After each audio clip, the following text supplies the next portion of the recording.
Pairs of lanes. Your scores will be combined with the other 4 squads and will advance the top 32 bowlers after Saturday night's final squad to Sunday morning's match play. I call your attention to the rules sheet that Steve gave everybody. Please make sure you read through all of those so you're aware of the details of this event.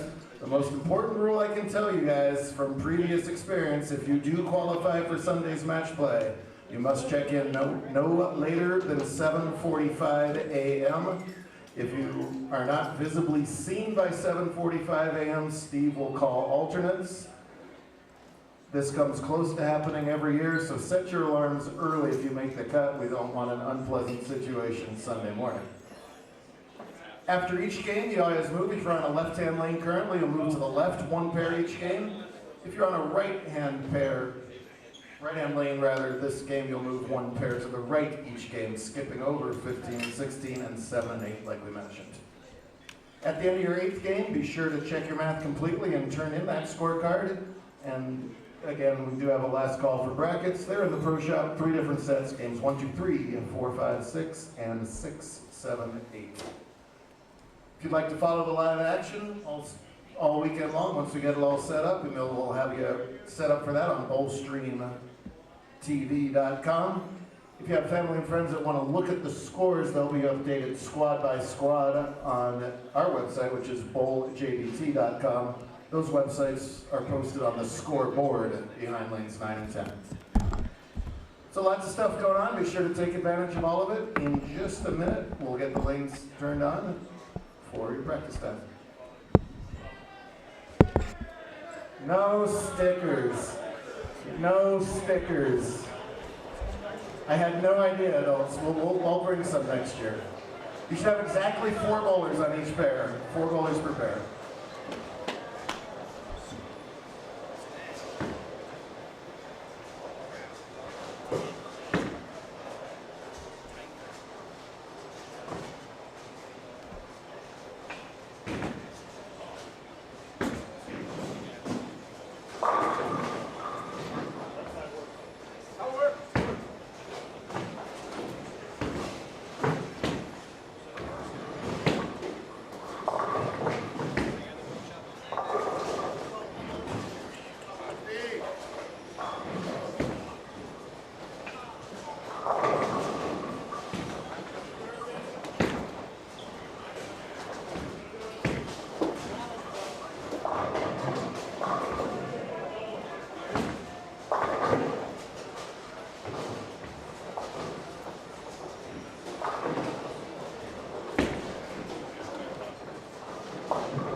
5 minutes, boys.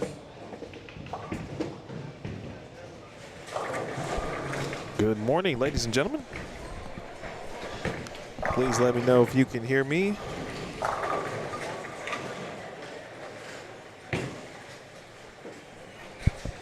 My name is Emil Williams Jr. with Bowl Stream TV.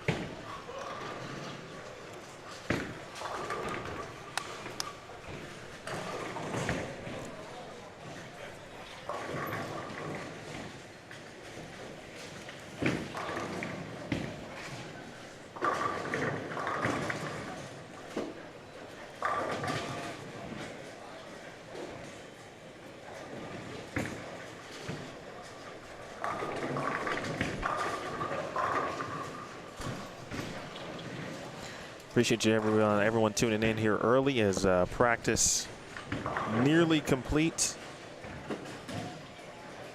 You can hear me, and it sounds like many of you can, which is great. Just let me know in the chat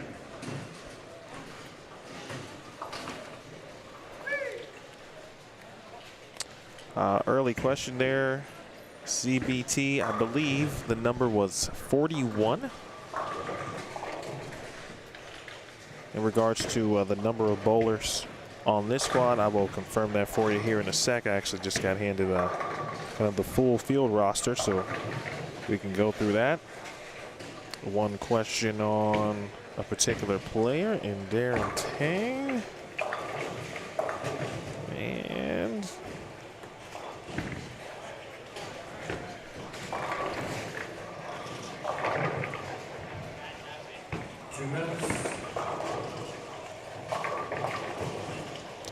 a quick scan of the roster does not give me Darren Tang, but I could be overlooking it. I'll check again. As of right now, there are 213 entries. Prize fund is $70,450. Another record, $13,000 to the winner here this week or this weekend. It is a super weekend of bowling. New Mexico Open, 11thframe.com Open.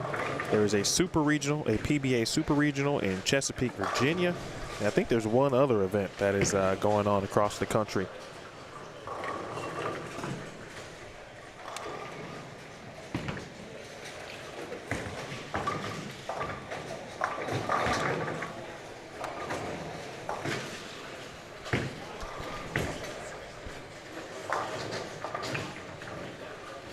We'll have lanes 17 through 20. And then we had, well, we'll be able to take an eye or a peek on 13 and 14. It's open to get 15 and 16, but that will be out of play for this squad.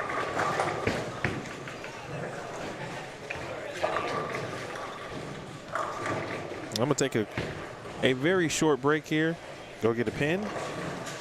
And we're going to come back and do some bowling here. Squad 1 of the New Mexico Open. It's the 19th edition. 19th edition, led by Steve Mackey, Dana Miller Mackey, Mike Miller, always putting out something challenging. And, of course, the tournament director here, Jeff Hemer. And that is the voice that you hear currently as we are just about set for bowling. As you move around from pair to pair, please keep those cards on those clips. Be sure to fill out your scorecards, including the balls, every ball you use in the squad. We ask for the first 4 of the serial numbers, so just fill that out on your card. Again, at the end of game 8, check your math, sign your cards, and turn them in. You may have some score changes throughout the day. As long as everyone on your pair agrees with the score change, go ahead and make it. You don't need to see me. If there's any questions or don't know how to use these machines, we'll be happy to help. On behalf of Steve, Mike, Dan, and myself, thank you so much for being here at this year's New Mexico Open. We hope you have a great weekend with us. The whole team here is here to help make that happen. Be sure to keep following it on bowlstreamtv.com and let us know how else more we can help. Other than that, the color bars are on your screens. You can begin your New Mexico Open competition. Good luck to everybody. Have a great time. Well, good luck.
And just like that, the New Mexico Open off and running.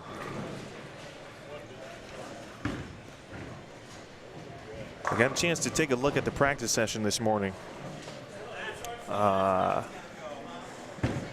And, you know, the players know coming in it's going to be tough. Mike doesn't mess around with the lane conditions and putting out the challenge for the players. And we no doubt have a challenge here again. It looks short and very, very, very flat. The middle of the lane looks, I won't call it unplayable to start, but I wouldn't recommend playing there on the fresh.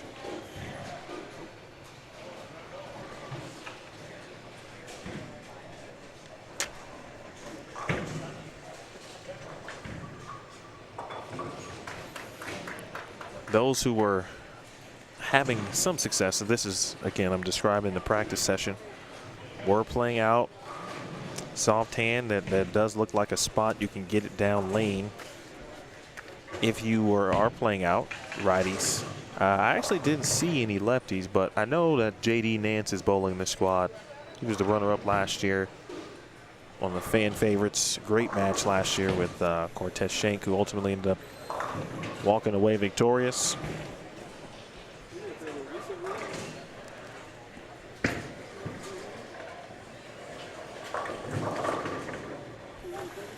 Again, hello to Tyler and Mary, Plainview Bowling Center, Blake, Robert, CBT Bowling, Jeffrey, and Tyler. And if you have not already, please sure to share where everyone can watch this week's event. Share it to your social media channels. Squad 1, of course, live. Squad 2 will begin at 4 p.m. Eastern time. 2 p.m. Mountain or local here.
You'll be going the opposite direction, but we'll be going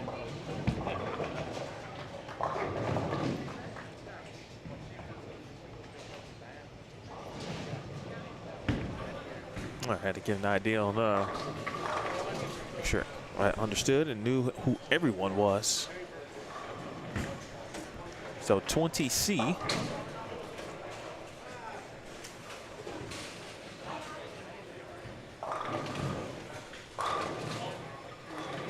Mr. Bronson Etsy. This is Gary Hidley here at 19A.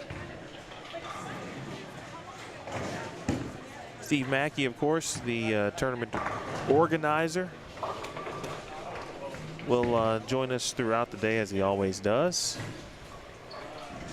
He always gets the squads off and running, and then he will make his way to the booth.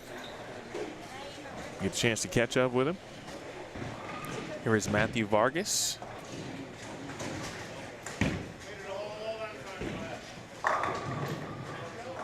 Nice shot there by Matt. Take what I said earlier about playing in and saying that. Oh, a couple people have figured it out already.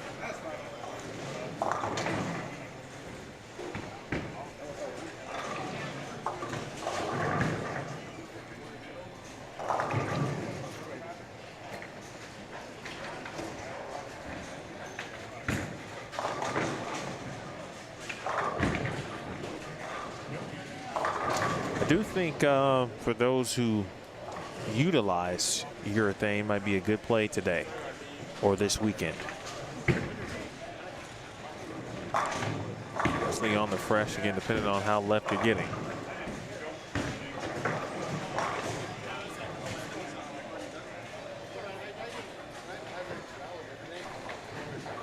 A quick couple words here with Sean Haynes this morning. Said he was going to be on 19 and he was going to be on the show here early. And he is. But don't worry about that, Sean. It's just game one, my friend. We got plenty of opportunity. Oh, okay.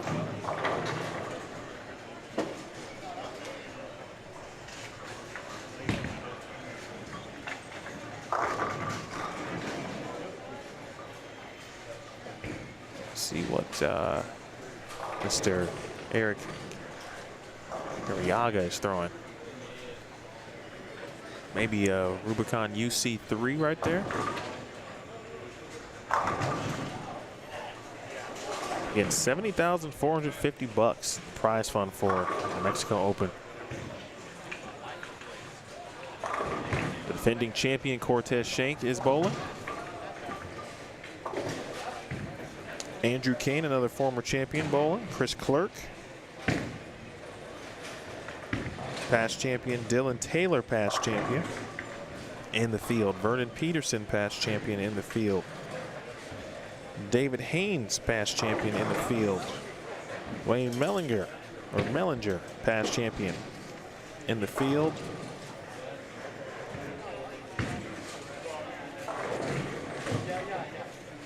And there's plenty of players who have not won the event yet, but they certainly have the capabilities and they have been close. And they're a very nice spare there. Nicely done by Kayla Benhausen. Let's see, Matt Murdershaw and Brian Halen. I don't think I saw Brian yet today.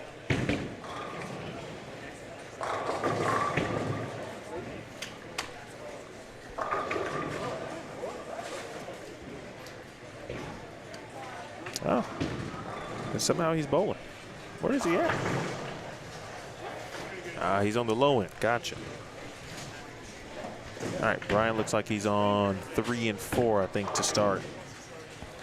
Or 5 and 6. Right moves right, left moves left. A little bit of a different location. Of course, this year always typically down on the low end.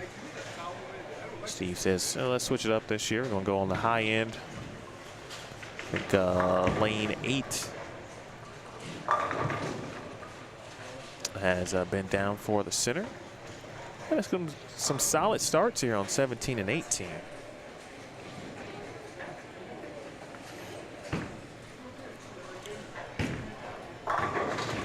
During the break, we'll figure out if, of course, 15 and 16 will be back into tournament condition. If so, then that would be great.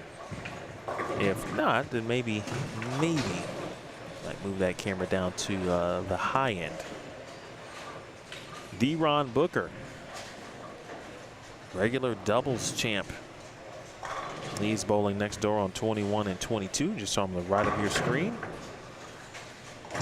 Throwing something that looks like urethane today as well. It's a good time to bowl. It's a good day to bowl for those who always elect to bowl on Fridays, at least the last couple of years. One of the proud sponsors of the event, Principal, adding some additional money for both of these squads here today, only on Friday with the additional cash.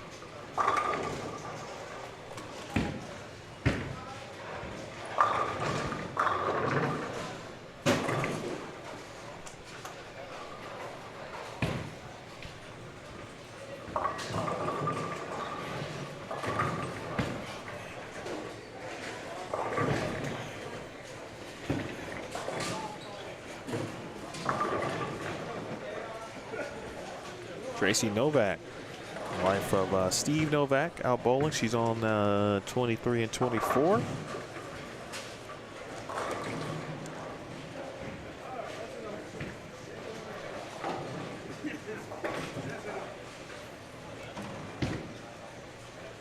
Chris Romero again with another, one of the players I should say, with another good start here on 17 and 18.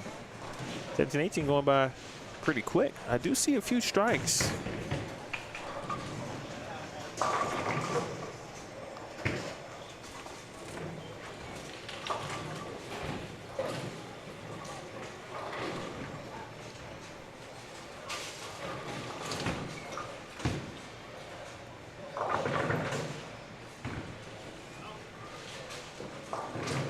There's definitely some OB out there.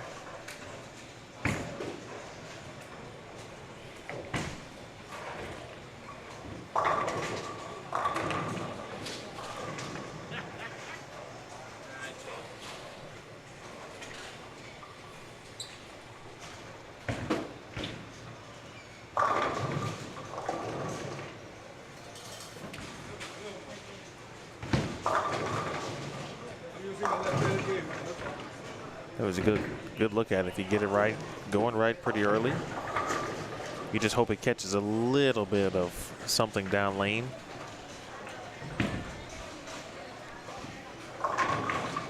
So it'll be interesting to see how many people will continue doing what they're doing. And if you're striking, obviously there's no reason probably not to, but so a few frames in, seeing players in at 20. Seeing players around somewhere between 5 and 10. Righties specifically. This could be trouble. Nice spare. Oh, Eric is out doing work early. Good morning to Indie Bowl TV.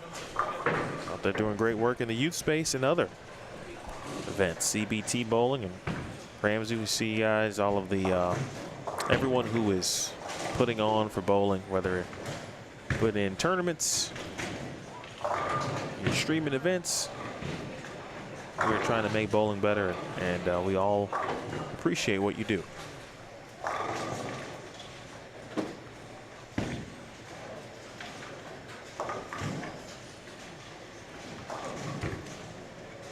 Eight games of competition per squad. Again, 2 squads today, 3 tomorrow. Before we get all the way to double elimination match play on Sunday.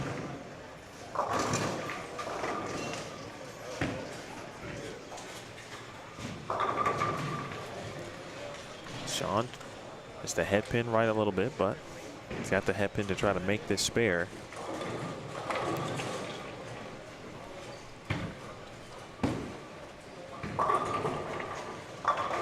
Five out of 6 for Bob Dillman to start. Looks like he may be able to catch a score or 2 on the fresh.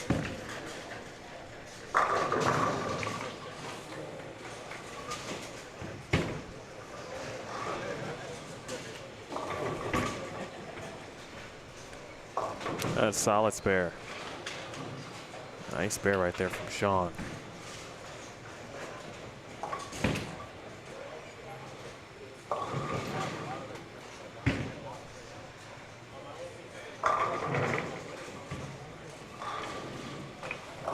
out of 5 next door on lanes 21 and 22, excuse me.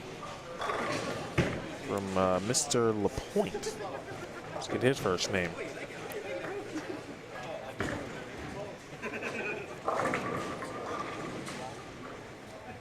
Joseph LaPointe with 4 out of 5 next door.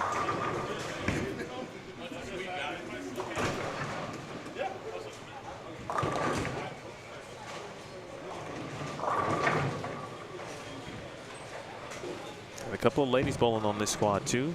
I mentioned Tracy.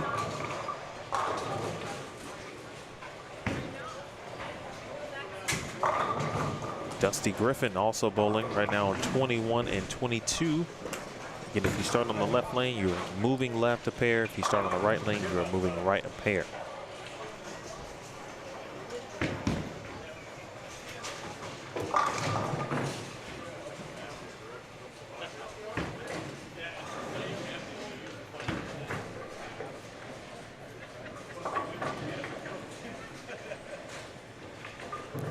Steve Klumpkin is, I already saw him this morning, Coach Gay.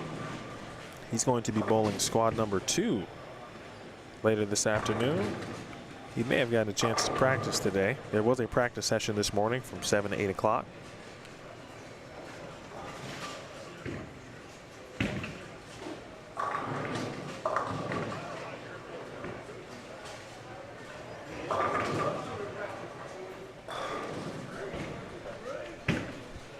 Robert Peterson, that's a great question.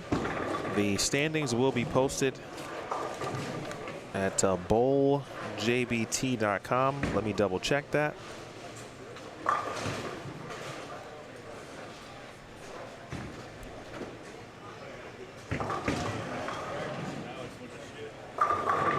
Yep, it'll be bowljbt.com.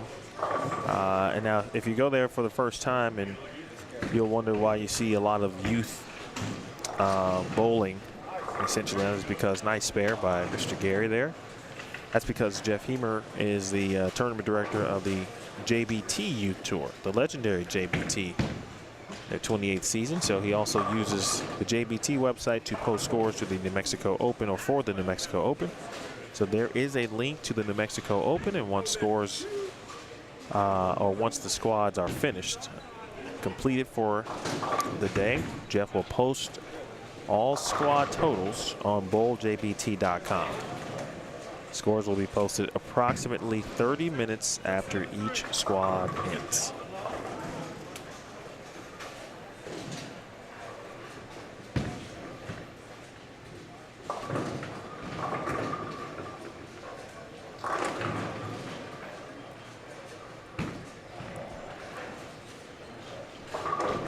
As far as scores during the squad, in past years, Jeff has provided me some updates after a few games. And if that is the case today, I will obviously let you know what those are. Type them in the chat so you are aware. And then you'll get the full standings later at bowljbt.com.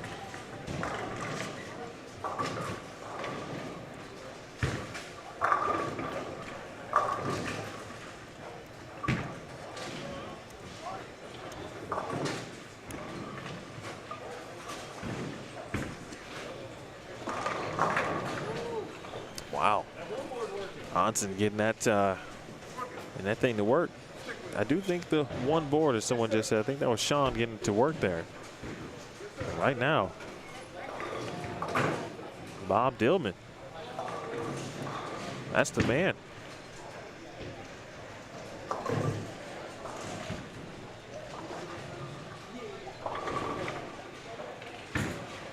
There's a lefty.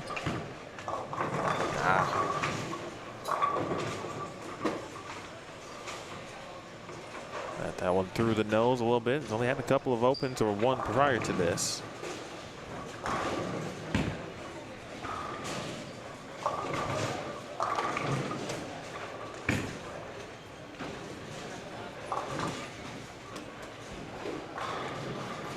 Still not a bad start here for Bob if he can at least give a mark in the 10th frame.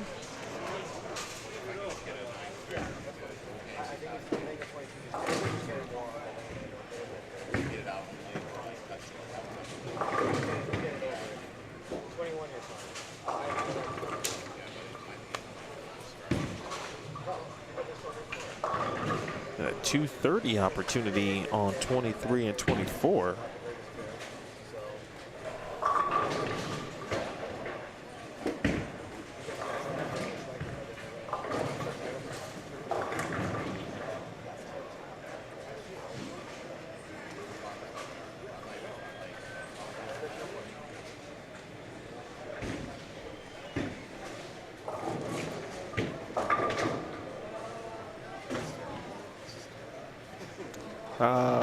Ramsey, just curious.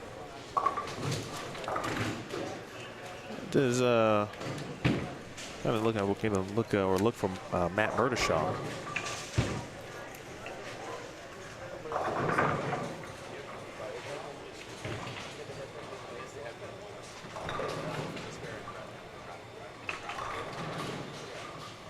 We got some players with names and some don't.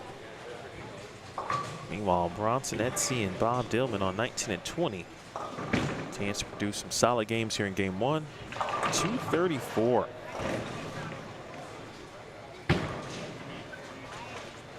Oh, not yet. Sweep of results. Kind of unusual.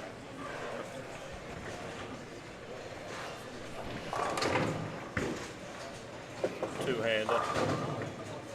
Left-hander. Everyone else pretty much has their thumb in. Be 235 here in a second for Eric. Great bowling.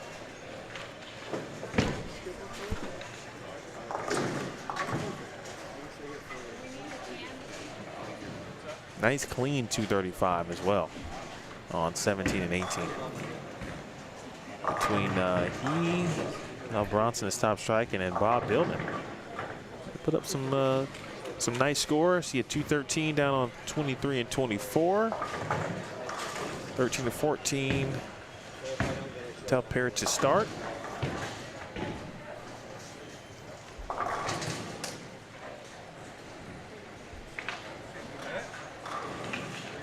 Miscue there for Bronson. He shoots 197. Okay, got you, Ramsey. Appreciate it. This means he's on 4, 2, wait, 2, 3, 4, 5, 6. He's going to finish the day down here on 17 and 18. And take a look at him on 13 and 14 also. So essentially games 6, 7, and 8.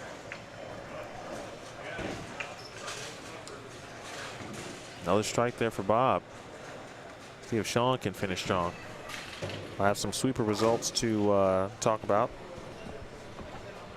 Steve always runs some sweepers on the tournament condition. Another incentive to get there early. Way to get some carry there, Sean.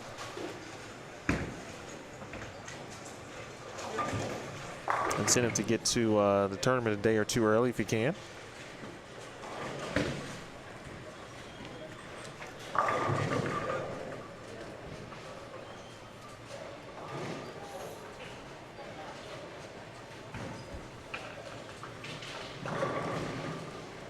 Steve Schultz took home the first sweeper, just shot 609. Then Kenneth Friedrich of New Mexico, 709 in sweeper number 2. And J.D. Nance won the sweeper with 92 entries with 684. I would fully expect Mr. Nance to be, and D-Ron for that matter, J.D., D-Ron, Steve Novak too, who do some really good shots. I think he had missed the cut last year for the first time in many years. Nice game from Bob Dillman.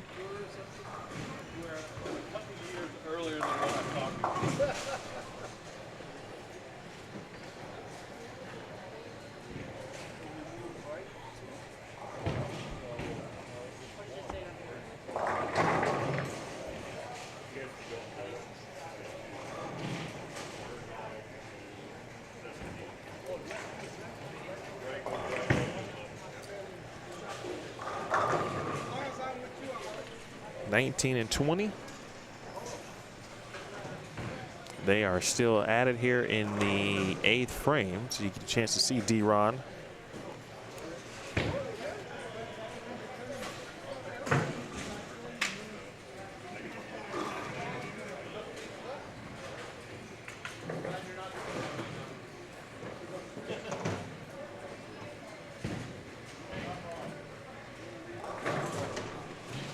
D-Ron along with his partner Mark Curtis Jr.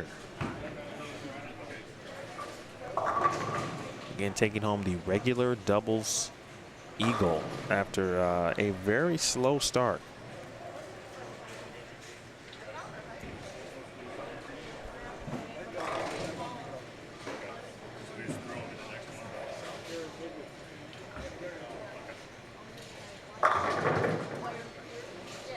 The duo posted 381 to start.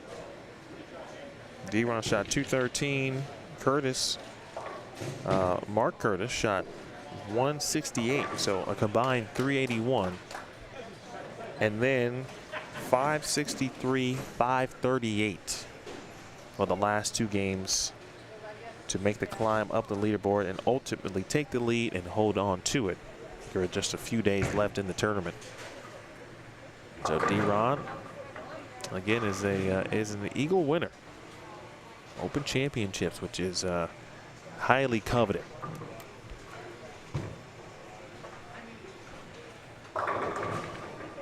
On the wall there, too, for those of you who maybe have never been to the event or to Tenpins More here. Since these are not the current scores for this venue, or this pair, I should say. Let's raise that up for a little bit. Those are the tournament champions. The Hall of Champions. Pierce.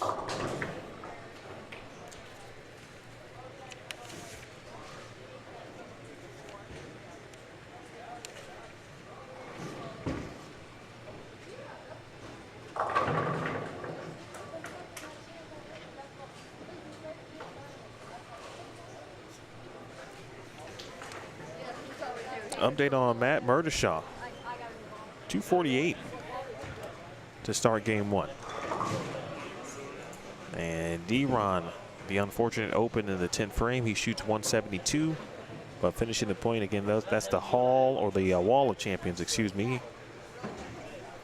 A lot of great players on that wall. Again, most recent, Cortez Shank. He is just to the right off screen. Dylan Taylor won in 2021. Dwayne Mellinger in 2019. Of course, there was no event in 2020 due to the COVID-19 pandemic. Chris Barnes, a former champion in 2018. Vernon Peterson, who was bowling this year. And in 2017, Eric Hatchett. In 2016, Jacob Buttrill. And 2015, just to give you an idea. 17 and 18 has some new players, along with 13 and 14.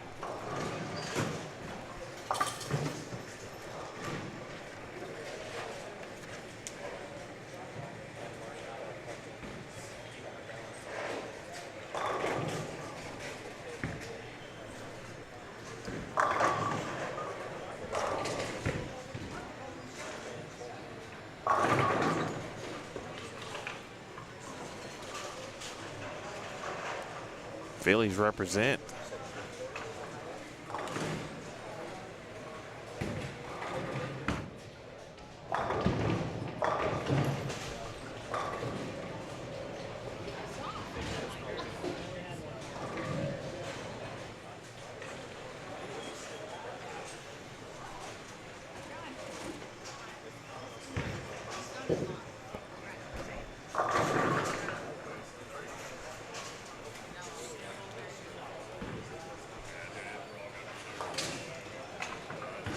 Nice finish, 9 to get him into the 150s.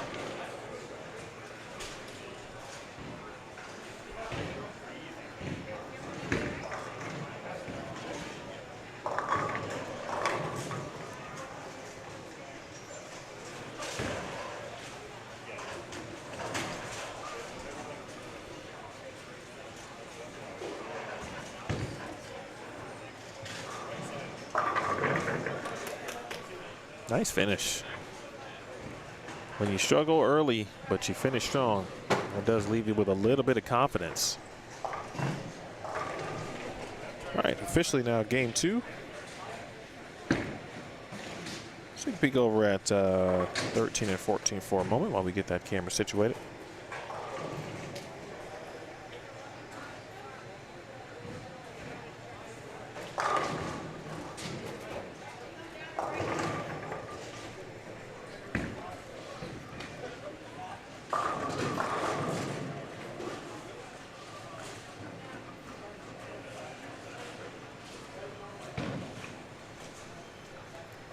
Just saw Matt Vargas over on 17 and 18.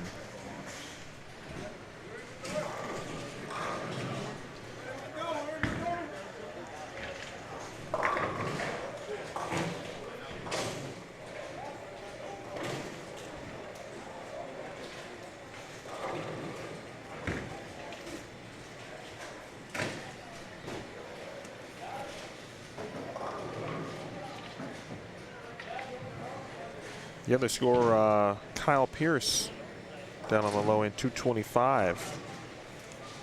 Good way to start. You saw the 234 from Eric Arriaga. D-Ron Booker.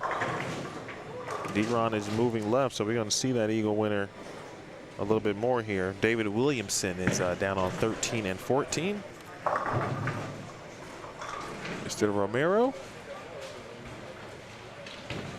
Again, who we just saw on 17 and 18. And Steve Ontiveros. This is Steve right here on 13 and 14. Land Matthews with 213.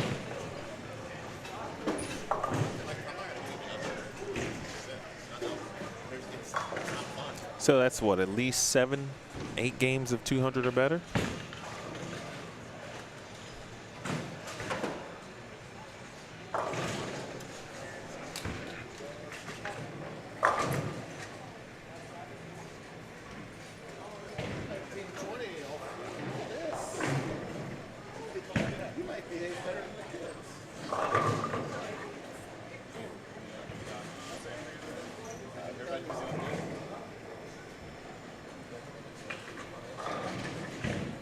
That's Jeremy Glover there to the left. I saw him during the practice session.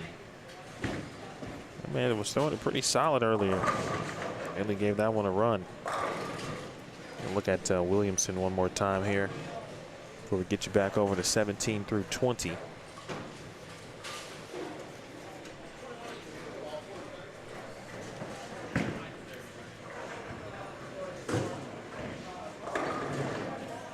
Well, get it done right there.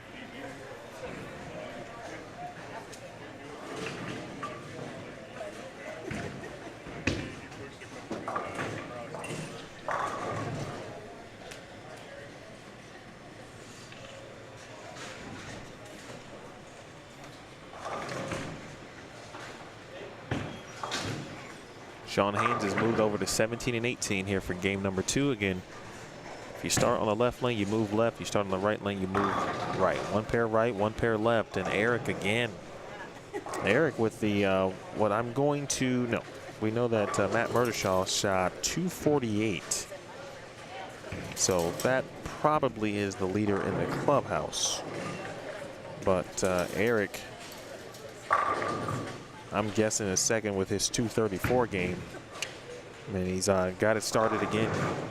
Very nice on 19 and 20. If you're unfamiliar with this event, this is the 19th year.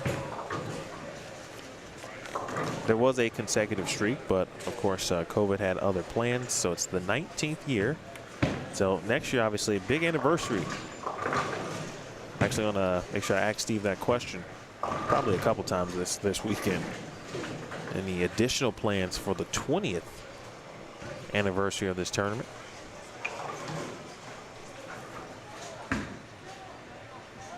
The amazing sponsorship.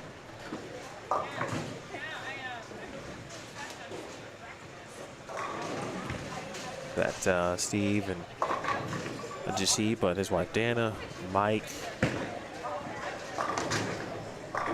participation that they receive from all of the local businesses in the Rio Rancho community and, of course, the surrounding area here in Albuquerque.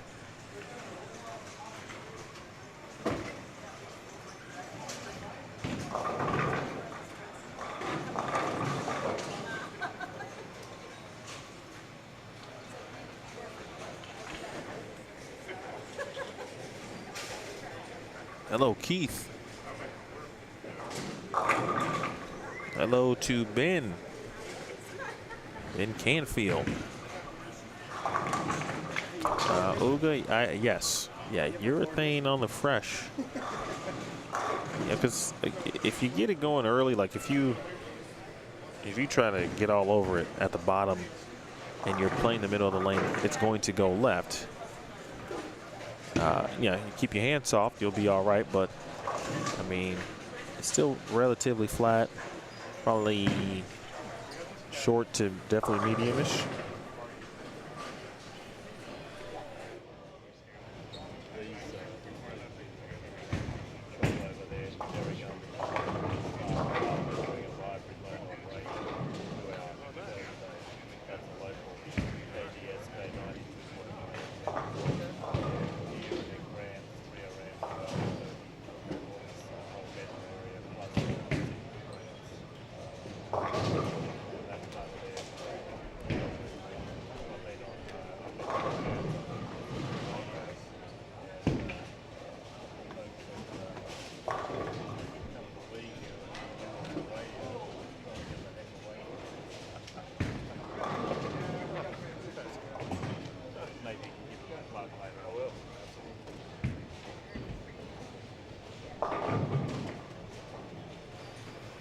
Talking about sponsors and all of the work that Steve does.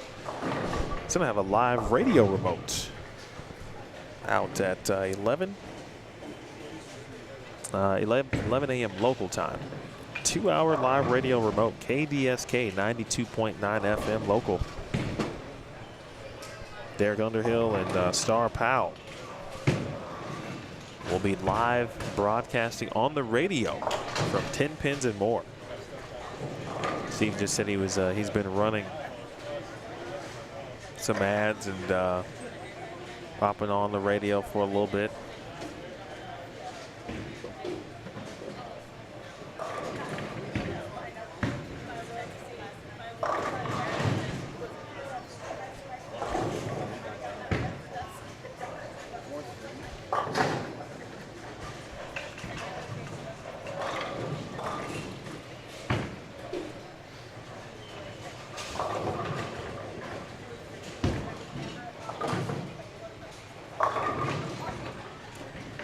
Really good shot there from Gary. How about Eric again? He's had the look with that UC3. I've seen a few purple hammers go down the lane, but a lot of them haven't been on first shots. Seen some pitch blacks go down the lane though. Here's Deron Booker, front three.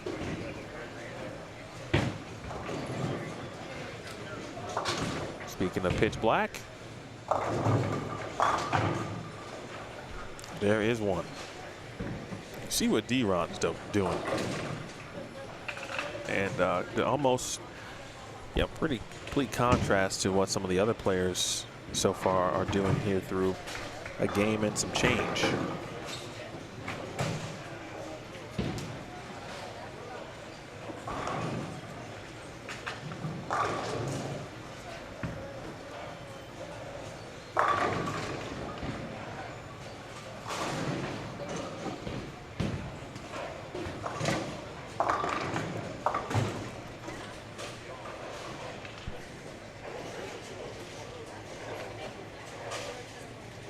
Keith, we appreciate you. It's because you get the 4 and not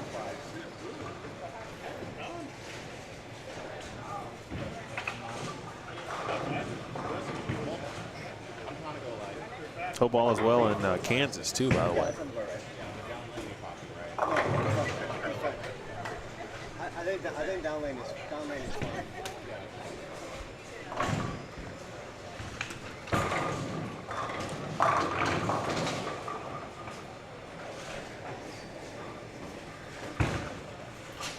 One of the premier events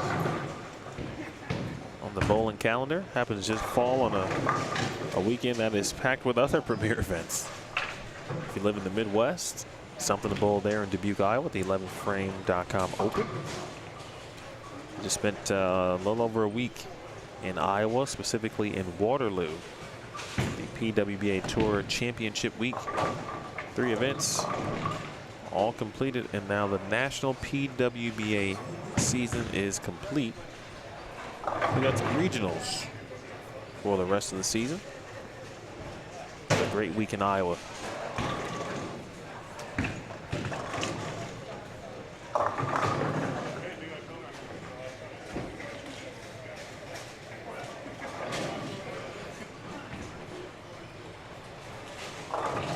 Super regional going on in Chesapeake, Virginia.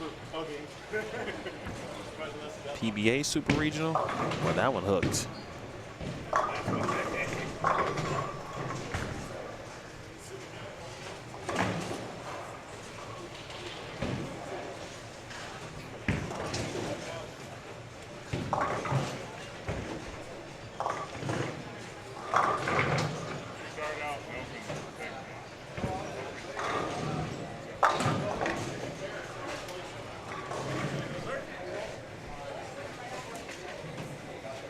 The Music Man is back. That's right. 300 or nearly 365 days, depending on what day. Here we are again, same weekend in August.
Caleb trying to just stay positive. Certainly a very difficult lane condition to combat and overcome. You got to take one shot at a time.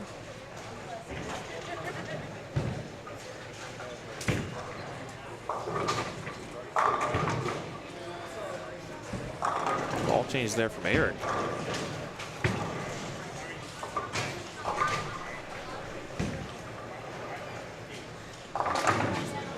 With one pair down, or two, but one specifically, we've got 4 on a pair. And I believe there are 41 players, which Steve said is the most he's ever had on a Friday morning. He also walked in and saw a lot of people during the at the practice session, which he also said didn't recall seeing that many people ever for a practice session.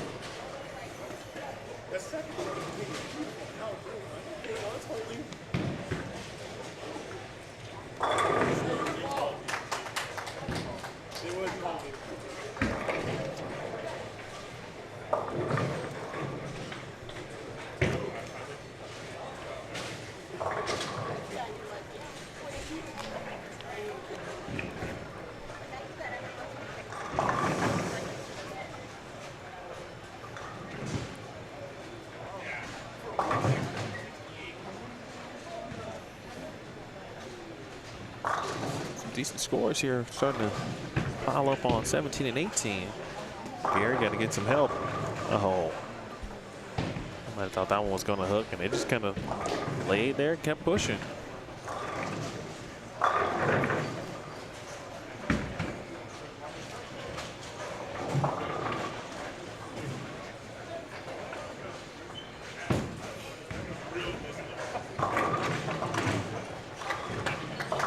good shot there from Caleb.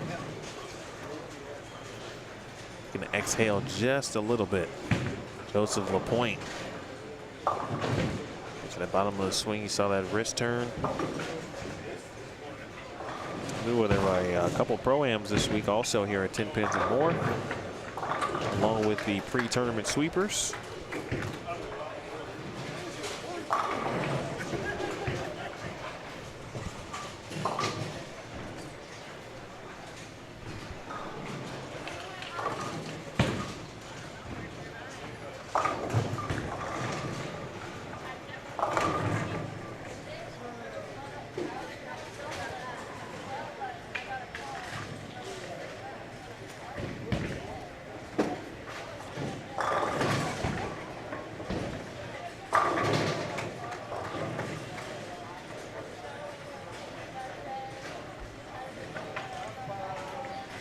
He says the heat dome is back.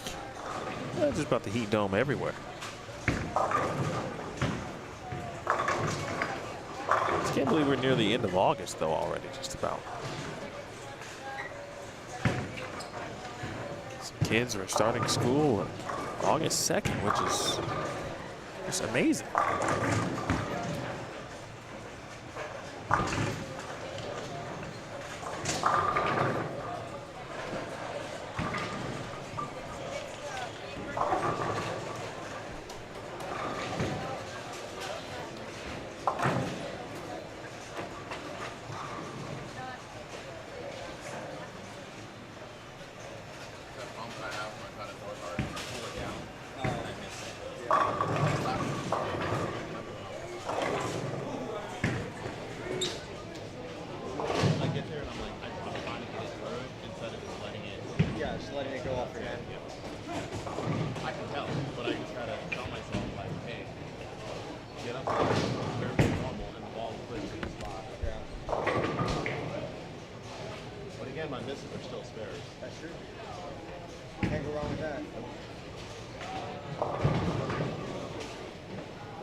Michael DeVore out here putting in work too.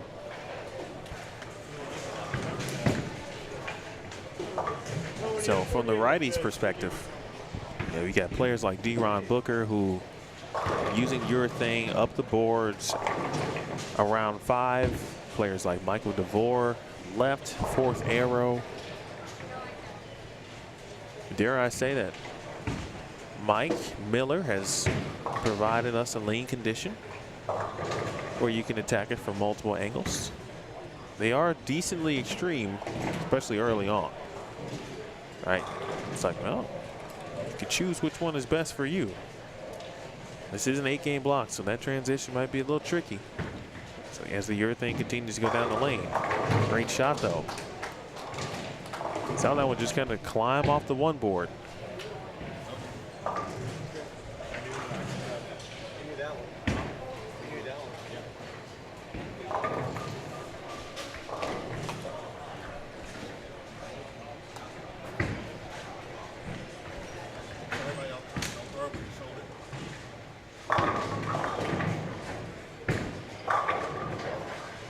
That's 4 in a row for Michael.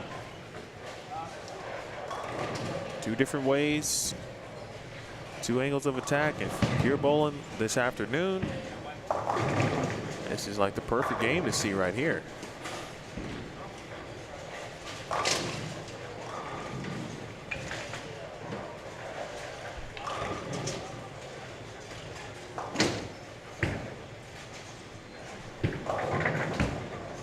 Come on, Sean. Just could not quite get up the hill either.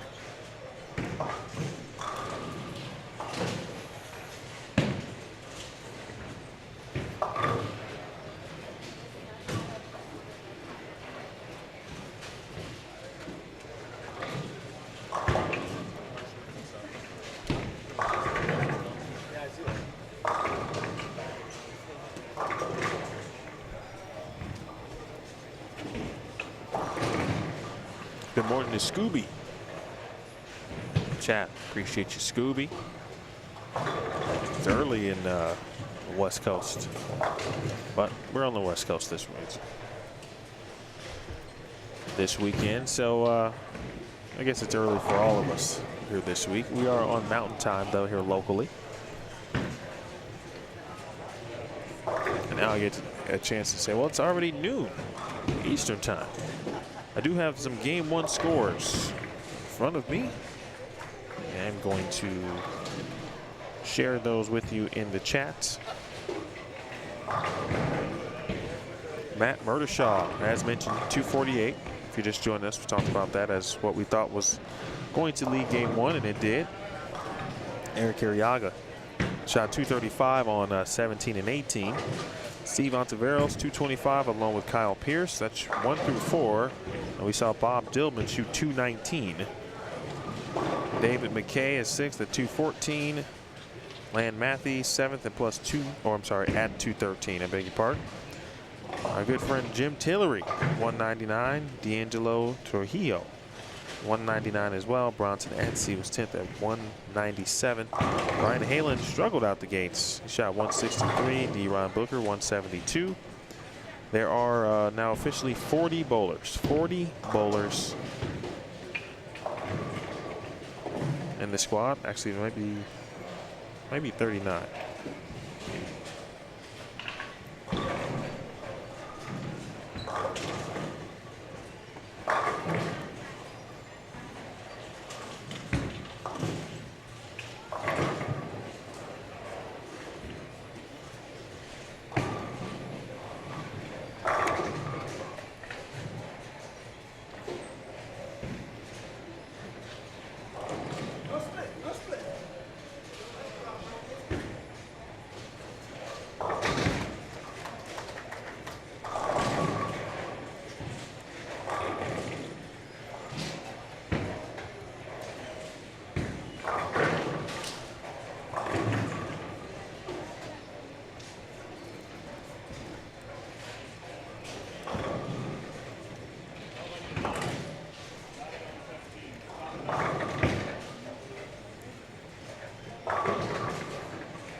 What a shot there. Huge shot there from Michael.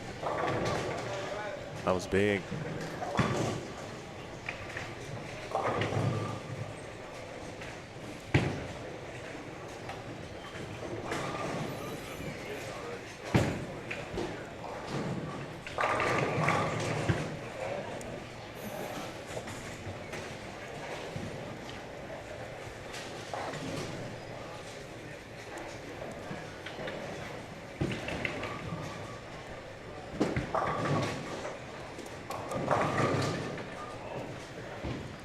He'll take that. Let me see what Michael shot here. He shot 157 in Game 1. A very nice rebound here.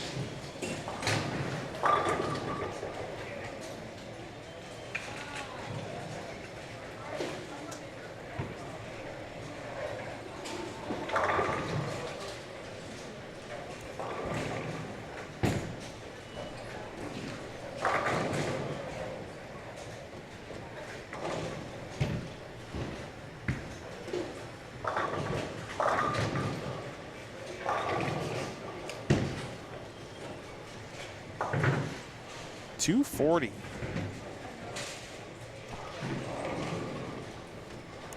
Nice game.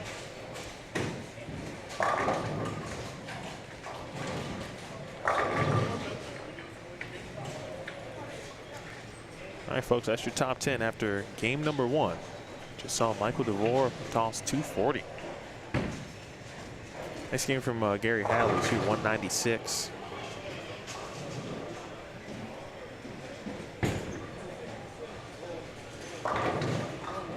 Deron Booker 10th frame. Spare strike to get him to even this game. He would remain at minus 28. If there are other players bowling in this squad, folks, and you are wondering how they are doing, just let me know or drop their name in the chat, and I will tell you where they are or what shot or what they shot, excuse me, in game number 1. Again, the full 8-game squad score totals will be available on bowljbt.com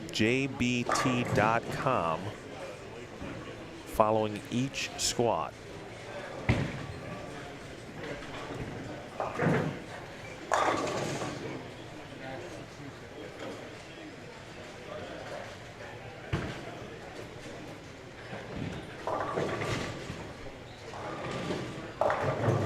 Break? How about that? 200 even. See if Michael can continue this nice run here. I'm curious to know where he started. I'm gonna ask if I get a chance if he was playing in the same area in game 1 that he did in game 2.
Michael did tell me he was playing them a little. He's playing them about the same, I think he said. Well, he started playing them around the same. He ended up moving like 10 left on this pair. But the combination of not throwing it well and missing contributed to 157.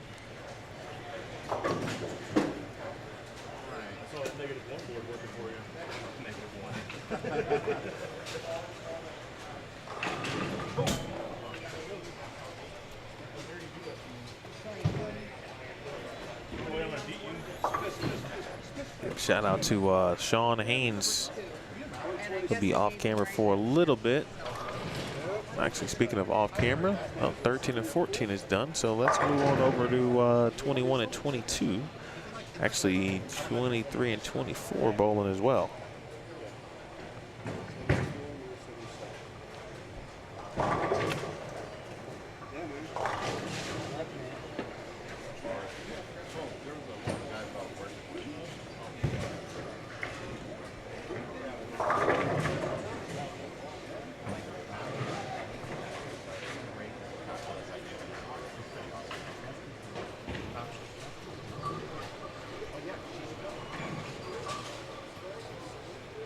That's J.D. Nance on the right of your screen there, folks. Last year's runner-up. This might be, yeah. This is my second re-rack with that same 7 pin. So. First and also, or when you guys are back, dropping the 7 pin on 20, dropping the 7 pin. Oh, I thought we were done. We were waiting on a re-rack. A 7 pin. And picking up the 7 pin on the way back up. I just watched it. Picking up the 7 pin on the way up. Hold on, I got him.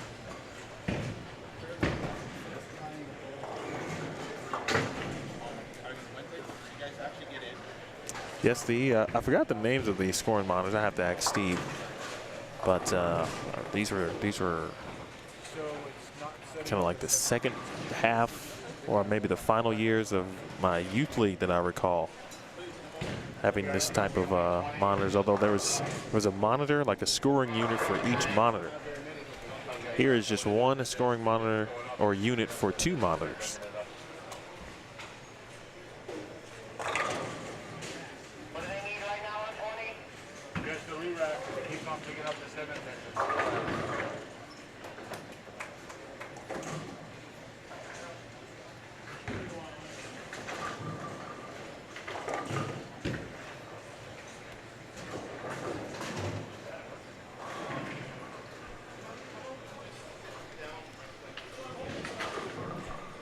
Murdershaw, I think someone mentioned it. Ramsey, I think that was you who did shoot. He shot 212.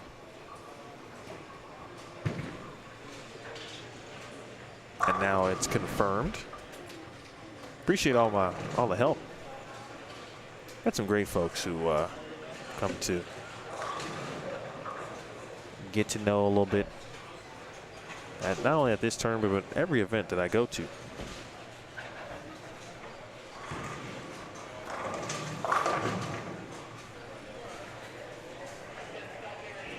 Now let's make sure we give Caleb his fill shot opportunity here. He's got to cash in. It's like putting your chips in all the way.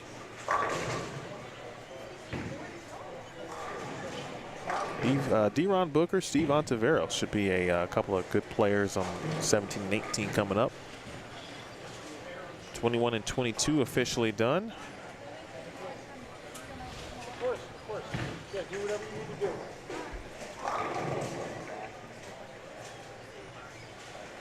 Hey guys, landing 23, re-racking.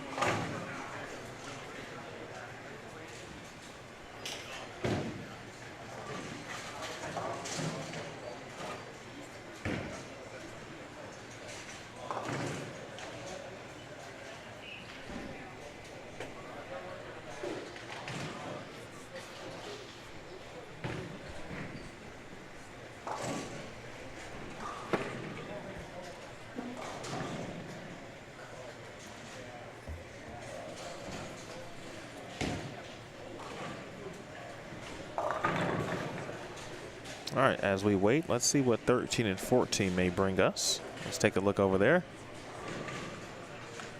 See a little bit of Brian Halen also, who is making his way right. There is Kyle Pierce. 10 pin though for Kyle, good shot. Mentioned Gary Hadley continuing to move left.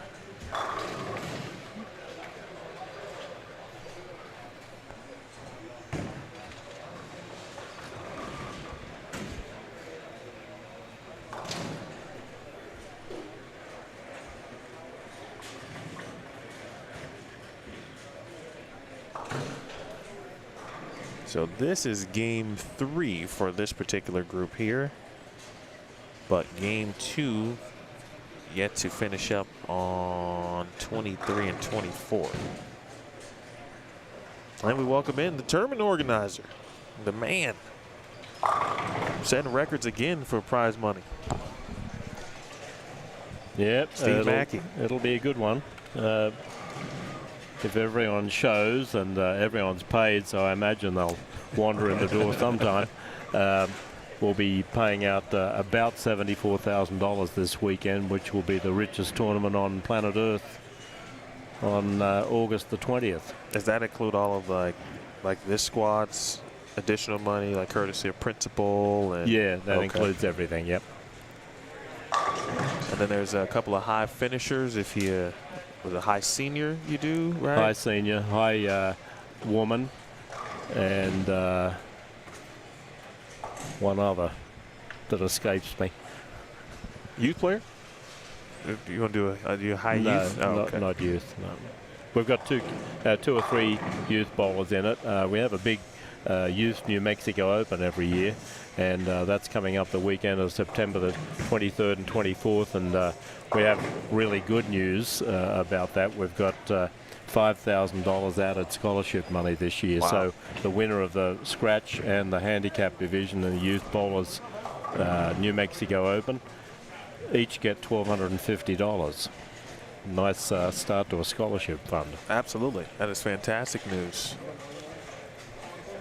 Got a live radio broadcast coming up shortly as well. About 40 minutes from now, we'll be crossing over for a 2-hour live remote from a local radio station, KDSK 92.9, and we're looking forward to that.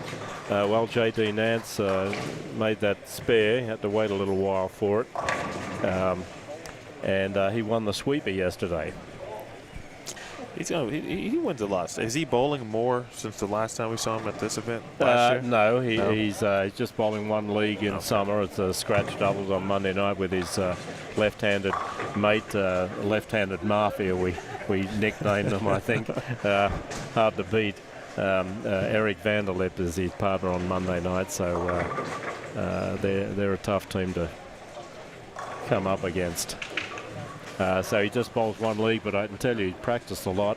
The local newspaper, Rio Rancho Observer, ran a nice story on JD and one of our local ex-high school anchor bowlers, Aileen Linares, a week ago Thursday, and at 50 paragraphs, that's a lot. That's a big story, right? That is. Gary Heron did himself proud there. It's the largest bowling story in the history of that newspaper. Wow. Yeah. So I think that motivated JD to get out and practice. He bowled here at least 5 or 6 days the last couple of weeks, and fiddling around with different bowling balls and surfaces, urethane, non-urethane, and he won the sweeper the other night. Of course, you were stuck in Phoenix traveling here, but he was on the twig. I mean, he was on the half board on the left side of the lane. Here we go again with him. And right in the hole, 10 in the pit, 160 in the 8th. He can go off the sheet for 220. And that'll get him over the card. Ramsey, yes, that is Jeremy Glover.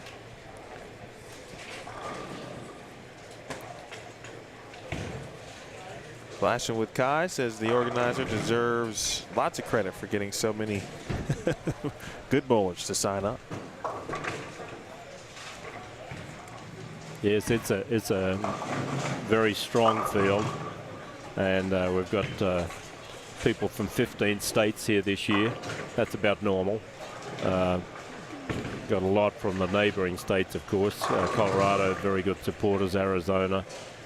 Herb Grassel runs a couple of decent stories for us in the Desert Bowler newspaper that he has. That's a tough starting break for D-Ron Booker. Ran second in the sweeper yesterday for 651 series. Went a little light, and he's got a 7-10 split.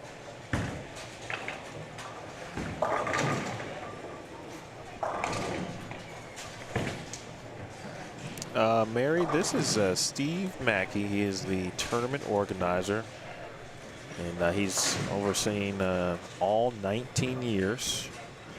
Talking about the good field, full field, a good mix, as Kai was talking about in regards to abilities. One thing that's always impressed me is the ability to get local bowlers to compete in the tournament with this much prestige, certainly this much money, and then you know the field, you're going to be bowling against some professionals, and sometimes that doesn't work from a local perspective, but you don't seem to have that problem. No, we've got about 100 bowlers from New Mexico, maybe 100, 101, and probably 70 of them bowl league here either in the fall or in the summer or both seasons. So our local bowlers have really taken a hold of this one. We've run some scratch tournaments here during the year as well. We've got one coming up on Labor Day weekend. We pay out $1,000 about 4 or 5 times a year in that, and that kind of whets their competitive appetite. D-Ron outside again and carried that time. And I mean, he's way outside. That's unusual for him, and bowling a pretty weak ball. You know, generally on sport shots, and we've said this every year, generally on sport shots, it's behooves you to throw less ball rather than more. on Mike Miller's sport shots, that is. They're always a little on the touchy side. Well, they certainly seem to be that way, and you wouldn't expect it to be anything less. But we've also watched D-Ron, essentially play the gutter, and then we watched Michael DeVore here play 4th, 5th arrow. Yeah, and he's a heck of a bowler. He works at Los Alamos Labs. I think they've got a movie about him at the moment, don't they? Oppenheimer or something. Yes. You could rename it Devore. But he comes down and that's a long way from here. That's a couple of hours, few hours drive probably. Okay. Up to Los Alamos, and he bowls the Sport League on Sunday night, and he actually won the Sport League last week to get this paid entry into the tournament. Oh, okay. So he ran some kind of sweepers within the Sport League kind of thing, or Yeah. Nice. Yeah, an 11-week season, and he had to win 3 on the last night, and he did that, and he shot a 902 on the last night. It was a singles lead or league? It's a singles league, Okay. yeah. We had 28 bowlers in it this year. That's the biggest field that's ever had. And quite a few of them signed up for the tournament, but it was obvious they weren't going to finish first or second for a paid entry.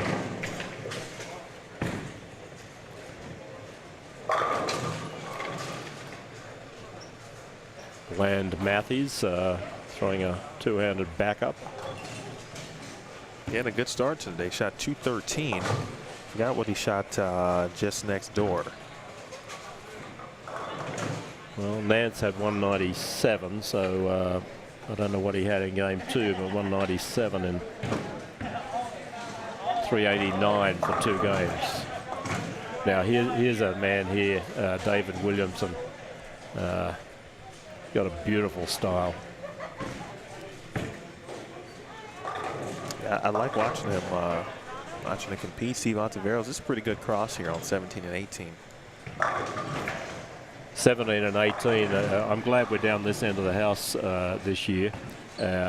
We've had local TV shows on 19 and 20. In fact, in 2007, we had the CBS affiliate here did a delayed broadcast. We ended up with 93 minutes at 10:30 on a Sunday night. Nice. And it outrated anything they'd ever put in that slot. It was after the Sunday night late Right. news, and we were talking to Channel 13 about it for a while, and we ended up, they wanted to give me a 4-camera coverage. I said, well, we really need more than that. So they looked at some of the footage of PBA tournaments and PWBA events from the past, and they ended up bringing 8 cameras in. And 19 and 20 was the TV pair that year, and the PBA Rookie of the Year, Chris Johnson, was the top seed. He lost the championship match to Sean Lee from Colorado. Sean ran the field. He qualified 5th and ended up winning the tournament in 2007. So it's nice to be down this end, and I can tell you 17 and 18 has the same trait as it did when it was a Woodhouse. 17 turns more than 18, and there you go. Steve Ontiveros has left a bucket. What a shock.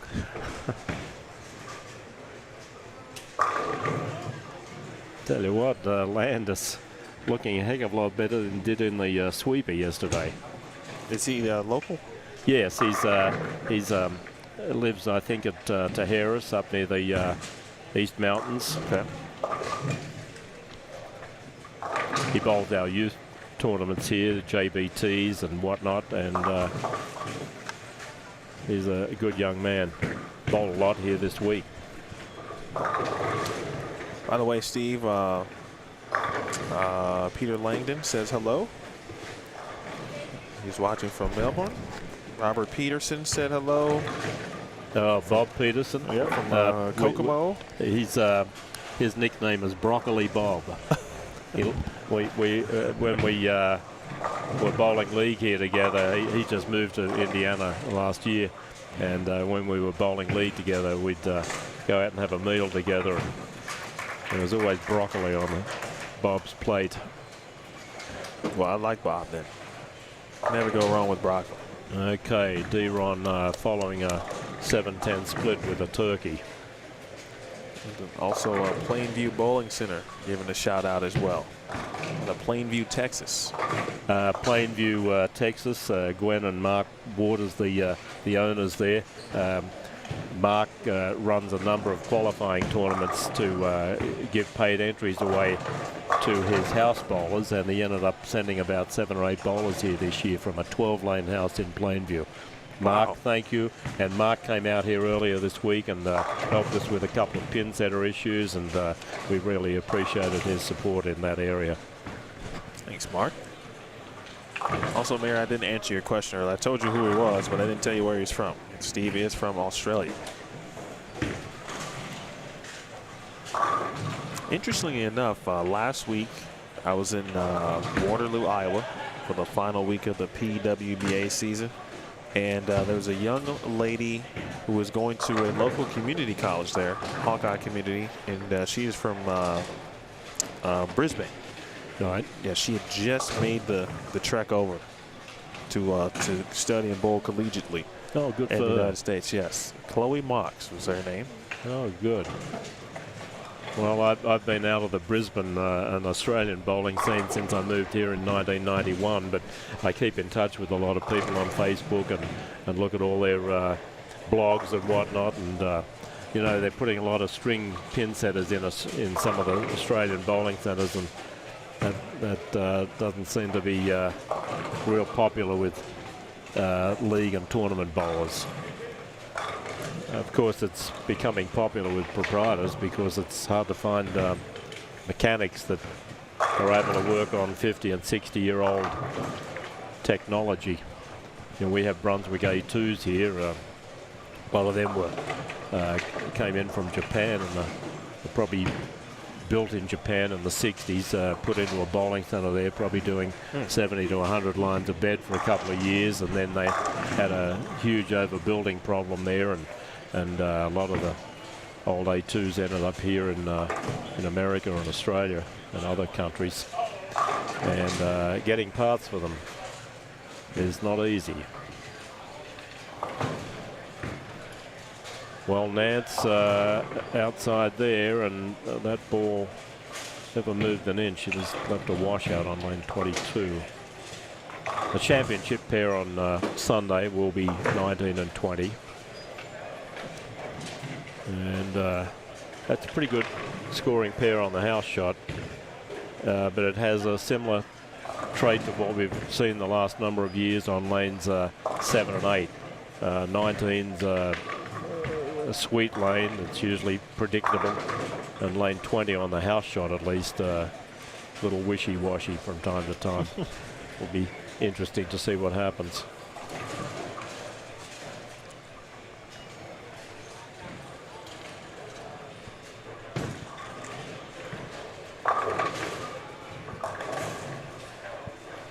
The 6-pin setup on 17. For Steve Ontiveros. Meanwhile, Land. A good shot here early.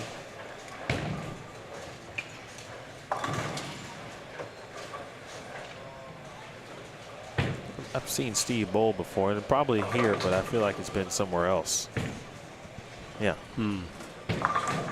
Well, he bowls league here and also up at Starlight Lanes, about 9 miles north of here.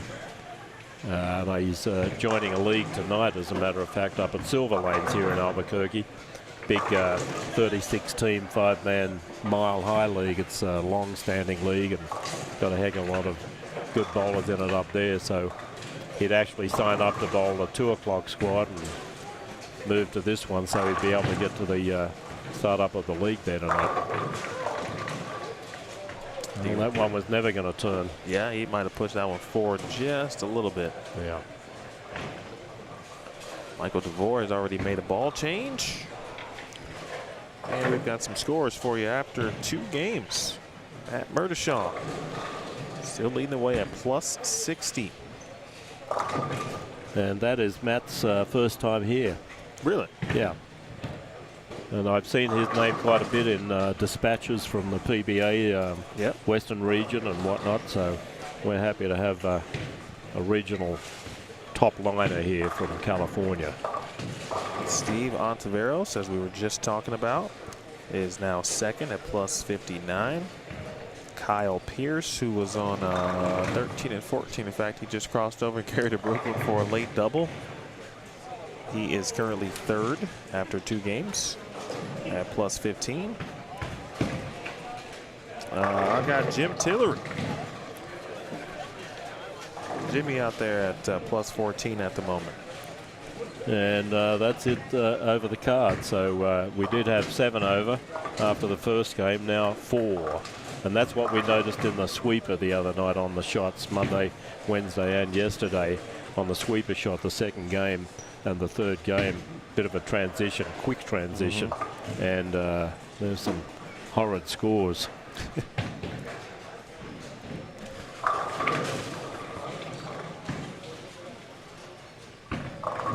Devore here on lane 19, originally from North Carolina. So he cut his teeth over there on the East Coast.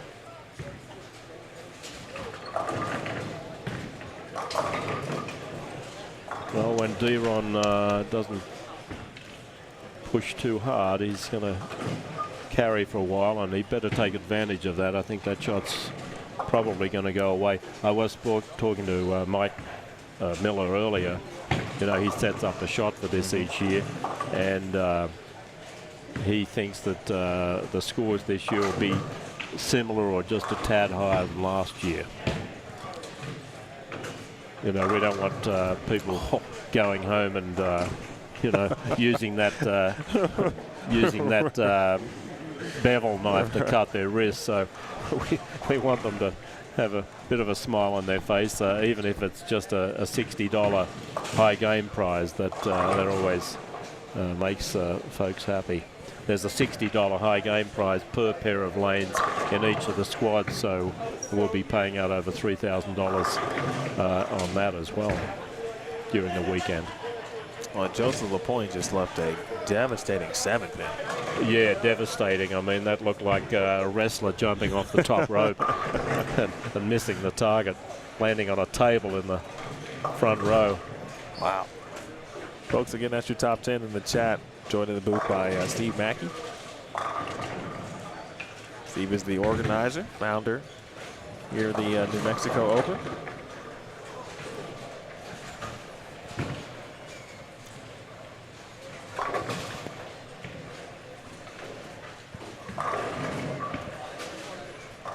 If you have a player or someone you're keeping an eye on or want us to keep track of, just let me know. I'll let you know where they are in regards to scoring. Brian Halen is off to a tough start. That's actually very surprising. Certainly to me, one of the, just from the squad, but one of the better players, certainly not only in the squad, but in the tournament. But that's why you have 8 games. There's still plenty of time to figure some stuff out. See, what's the, there's a percentage that advances, correct? I'm sorry? Percentage of players per squad, or just the total? It's just the total. Right. Top 32 scores. We'll be paying down to about 53rd place. We pay 1 in 4. Well, Kyle Pierce ended up with 195 in that game. And Deron, oh, thought that was going to go high, and it held its line. Land is really doing well here.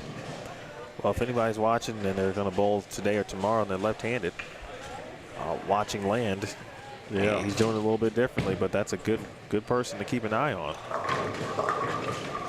I bowled a back up the first 2 years of bowling, and no one told me otherwise, and there was an American guy helping organize bowling centers in Australia, and his name was Bernie Levine from Poughkeepsie, New York. I'll always remember that name. I thought, what a weird name that is.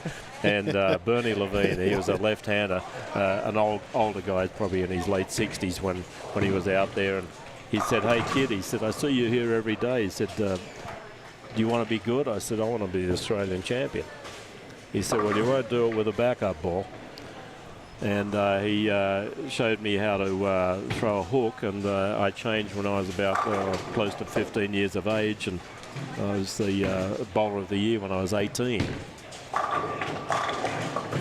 Ontiveros, yeah, Ontiveros in a bit of trouble here. That 59 plus is going to disappear pretty quick. He's got to go off the sheet for 198, and he's had one strike this game, so he needs to pick it up there.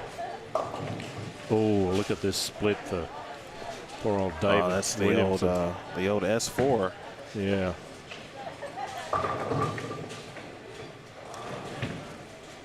Not what you want to see there. No, that looks like someone's teeth that needs a dentist badly. A major gap. One of my favorite items about coming to this tournament. Oh, is listening to you kind of describe certain leaves. And I always look forward to that. What is Steve going to leave me with that I might even use later with his permission? Yeah.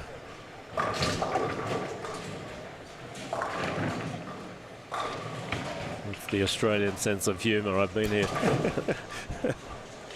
over 30 years and it hasn't gone away too much yet. A lot of people look at me like, what? What you say?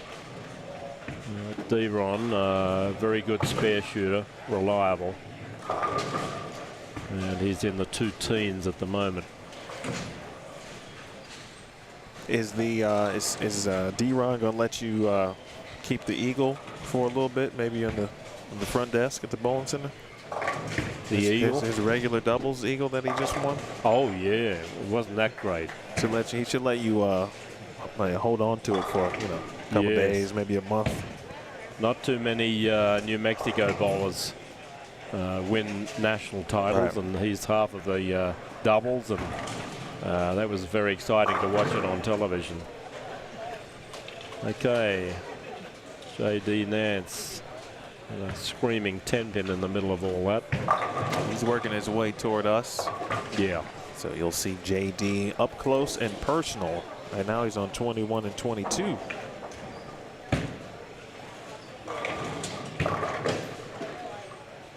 Young man Joseph Lapointe here, a veteran, and he's battling along pretty well. 120 in the 7th, could go off the sheet for 200.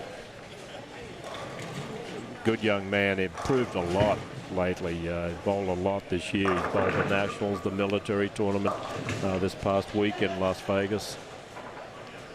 D-Ron came around that a bit too soon. He's left that designer split. That lane always turns more at the end than 18 does.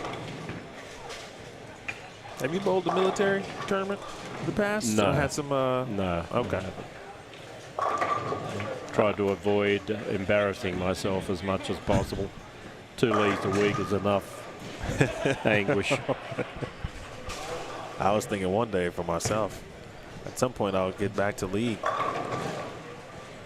Sundays, I've been, Sundays are difficult for me. Sub-Zero, thank you, by the way. Appreciate your name, Sub-Zero. Always takes me back to Mortal Kombat. Oh. So we almost got lucky there on lane 19. Well, D-Ron really needs to get lucky here with this designer split. Oh, a 2 count. Tough one. Well, nice shot by Michael. Now just kind of wheeling it. Made a couple of ball changes here this game. Yeah. That's good news for a lot of players in the field watching what he's doing in game 3. Yeah. 8, 9, 8, 9, 9, 7, 9, 9, all spares. Got to make your spares on a tough shot. And then finally carry the 10-pin. Could have been a double.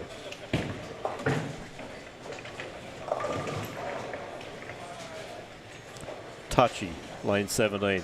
We've seen 2 weird-looking splits, almost back-to-back, and then things are just a tad wide and it didn't make the turn. Well, let's see how Land goes here. He's got a double and a 4-bagger. Two-handed backup. Been watching Anthony Simonson.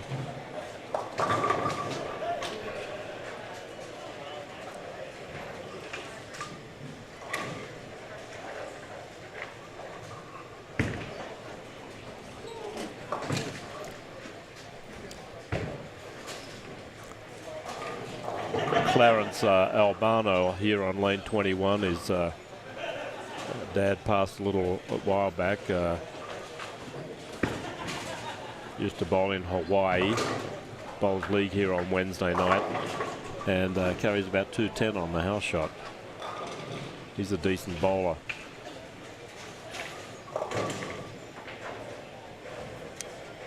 Deron looking for a double here for small 200. Got some big games coming up here on 23 and 24. Last pair in the house.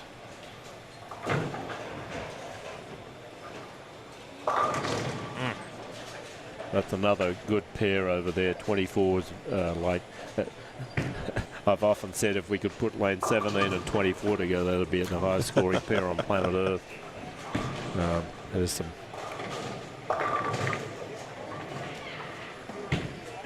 Strip 4. That's going to help the scorecard for Brant Haggerton.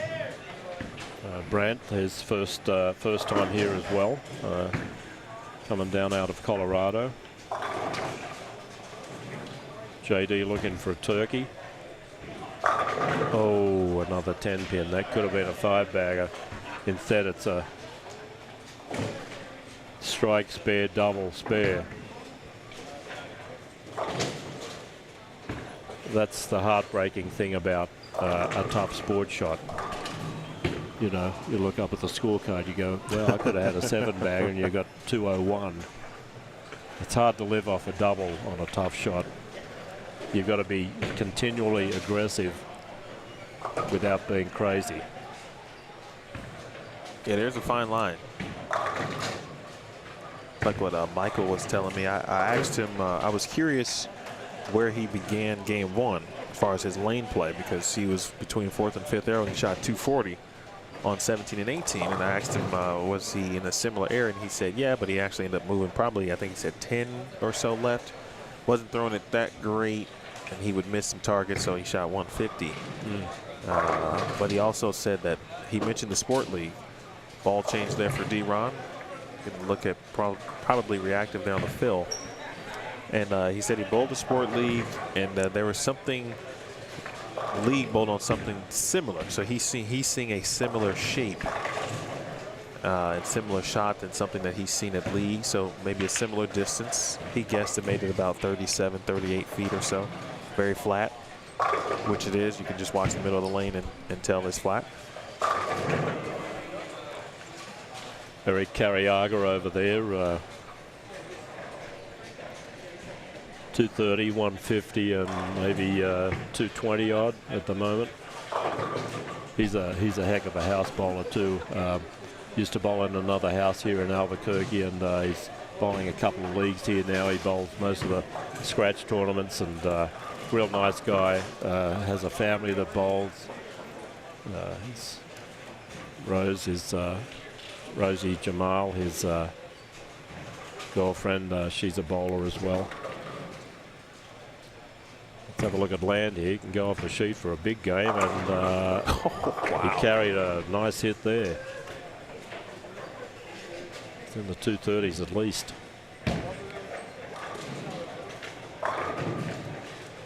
Well, look where Devore is standing now. Ooh.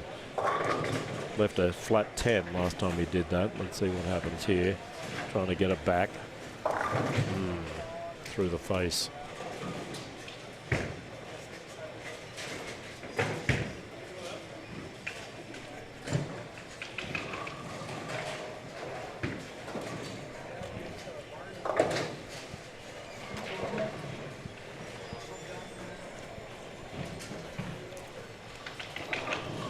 So Zero did see, well, first you're right about both Diana.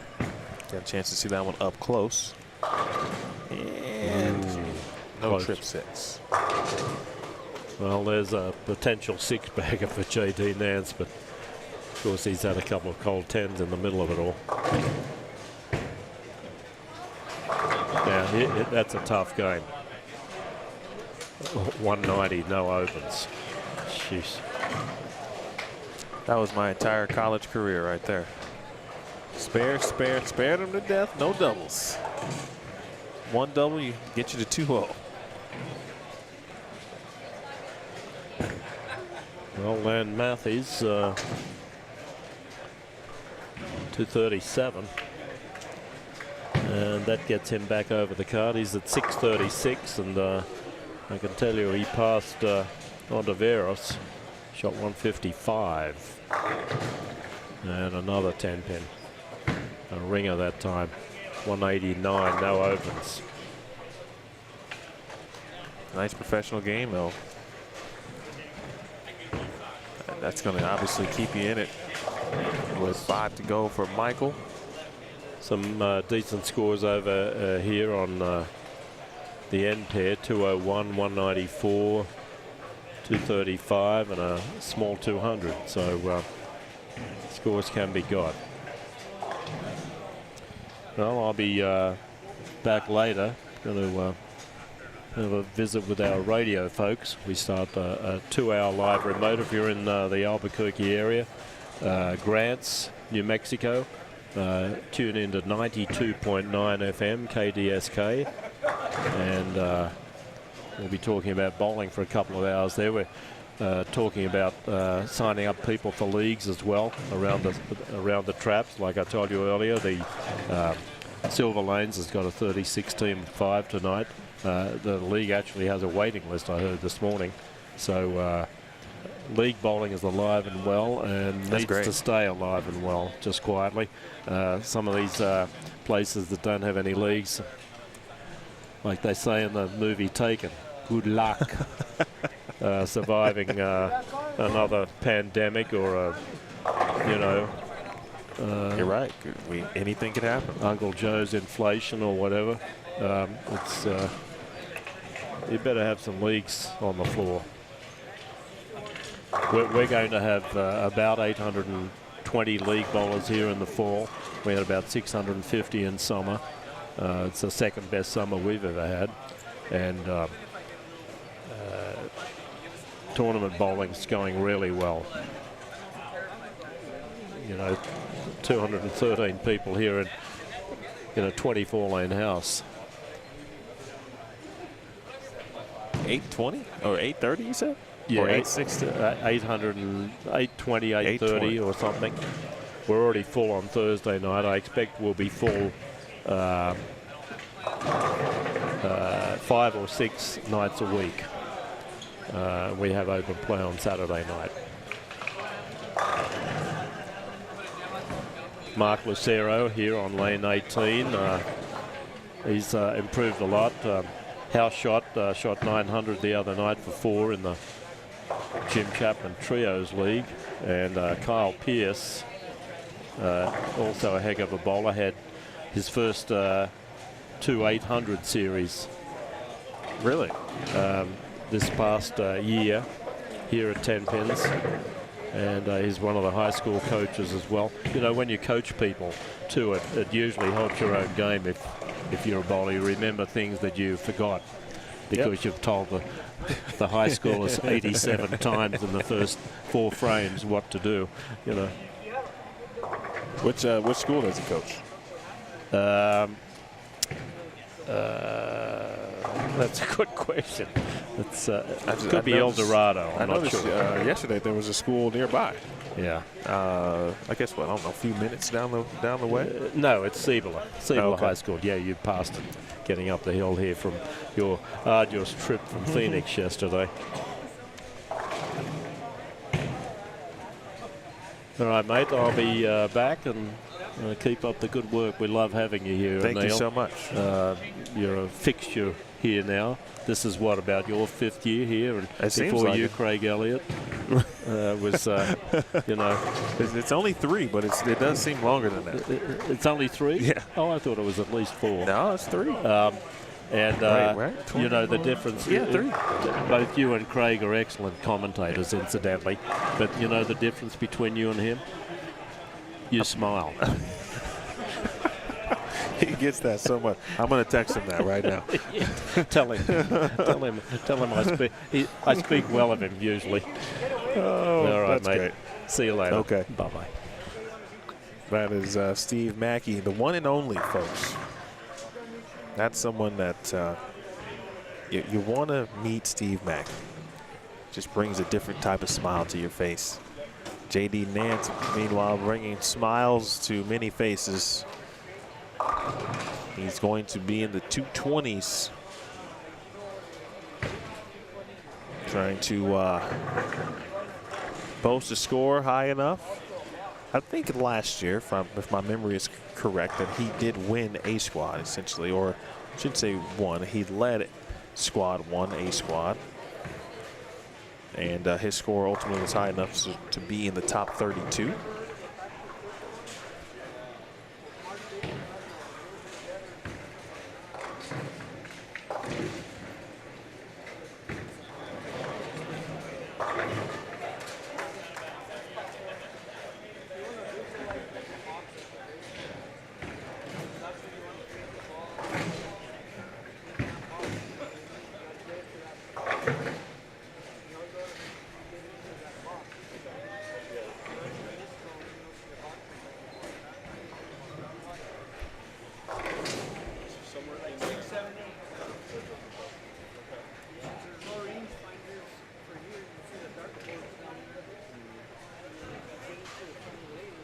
.221 officially for J.D. Nance. As we keep the train rolling here, this is now game. Shoot, what game is it? Oh, it's game 4. And there is Jeremy Glover, who just exclaimed he got a double.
Down on 13 and 14. Just take a quick peek over there. Looks like things starting to get figured out down there too. At least with a couple of players starting with the front 3. We'll see it in a minute. Ryan Halen is really struggling. I'm definitely surprised by that.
All right, Steve and David move over to 19 and 20.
And if you are just joining us, we are now to game 4.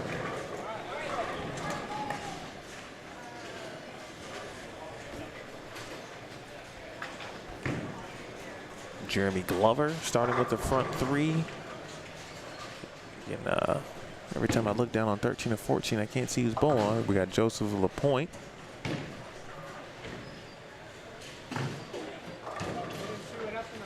He started with the double. Now Jeremy Glover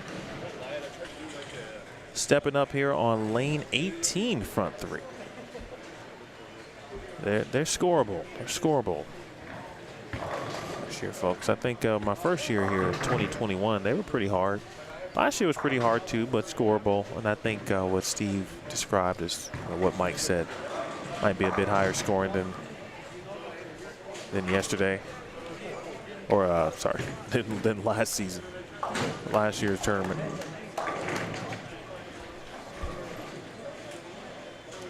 It only means one thing. Next year, they're going to be downright difficult. You know, Steve touched on it, though. He's been running this event, right, for 19 years. And as a tournament director, and many of you are tournament directors who are watching. Now, I think it's probably the same to a degree in the youth space in regards to tournament conditions and their level of difficulty, because you do want players to return. You know, but scholarship certainly. Obviously, we're talking about cash here. Now, if a youth bowler, I believe, did want to bowl this, the smart option is available, but I'd have to imagine you always have to keep in mind, and I'm not a tournament director, but I've been around enough at this point to know that determining or trying to figure out the level of difficulty, especially at a tournament like this year after year, it's consistent. You know what you're getting typically, but you do want players to return. You want bowlers to feel like they have a chance.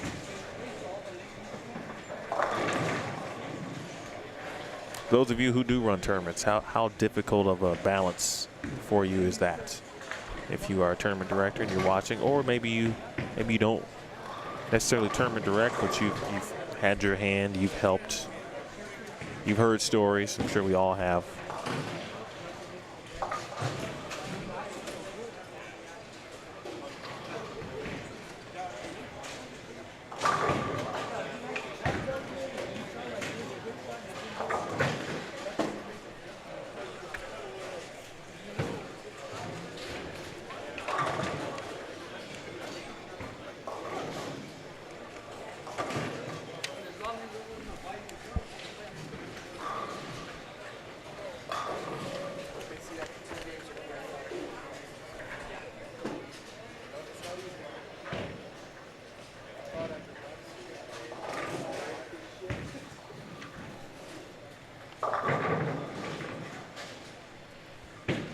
Glover and Matthews here putting in some early work. Mentioned JD Nance coming off a 221 game. We'll have a score update in a moment. Jeff Hemer was making his way, writing down all of the scores.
Hello, G, by the way, if I missed anyone else, welcome to Bowlstream TV. My name is Emil Williams Jr. Tournament organizer Steve Mackey was with me for a couple of games. He will be back.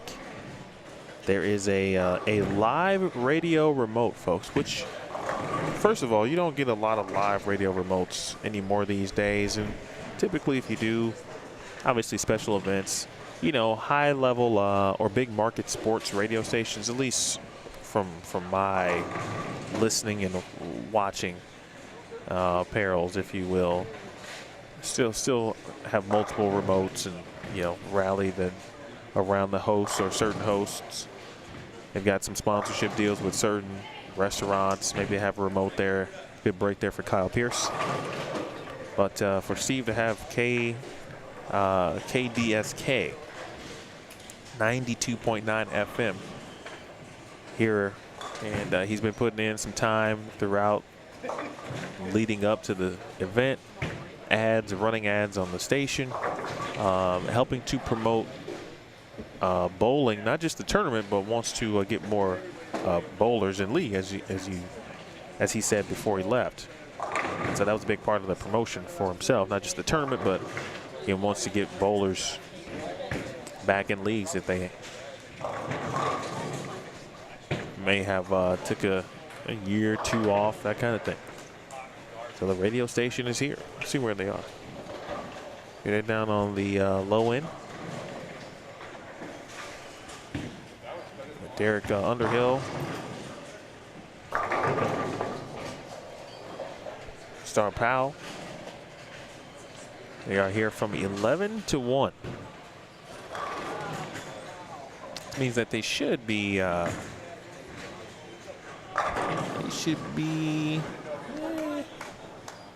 maybe not.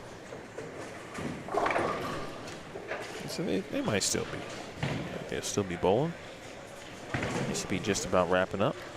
All right, got some scores for you after 3 games. And the leader right now, the young man on lane 17, Lan Matthews, at plus 36. Gave you a plug on the radio.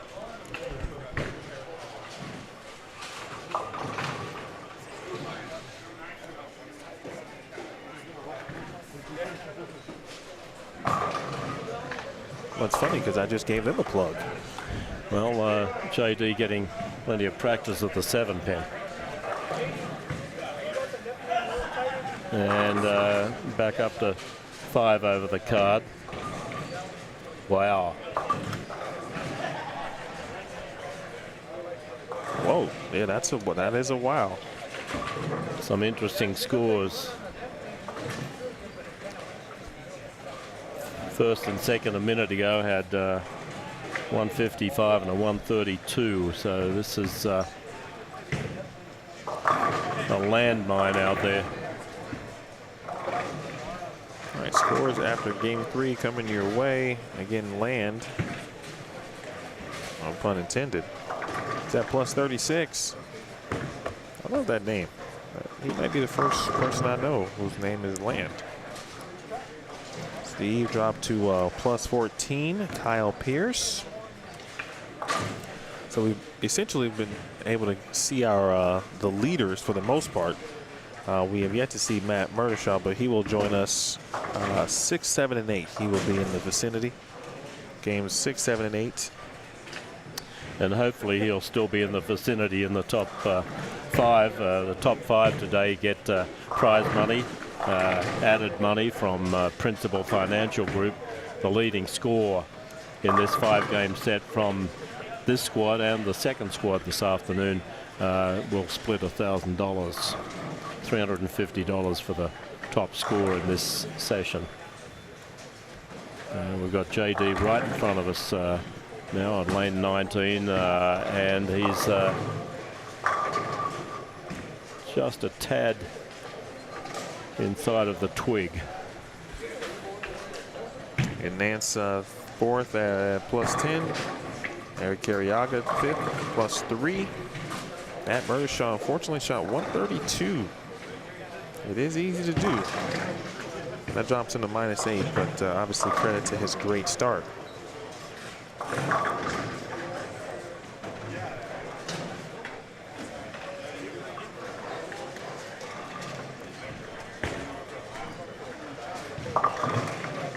Nance a reliable spare shooter. He's got 4 of them in a row here. and his opens are often splits. In fact, one of them cost him this tournament last year. Oh, He had a 7-bagger going to the 10th frame, needed a mark to shut the gate on Cortez Schenk, and left a 3.79. How far does that? I mean, I know your memory goes back all the way to the very first event, I'm sure. Like, do you have like some highlights basically from every single year that are just kind of etched into your memory? David Haynes was one of the early winners. John Young of Albuquerque won the first 2 events. We had 78 bowlers in the first one, about 87 bowlers in the second tournament. David Haynes was a Team USA regular at the point of him coming over here. He's here again this year, and he's also the coach for Hong Kong, incidentally, bowling team. But anyway, David bowled probably about the 5th arrow, and that was pretty stunning. He was, you know, he's a fairly deliberate bowler. He liked to give the ball a bit of air. He was giving it very good loft from the almost the 6th arrow, and that was a very interesting win. And he jumped about 20 boards to the left when he decided to move over there. I mean, you know, you see people fiddle around, they move a board or 2 boards or something or other. All of a sudden, he just went from, you know, he went from the East Mountains to the West Mesa. If you live in Albuquerque, you know what I'm talking about. And that was in one fell swoop, and people went, wow, look at that. That was pretty unusual to see that. Of course, it was on the wood lanes. So he was certainly a highlight early on in this tournament. And then Brett Wolfe, who had won the ABC Masters. Brett is coming back this year. We haven't seen him for a number of years. Big left-handed guy from Arizona. And he bowled his mate Andrew Kane in the final and lost the tournament one year. Lonnie Wallachek, very good bowler from Kansas. We've had some Kansas winners.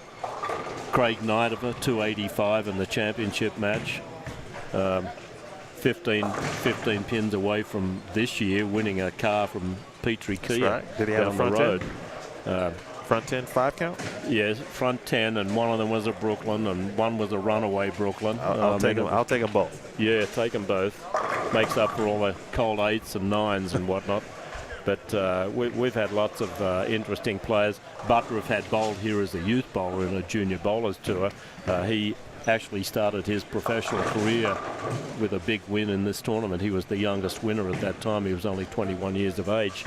And that was one of the 2 years that Francois Lavoie finished runner-up in the tournament. I remember the other one. I saw that one in person. Yeah. Well, Francois is back. One of the early sign-ups, actually, Francois Lavoie. We're very happy to have him here each year. He's a heck of a bowler, and he's a very good supporter.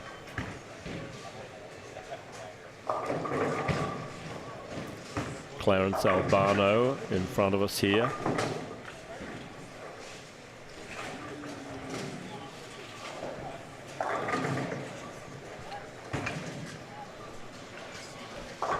Ontiveros trying to make amends for his 155.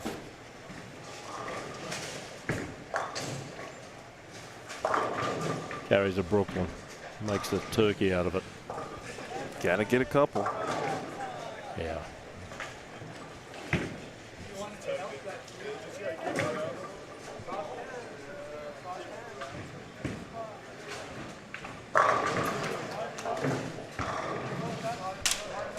There's gonna be there might be a 300 or 2 shot this week, Steve.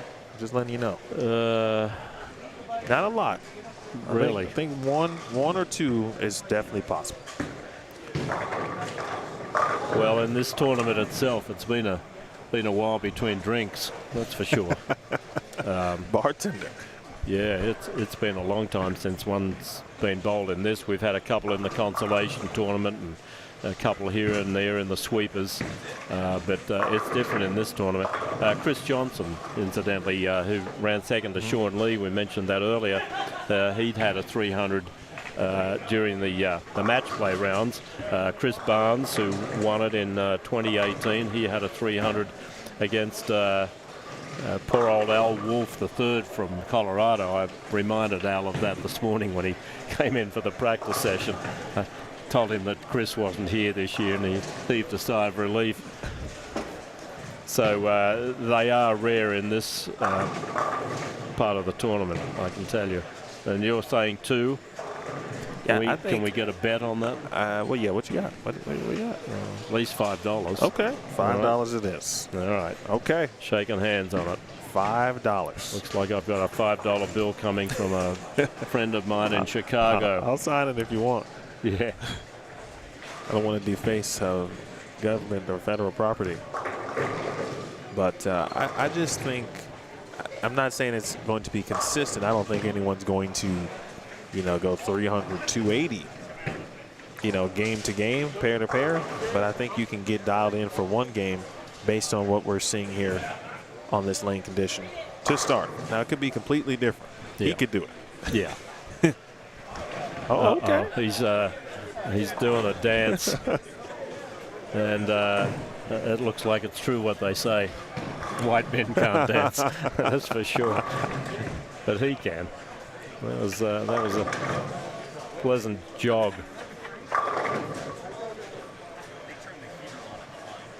Well, here's an interesting finish. 85 in the 7th for Mark Lucero, and he's ended up with 172. A good finish, full-bagger. Good for him.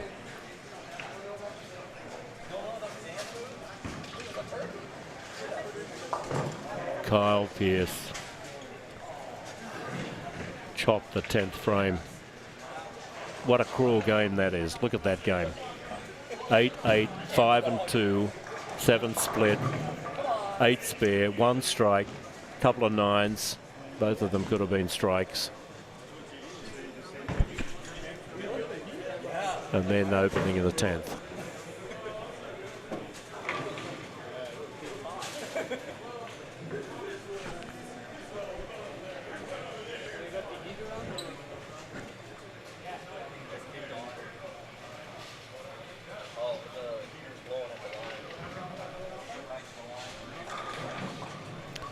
Well, this could be an exciting 10th frame for Jeremy Glover here. Travelling reasonably well, 576 for the first 3. He just struck in the 9th, hoping to go off the sheet and get to plus.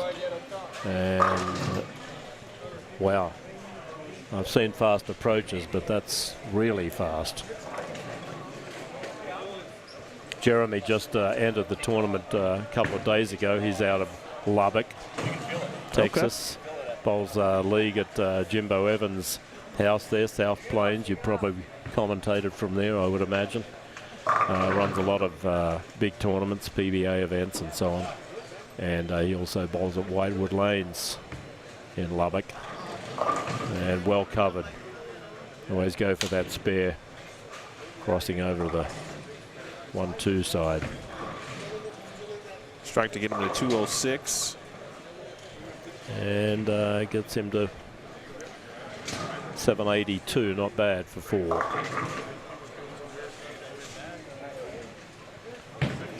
Talking about Whitewood Lanes in Lubbock, Bill Wood, who's the owner there, very graciously came over and helped us with our pin setter issues on 15 and lane 8. We've had some very unusual occurrences with some lane breakdowns here late. The devil's in the details, and he's also alive and well, right, unfortunately. But Bill's been a great help to us this week and resolved one of our 3-week-long issues with one of the lanes, which will be in play in the second shift today at 2 o'clock. Is Bill bowling? He always bowls the tournament, right? He always That's a good nice spare. Yeah, good spare for Clarence, hanging in there, hoping to get 190 or a small 200.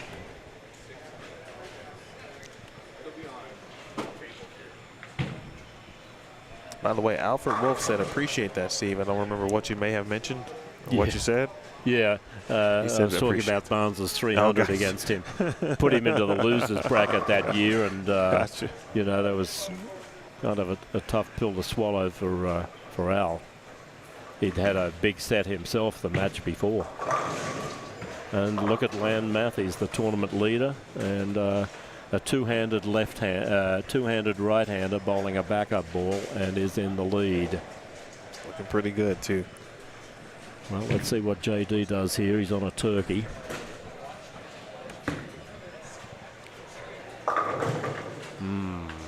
Oh, goodness. Yeah. Should have jumped a little harder.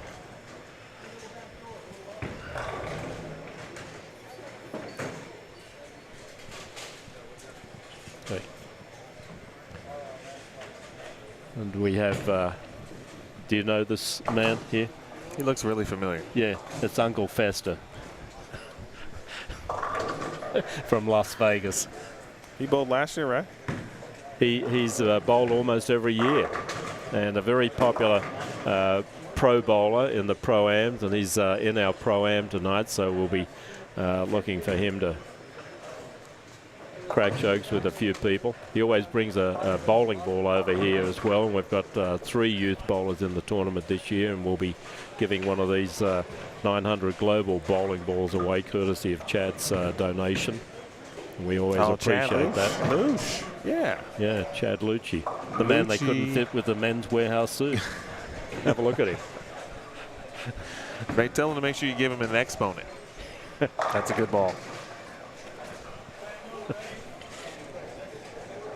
He cashed in a couple of the sweepers this week, as he always does.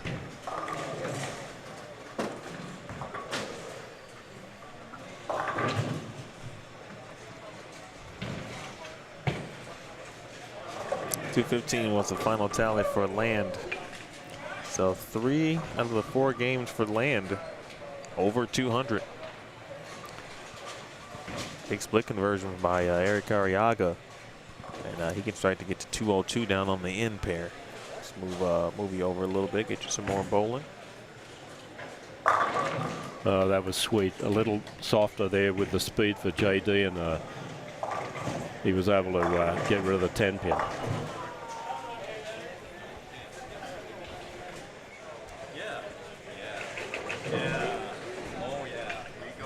We have a man bun in front of us. Or is it a he-hive? No, that's just called a ponytail. Not quite the man bun there. That was what JD's hair looked like, and That's what it used to look like? I said to him one day, I said, "Doesn't that weigh a lot?" And I felt it. That hair is heavy, and he said, "Yeah." He said, "I might have to cut my hair off." So that's what he looks like now. He's kind of a Uncle Fester style. You don't have much up there either. No, and it's going away too. Yeah, is it going away? Well, that's all this stuff.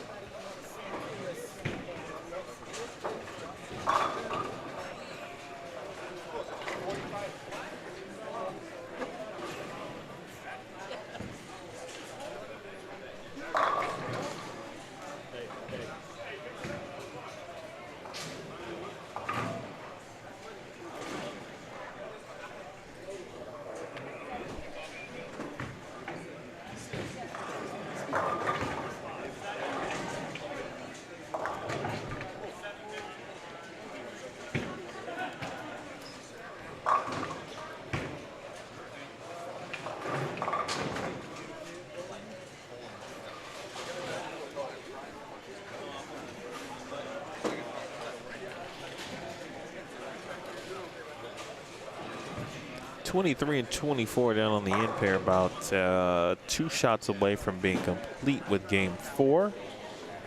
Next squad is scheduled to begin at 2 p.m. Mountain.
Ramsey with that request. Yeah, let me get that to you here. 1 second.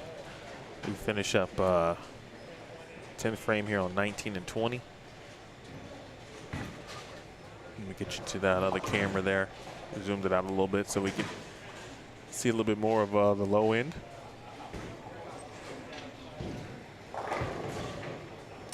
Question on what Jeremy was throwing? That's a good question. I will look intently once he puts his equipment back on the ball rack there. There is JD, one more away from potentially being the 220s with good count.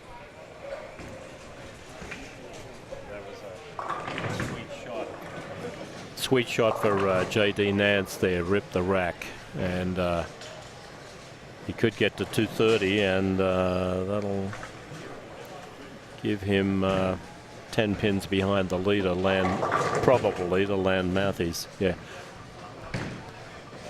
Pierce had 153, and Ontiveros hoping to shoot 195.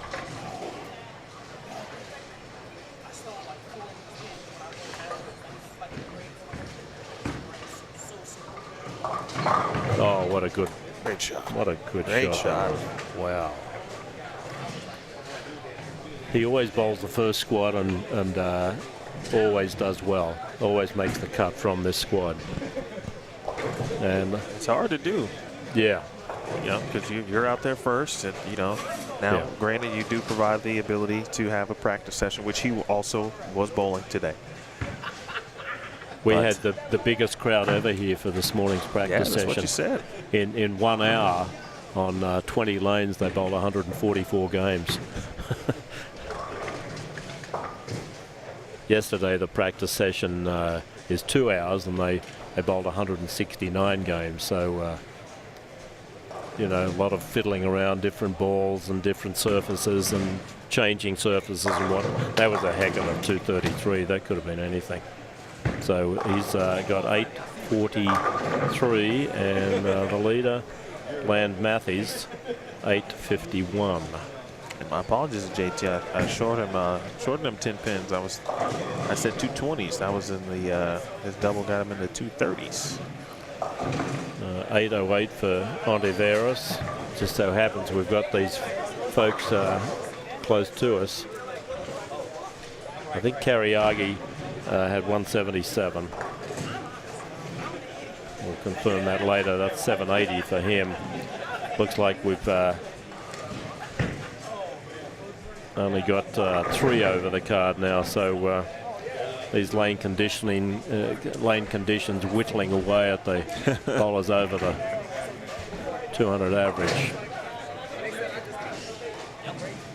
Well, I was curious, and it'll be different each squad, because you know once B squad hits the lanes, and they will have watched and taken a look at what's happening and gotten some idea, and they will have their game plan, and then tomorrow, or squad 2 I should say, then squad 3 will hit the lanes in the morning, and then they will do the same thing, but the pattern will be out again.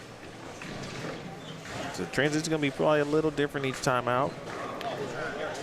Okay, Devore is going to shoot 225, and that gets him over the card as well. He's at 811, so in third for place. free entry too. Yeah. He had a split in the middle there, so a solid game again for Devore. Hasn't missed a spare that I've seen so far. The couple of open frames he's had have been splits. Spare, turkey, spare, split, turkey, spare, strike. Good game. Taking a look at the lower end of the building, we got 13 and 14, and then we got 11 and 12. There's our guy Jim Tillery. Every time I see Jim bowl, I always think he's about to go play golf at the down in Scotland. Yeah.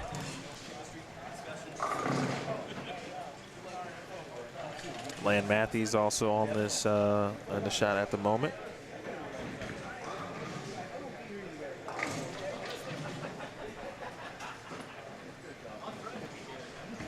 Got a bowler coming our way, lane 14, Antonio Lopez. Him and his wife just had their first child a couple of months ago. He's a heck of a bowler, formerly out of El Paso, Texas. He lives up here in Rio Rancho now, and bowls in our draft league on Monday nights here.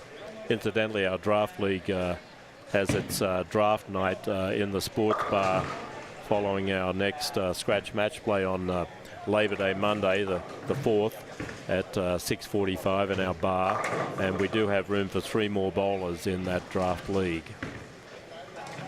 And the way we set it up, being a draft, we try and have all the teams fairly evenly matched after the draft is conducted, and then the league will start on September the 11th.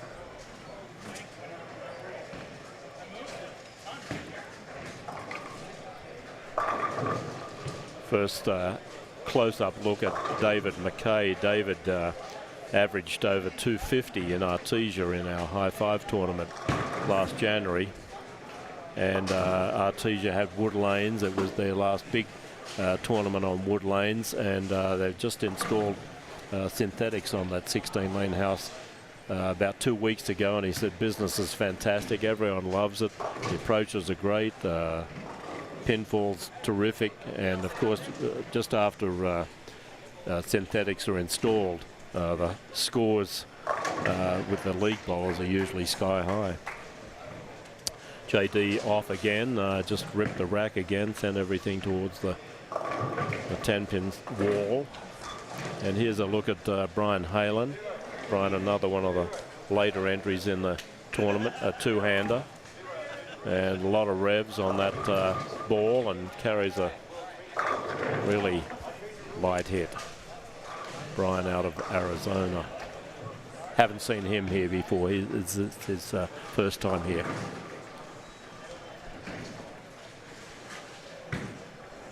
That's good news. Brian's starting to bowl everything, which he should be. Bowls on tour.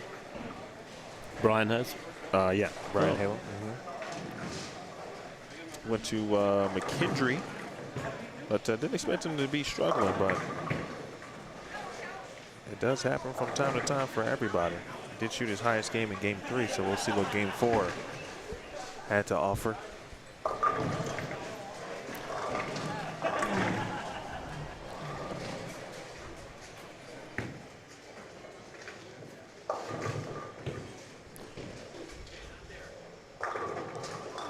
Splits that we're looking at here. Clarence Albano with a 4-7-10. That's an unfortunate leave sometimes on a sport shot. Could be a 9 count, turns into a 7 split.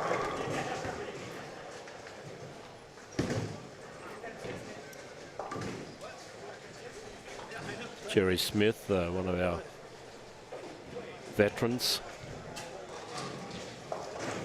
and his wife Christina is a competitive CrossFit fitness person. Yeah, CrossFit. Not CrossFit. You know, they do all the posing and whatnot. Oh, bodybuilding? Yeah, body. How about that? And she's done very well in some competitions of late.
covering the Carl Long tournament.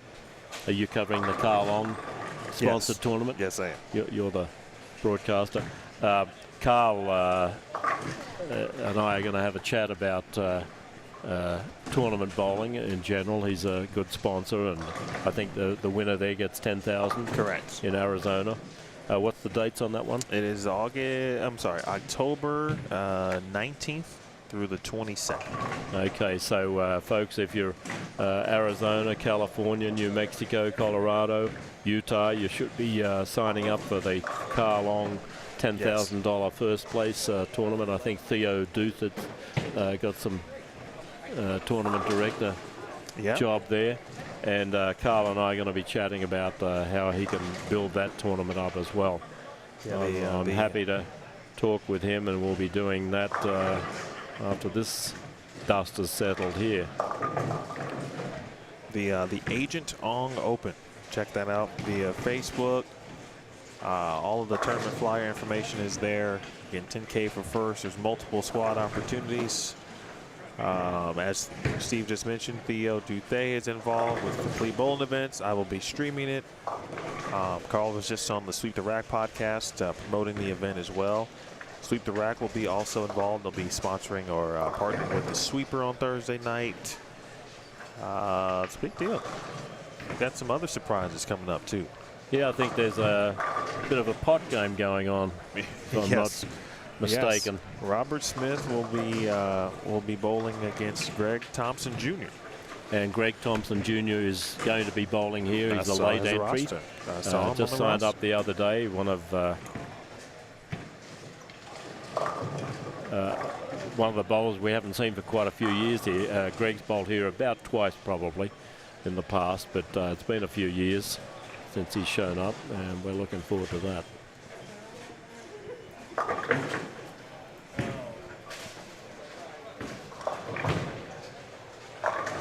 Yeah, good to have GT2 back, but yeah, $1,000 per game. Robert Smith versus Greg Thompson Jr.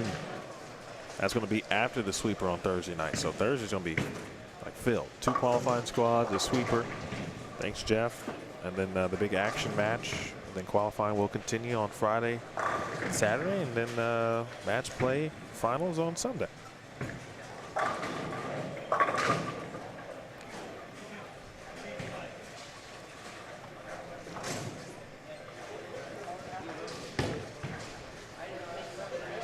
Had some more requests for 13 and 14. A lot of Matt Murdishaw fans in the chat this morning.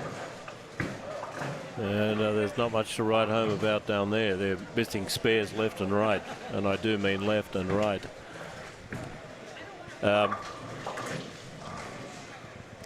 Pot games. There's nothing like bowling pot games for. I remember back when pounds, shillings, and pence was still the currency in Australia. You'd be bowling a guy for £5, and you had £1 in your pocket. That taught you how to bowl under pressure for sure. After all, you didn't want to end up like Munson. Well, yeah. Didn't want to get Munson. You don't want to. They did turn that into a verb. All right, Matt. Well, as Steve mentioned, this pair, unfortunately, there are several opens, lot splits, several spares. Matt working on 76 in the 6th.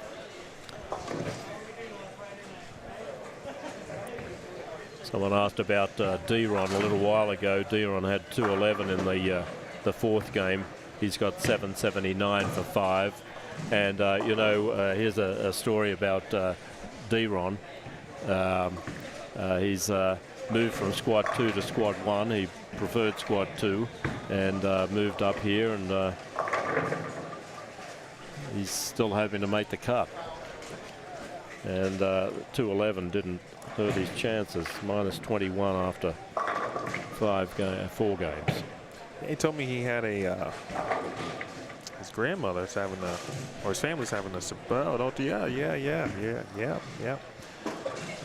Oh, what a sweet shot that was by J.D. Nance. Gives him a double. Boy, 13 or 14 is really treating all of these 4 bowlers down there with disrespect.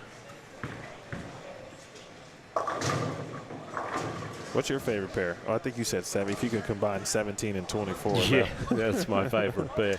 Well, as a pair goes in this house, 15 and 16 is pretty sweet, and 5 and 6, and you know 1 and 2. That's a feast or a famine down there. When it's a feast, boy, you can get fat quick, and when it's a famine, it's really hard.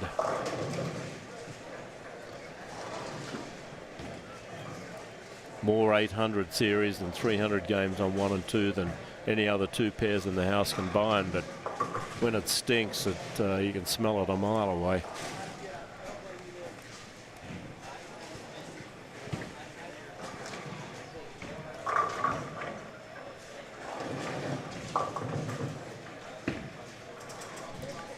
Come to think of it, I bowled league on 13 and 14 a couple of weeks ago on the house shot, and boy, it was pretty tough then too, and the scores down here now looking woeful.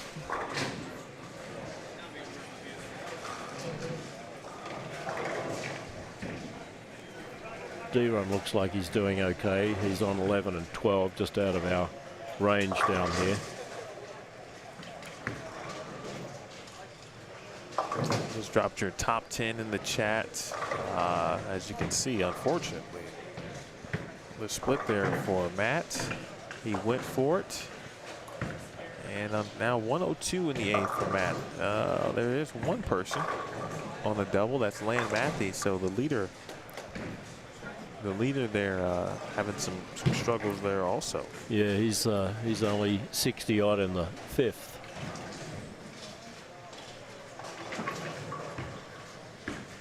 Nance, that was a week 7.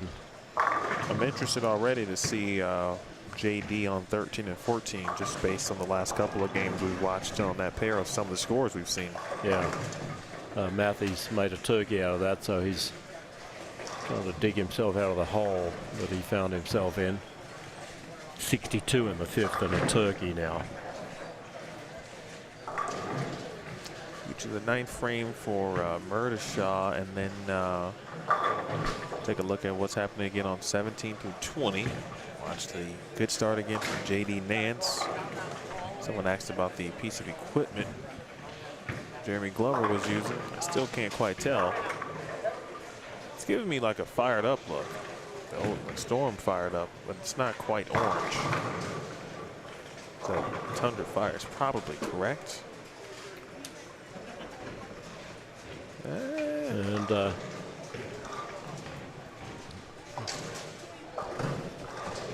no, it looks like it fired up. I thought you were talking about him for a minute. He's really he's definitely fired up. He's got some fire in him. Look at this. I appreciate his energy. Especially at, you know, we started, what time we started? 9 a.m. Mountain time? Yeah. Which is 8 a.m. where he lives.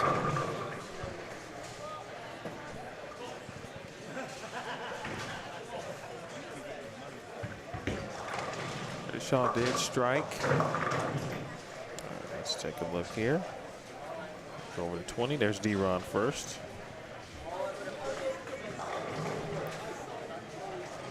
Carried a 4-pin. And Jerry is always out there bowling. Now he's bowled the event every single time I've been here so far. Yes. Yeah, he started bowling here probably 10 or 12 years ago. He's improved a lot. Bowled a few regionals here and there as a PBA member. Joined the PBA a number of years ago.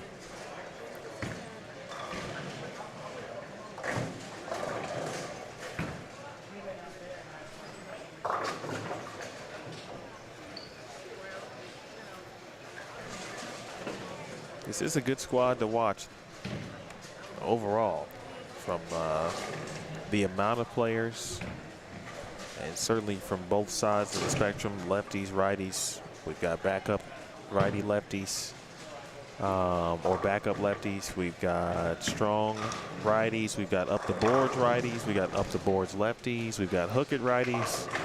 Got everything you could really want to watch if you're either of those categories or in between. Any of those categories, yeah. You mentioned a few I've never heard of. Yes, this is the biggest first squad we've had. Of course, that helps overall entries when you can get people to bowl on Friday instead of Saturday. It's always good news. We're at about 212 entries now. We just had someone come up with some issues at home and can't make it from tomorrow. So if you're a local bowler and you're thinking of bowling, we would love to have you. Land Matthews, tough break for him. He went wide, left a washout, and sent the one pin into the gutter near the 7. Just missed that spear over there. So he's only going to shoot 170 odd this game at best. Yeah, 178 max. Jerry Smith right in front of us now. Very unusual style. He's a bodybuilder as well as his wife, as you can see. A lot of revs, a lot of hand in it at the release. I'd love to borrow just a couple of those revs. Yeah. Give me about 2 more strikes a game, and I'd average about 240.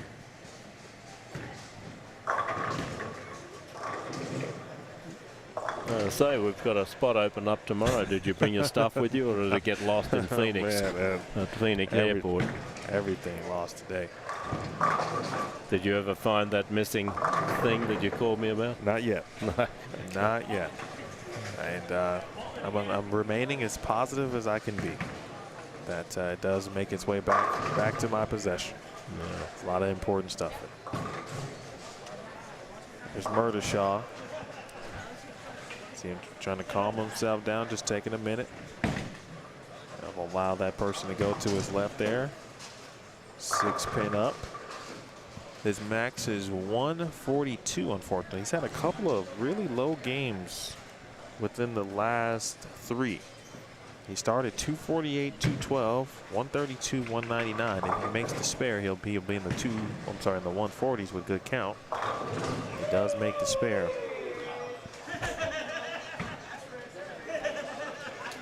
$19.20 is we got a nice little lively group here.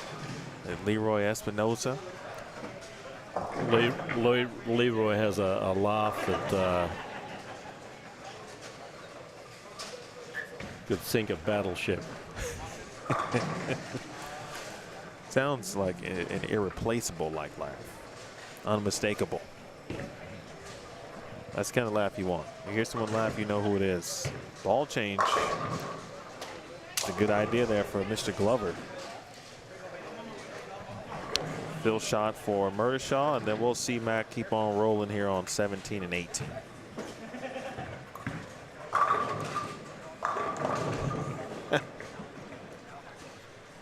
Daniel, it could be whatever gets me to 240.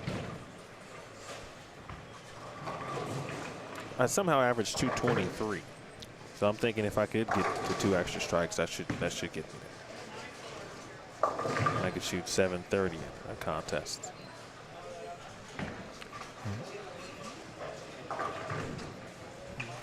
Matthews spares the 10th for a 160 something. And J.D. Nance taking advantage of that outside shot as long as he can. A pink ball in his hand. It was he threw it last year in the finals. Yeah. He threw a couple balls. I feel like he switched to that one late.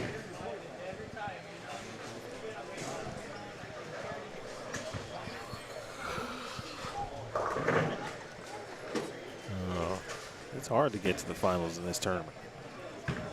Yeah, luck of the draw plays a bit of a part too. 168 for the tournament leader.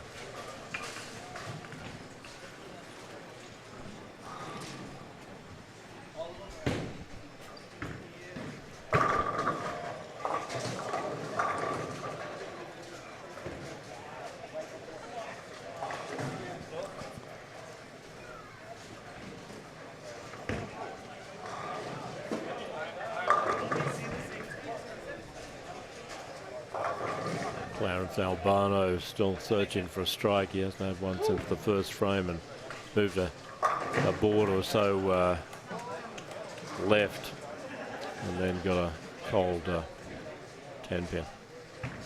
Jeremy Glover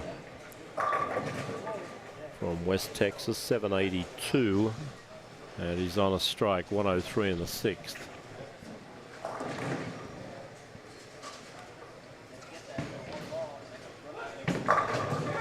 Oh, nice shot. A speedy messenger got rid of the 10, gave him a double, and he can go off the sheet for 223, and that would get him over the card as well. Barely. 172, 199, 205, 206. Yeah.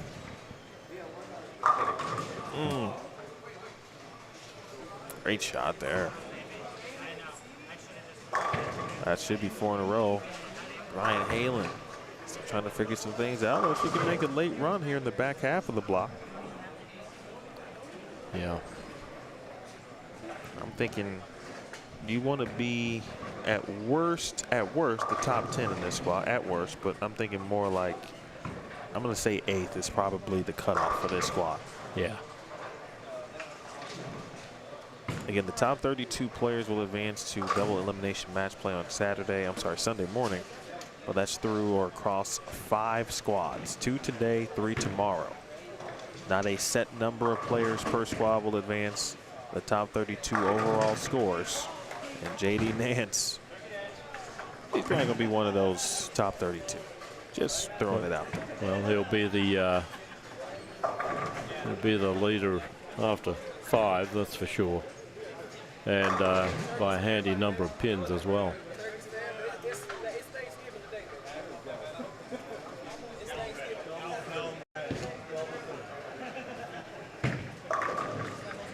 Oh, give us a break. Wow. Screaming 10-pin, threw it in the gutter a couple of inches before the pin, and then called 9 as well.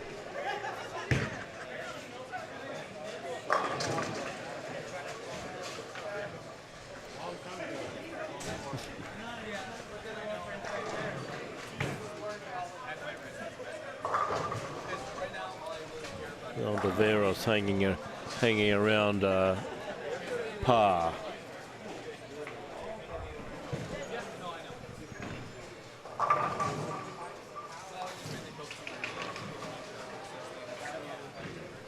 See, what first possessed you to create this event? Like, why did you start this? Well, this is week 33 of a calendar year, and we'd owned the place for a couple of years, and another bowling centre had opened unexpectedly about 9 or 10 miles from us, and week 33 took $14,000 in revenue. That's not exactly the stuff that dreams are made of. Doesn't pay too many bills either. Barely made payroll, and I thought, oh, we need something here in week 33. The kids are all back at school. The summer leagues are winding down. Some of them already finished. And the fall leagues really don't get started here in this centre, at least, until next week in the first week of September. So I thought, well, I better stick something on and see if we can make something out of it. And we've taken as much as $40,000 in this particular week because of putting this tournament on. So we get a good crowd here. They eat and they drink. We've got a new menu in the snack bar. That's really helped revenue. Oh, is that right? Okay. And go check that out. Yeah. Our Philly cheesesteak sandwiches are as good as anything you get up in Philadelphia, I can tell you that. And we've got great burritos, and the food here is really good for a bowling centre, quote, food court. We do fairly well. The bar's very strong revenue here. A lot of regulars come here, and of course they eat and drink during the tournament, so that's been a big help. And we get paid for the lineage through the sponsors that we've signed up over the years. So a lot of splits on 19 and 20. People would be well advised to keep an eye on 19 and 20. If you've got aspirations to win this tournament, this is the pair you'll be bowling on Sunday. Now, Clarence Albano has had 0 luck this game. No, he left a brutal 9-pin, wrapped to 10, or another 10 now. Yeah. Folks, the high game on 13 and 14, and there were some good players, including Matt Murdishaw and the leader in Land Matthews. The high game over there was 168. Yeah, wow. This turkey dance is starting to take over here. It is producing good vibes across, at least from where we're sitting down to the approach. The only way to fully test the theory is if we were to bowl, and if we could also garner turkeys, then we'd be into something. I'll let you go first.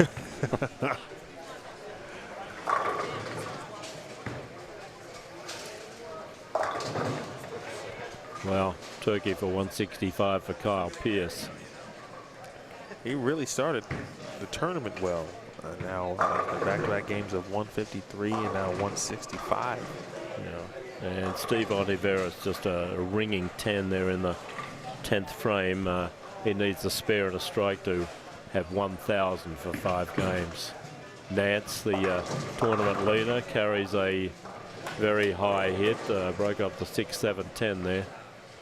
Speed helped. It's a good shot. Oh, man, hooks.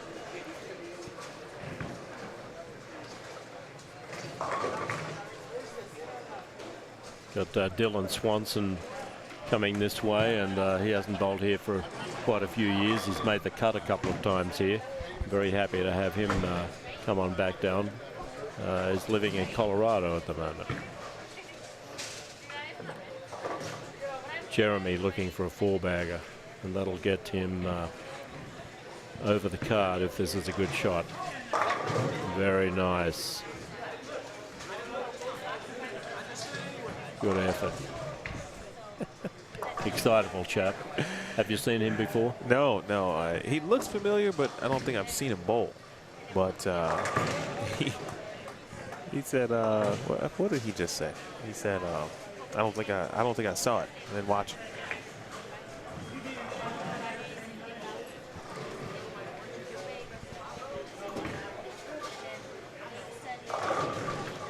By the way, the question about what he was throwing earlier, I do think it was a fired up. This, of course, is not a fired up. J.D. Nance is going to have close to 1,080 for 5 games, depending on the count here. That's all 10. 1,080 for 5. Just needs to remain erect the next 3 games and he'll be fine. He'll make the cut easily.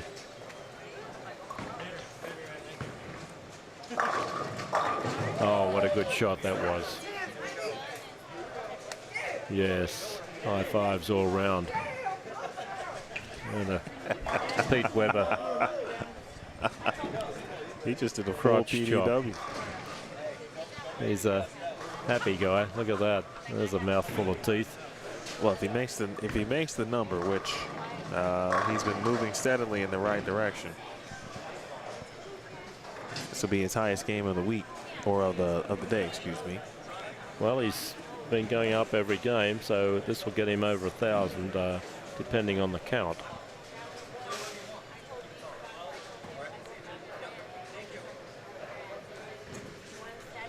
He's got a good routine.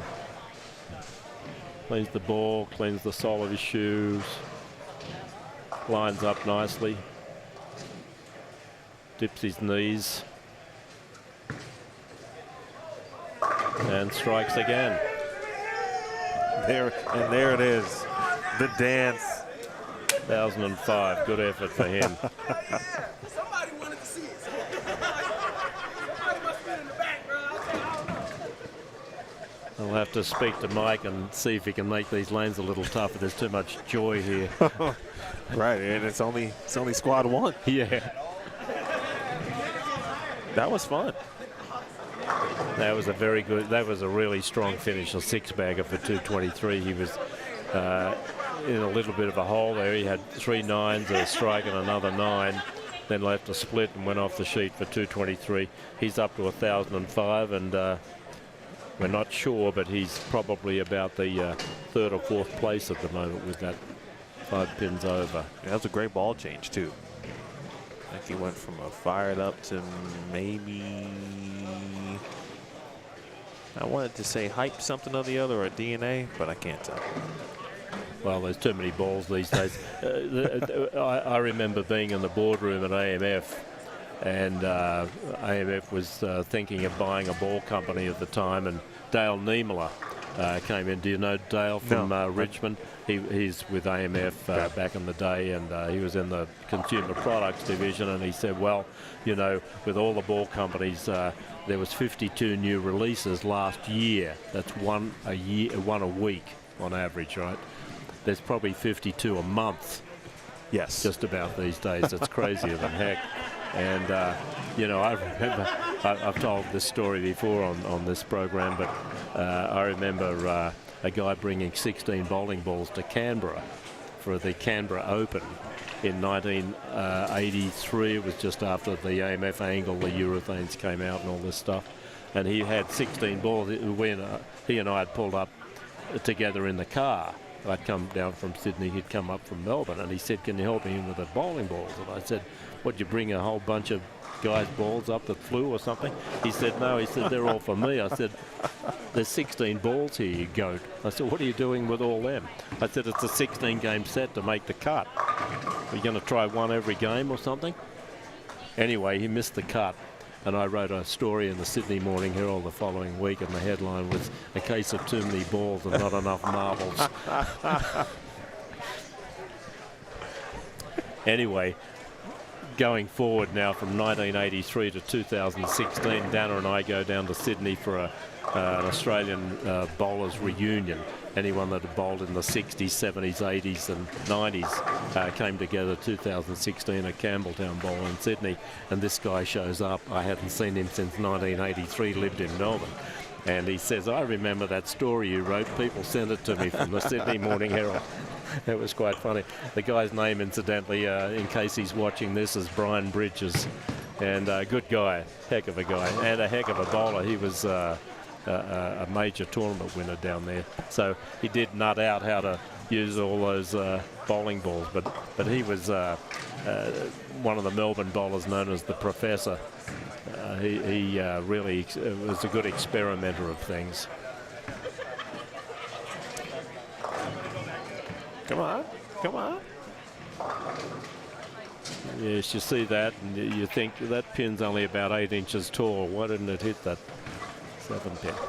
J.D. Nance gets away with one down there. He started with a 9 count. He is the tournament leader for sure. 80 pins over. He might be 60 odd pins ahead when we get the official scores handed in. Lan Matthews started with a strike on lane 11 and 12. Another look here at Jerry Smith and Dylan Swanson. Jeremy Glover just a little ways over there on lane 21 and 22. And continuing to strike, and that looks like that ball's going to last him another game or so. Good shot. Before he goes to the bag. Well, he's going to find himself, what do we get to? +5? +5, yeah. And I don't know, certainly Matt dropped was under the card, dropped further. At minimum, he shot 162. Yeah, Carriaga was down the ways. Steve Ontiveros had a 190 odd. He's going to be close to the square.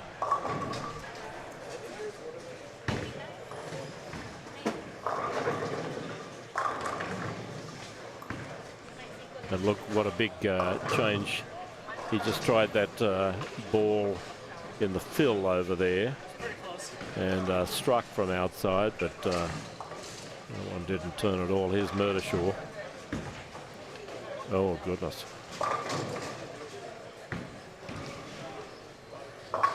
First time we've seen Matt here, and at the tournament, nice pair. He's a good regional player over there in the West.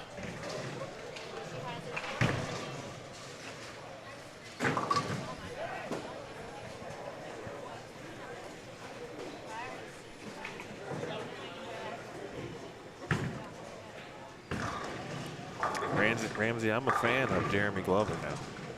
I like his energy. Energy is important.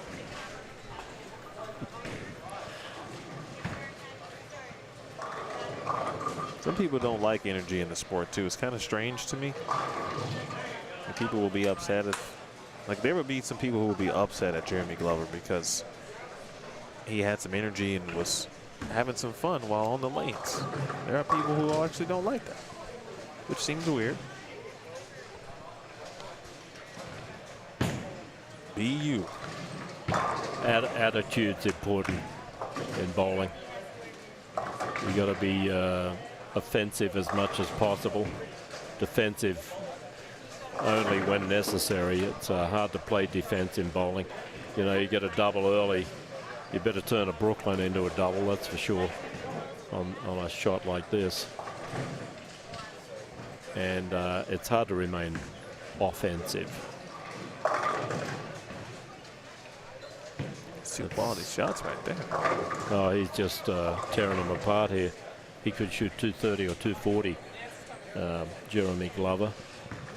And like I said a little earlier, one of our later entries just signed up on Tuesday night, as a matter of fact.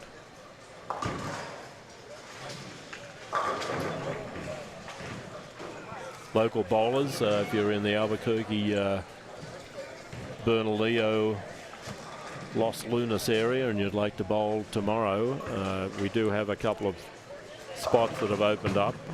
People that have moved squads and so on and so forth. Call the bowling centre at 505-891-4462 and you can sign up over the phone with a credit card. The Albuquerque area Woman Bowler of the Year, Robin Priola, is our desk person today, and Robin would be happy to take your details down and sign you up for one of those 2 or 3 spots that are available tomorrow. We're paying down to about 53rd place. Let's see, Land Matthews is doing okay down there on 11 and 12. Murdershaw with a strike that we're used to hearing from him out of the West region. And Nance, his first strike for 3 shots. A light hit. Yeah, there looks like all those players on that pair, though, off to a much better start overall. Hook a little for Jerry.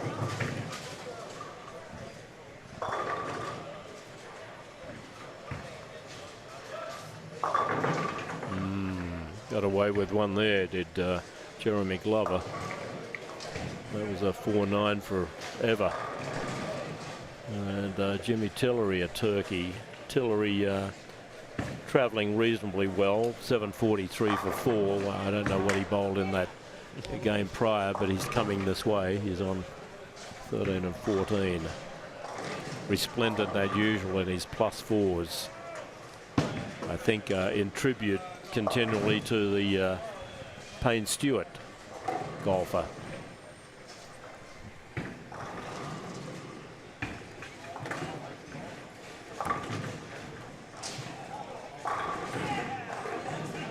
Appreciate everybody tuning in. You're watching the 19th New Mexico Open. Longtime tournament organizer Steve Mackey. My name is Emil Williams Jr. with Bowlstream TV. Thanks to Steve, Dana, and Mike, and Jeff, and everyone who plays a role. Oh, look where Brian is standing now. Wow. Nudged up against the ball return. He's trying to use that gutter There is some hook on the gutter. Wow, that was a gutsy move. He was his right knee was up against the logo on the side of the ball return. Don't see that too often these days. This is, I mean, in his particular case, right? He's got what game is this? 6, 5? This is game 6. So this is game 6. So he's got risk it or biscuit time. Like it's, you know, there's no re-entry or no desperado squad, so you got to take some chances. Yeah. And I think he saw enough of other players perhaps playing out there earlier to give it a try. Murder shot, no. That's that short pin again. Gotta get it out of the rack. Just a little bit too short. Yeah, just a hair.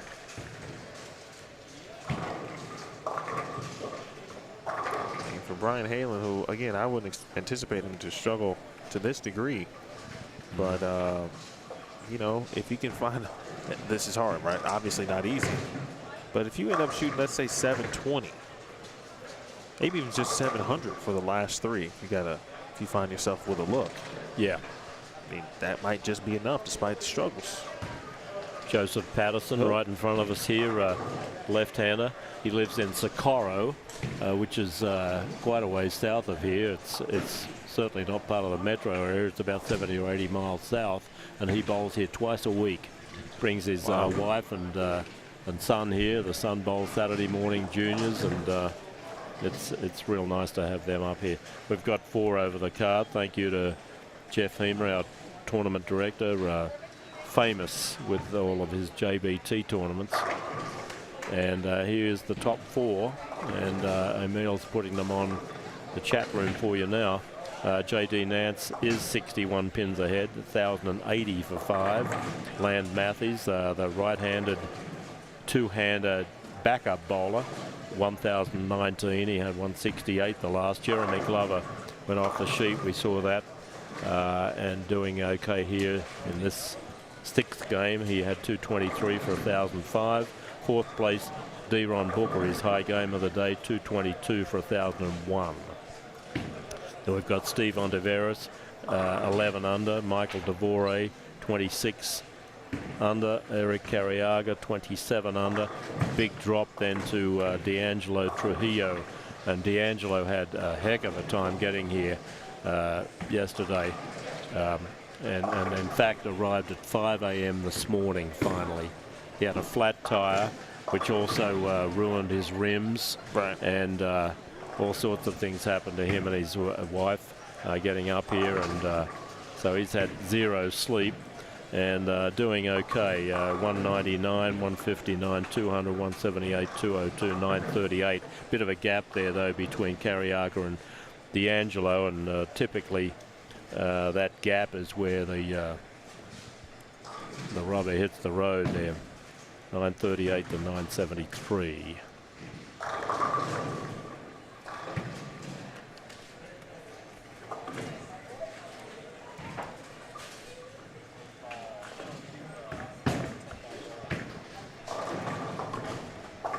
Nance having trouble on 13 and 14. Just missed a baby split. He's had 1 strike. It was a light mixer, and nothing else to write home about.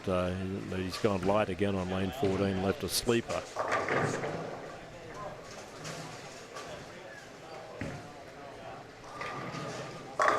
See what Halen does on lane 20. He's way outside, and too much.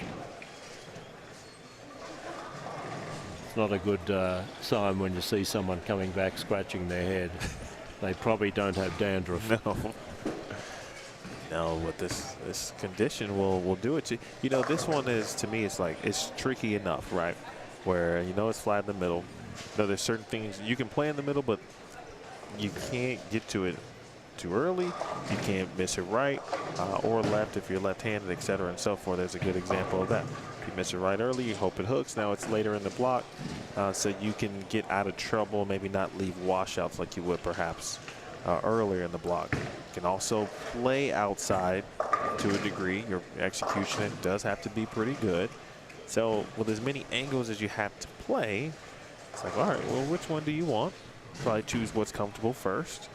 And then if that doesn't work, or if you start to lose your look, I do think the transition has caused enough of a stir to make players really think like, okay, how is this really going to play out? Because next thing you know, it's game 6 and the block's almost over. Yeah. Or you could be like Jeremy Glover, Yeah. who's gotten better as the block has gone on. Yeah.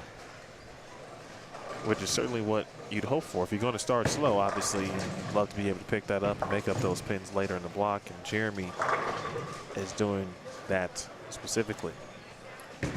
Mario Bronson is 20th, minus 122. He started well, minus game 2. But I watched him game 1. He struggled in game 2, then shot 235 in game 3. And then struggled again in game 4. It's kind of been up and down for Bronson. Hasn't been able to have a couple of back-to-back really good, consistent games.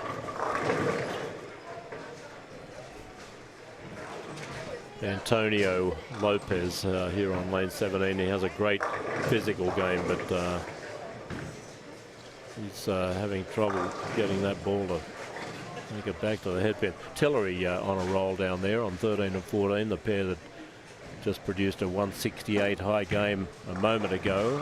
He's got a 4-bagger spare strike. And Nance in trouble. Gone high again on lane 13. Well, somebody's figured out that pair. Well, he's following Land Matthews.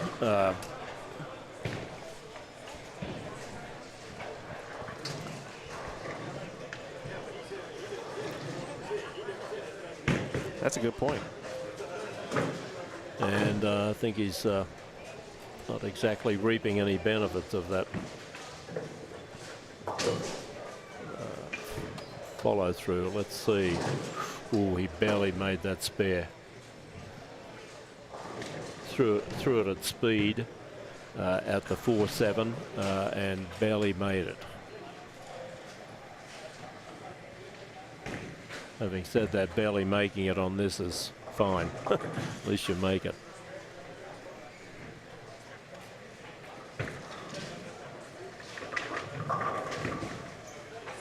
That's where the first one needed to go. I said that's where the first one needed to go.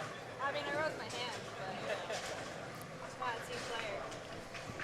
I tried. Joseph Patterson, let's talk about him for a second. Born in Ohio, learned to bowl in Ohio, heck of a bowling state, one of the best bowling states ever, and does fairly well in leagues here, but this is his first time on a sport shot in a tournament, and starting to tell on him. Look at this, Glover cannot miss. On pace for another 220 or more. Looks like it'll be more, actually.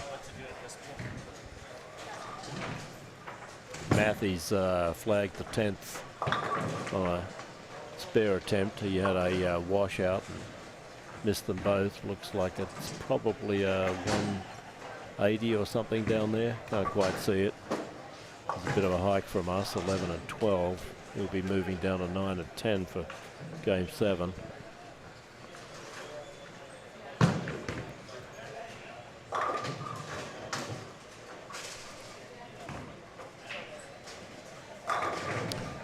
Nance finally found the pocket on lane 14, ringing 7. Well,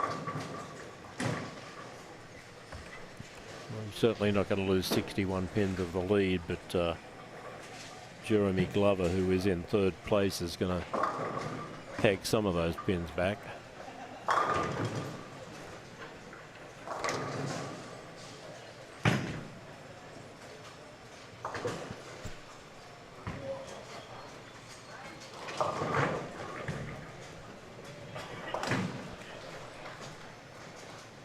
Jim Tillery trying to run this number down there. You're going to see Jim in the last 2 games. Oh, wow, that's a terrible break.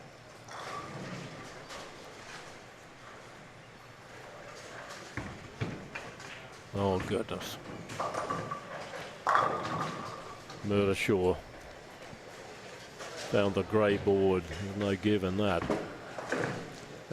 That's the first I've seen from him, but someone else tossed a gutter on the, I think in the end pair. Yeah. I see a gutter spare over there. Paul Yoda is in 14th place. He's coming this way. He'll be on 17 and 18 next. 157, 185, 181, 210, 178. And he's going to pick back some of the deficit here. He's minus 89 after 5. Paul's our ball driller here. He's owns the pro shop and doing really good business. Paul Yoda. Looking forward to seeing him come good here. Here's Tillery on lane 14.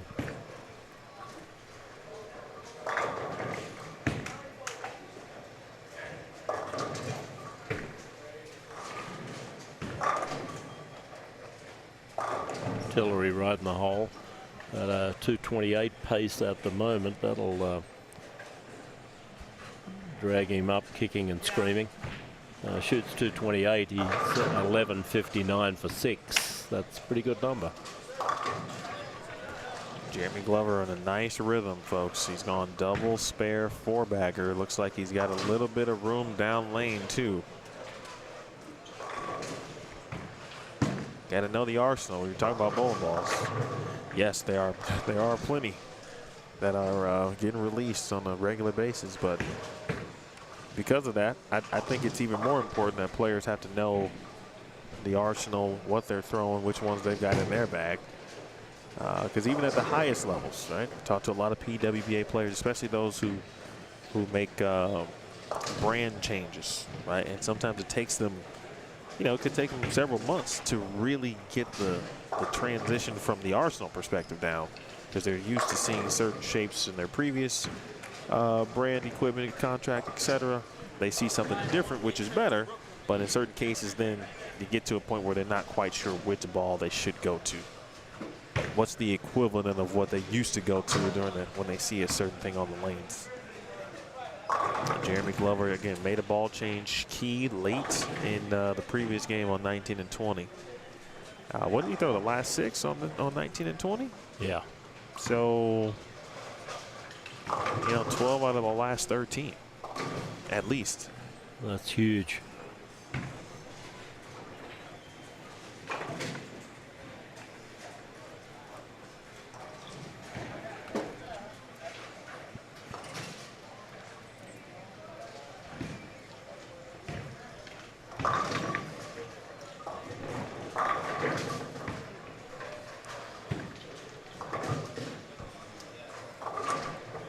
Well, here we go with Glover on lane 22. And 13 out of the last 14. Let's see what this one is. Huge speed. Ooh. A little bit too excited there. After his last strike, that 4-bagger came back pumping his chest, hitting his chest, and I thought, calm down, man. Got a couple of frames to go here.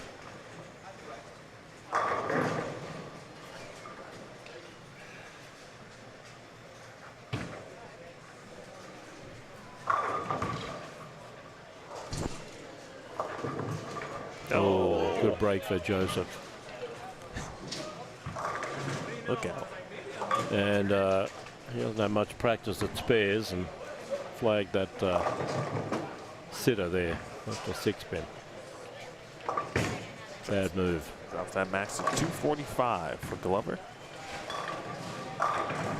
And I can tell you Nance needs to go off the sheet for 189.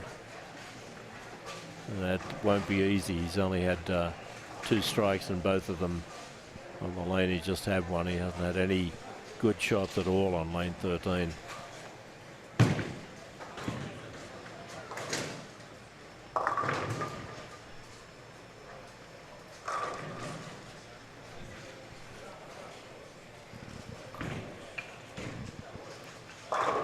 Oh, goodness. That's when you know. Yeah. Just probably not going to be your day. Okay, Paul Yoder. Going to see him next. He's had 2 turkeys this game, no opens. He can go off the sheet for 249, and that would give him 1160 for 6.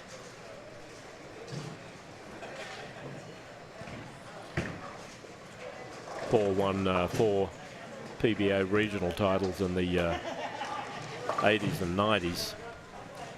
He's won one of our scratch match play tournaments here as well. Let's see what he does with this one. Oh, wild hair shot there. 230 something coming up. Still, that's the highest game he's had all day by far. We'll see him next in game 7.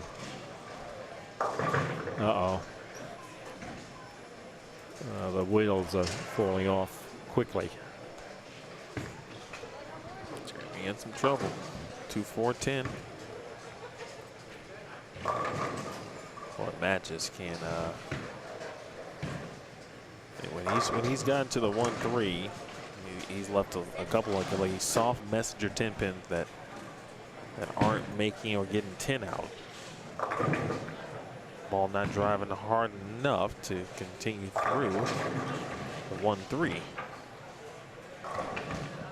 Some urethane purple, the perp.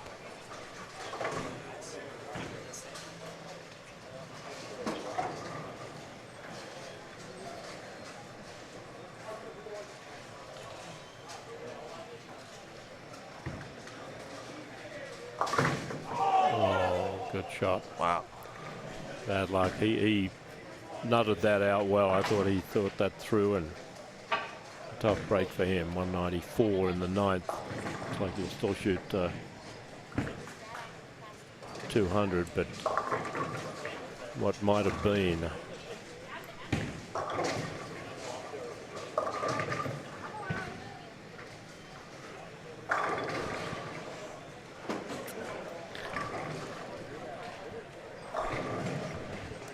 Nance buys a strike on lane 13, gives him a double, gets him into the 170s.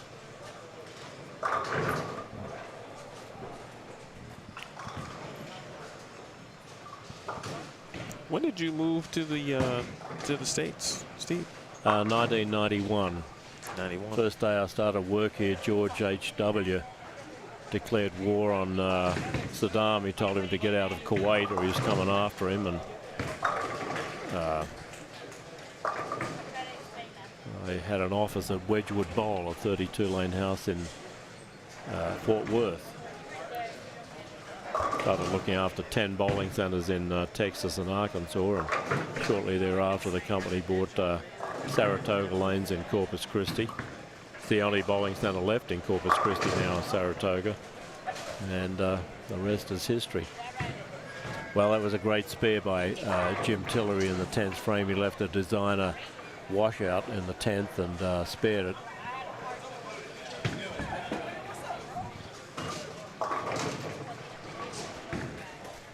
And Tillery is going to shoot, let's see, 225 for him. A couple of good games on 13 and 14. He's got 1156.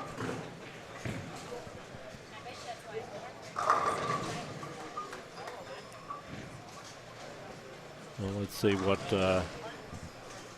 fate holds for Jeremy Glover in the 10th here. Had a big game going, and all of a sudden chopped a spare that he should have made, and then went around a split that he should have made. Spare from Dylan Swanson.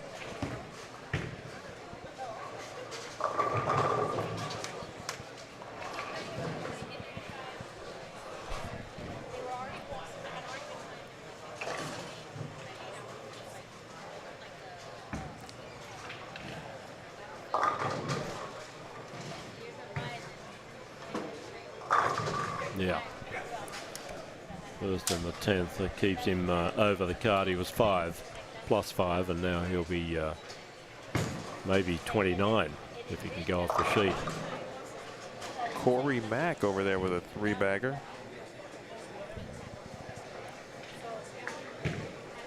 At least that's what it says on the back of his jersey.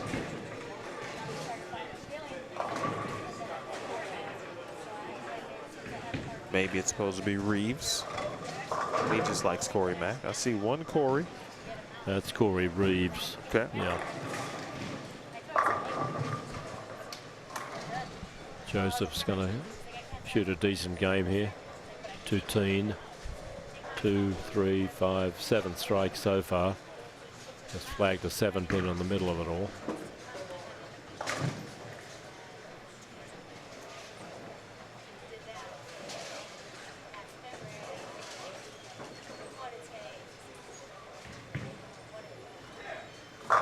Short approach, a screaming 10-pin there. Wow. See that pin flip around the gutter, did nothing.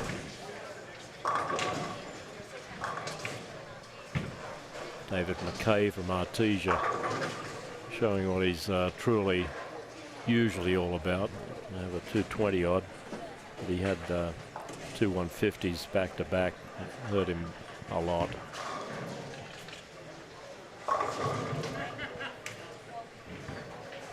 Back-to-back 200s now for Joseph Patterson. Let's see, 214 for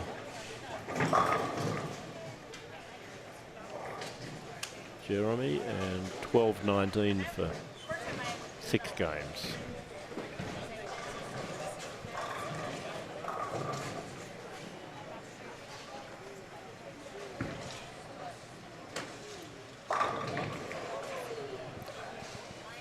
That's more like the David McKay that we are familiar with from down on the southeast of the state.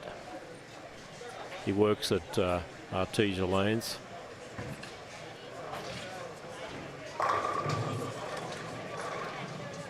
Solid game coming up for Mr. Swanson here.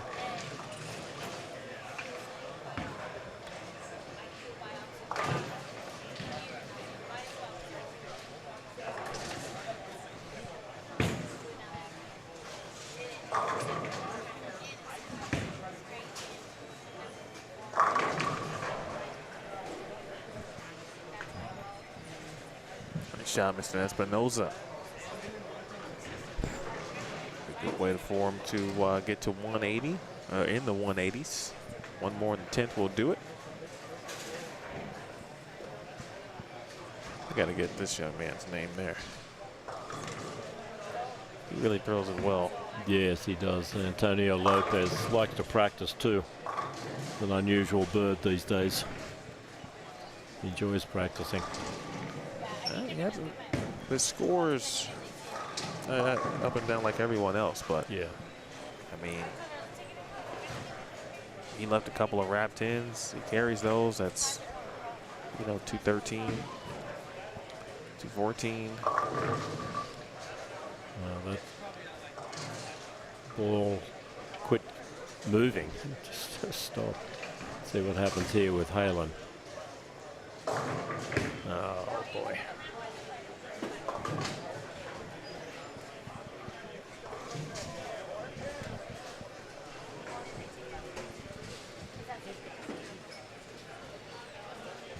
Lots of 2-ball frames here. I had a 3-game set recently. Oh, I had a 3-game set recently. I bowled 57 balls in 3 games. 590. That's impressive. 590. That many shots. You made a lot of spares. Boring's a better description of that night, and exhausting. Felt like I'd bowled a 16-game set. Change of balls and a very solid 196 from Mr. Halen. Well, he's getting better every game. Unfortunately, it looks like he's going to run out of games.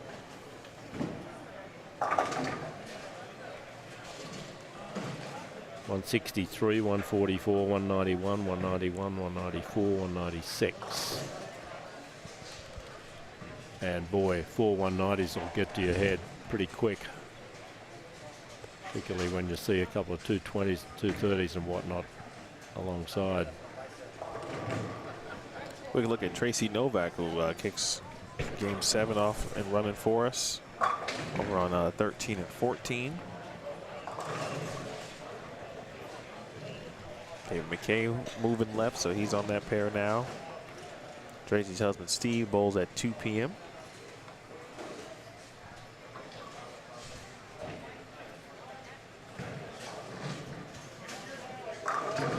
The squad's going to run long. It's they've had a lot of, like I was just saying, 2-ball frames. And this squad's going to be dragging the chain a little. Tillery in front of us now. Jimmy T. Lives in Colorado. He sells antiques. Yes, now. he does. Yeah. He's got some interesting articles too. A lot of vinyl he was selling too for a while. Yeah, he had, I actually bought one. He had them the other day.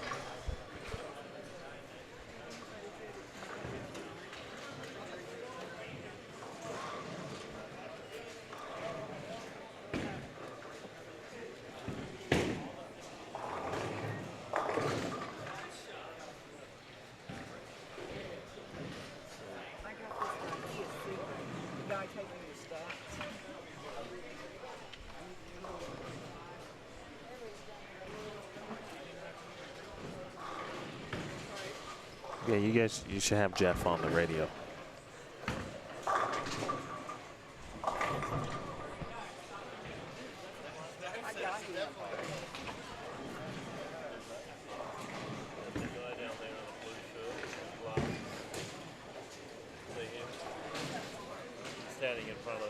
Standing behind the woman with the long white hair.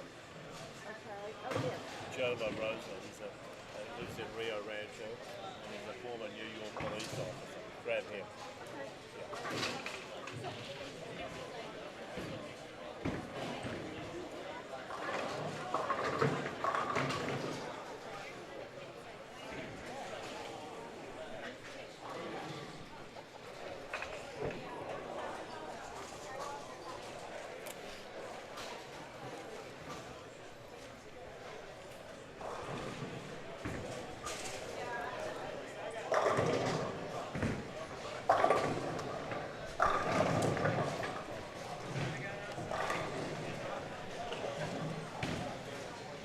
Game 7. Do we have any? I'm sure there's some players that are about to bowl or bowl tomorrow. Watching, if we do, and if you all are willing to engage, and I don't want to give your secrets away, but I am curious. You know what players who are ready to bowl, or I'm sorry, going to bowl. What are they thinking after maybe watching a few of these games or a couple of frames at this point? Yeah.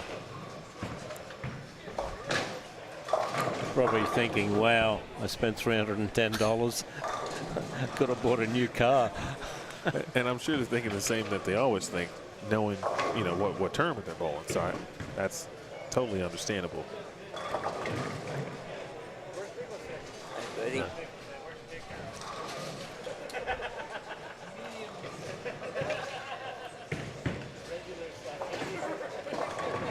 If you haven't already, folks, please share. Definitely like.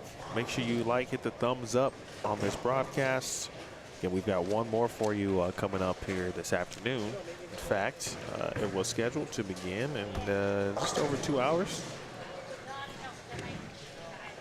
Or just under 2 hours, I beg your pardon. 2 o'clock, right? Yeah, probably be a little closer to 2:15 or 2:30. We run the lanes after each squad. Every squad has fresh lanes. What a way to make that watch. Yeah. Trent Irwin, one of our most loyal supporters, loves to practice.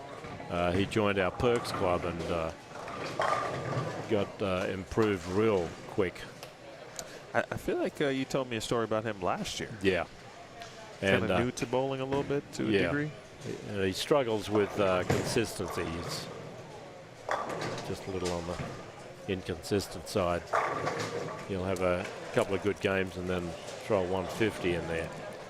So he's a work in progress, but certainly definitely making progress. Paul Yoder in front of us now. Paul made a bit of a move there with a 230 game. His last 3 have been 23 over and a rough start to overcome.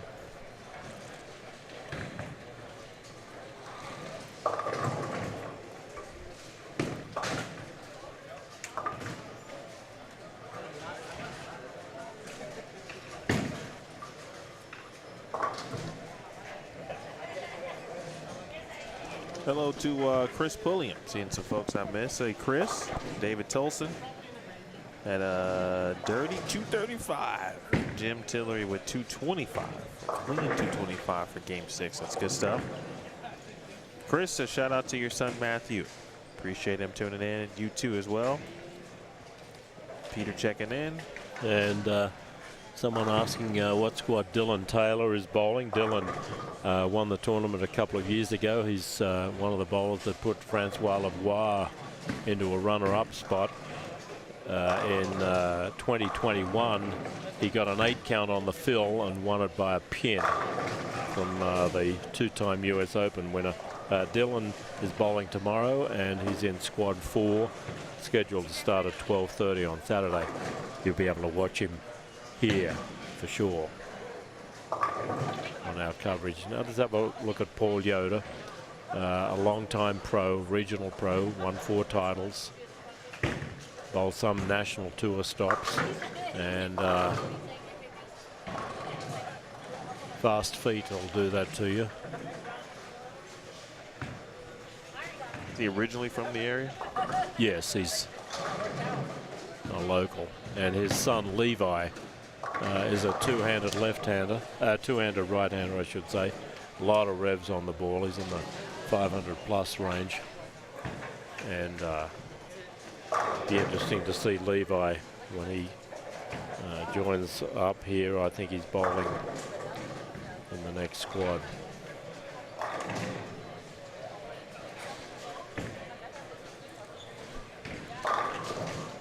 Well, that's what I don't know where Matt Murdishaw has been playing throughout the day, especially his early success, but that's what he was looking at his ball. He was just hoping his ball would tip a little bit earlier to go through the pins properly, just like that. And he went gutter, spare, then double.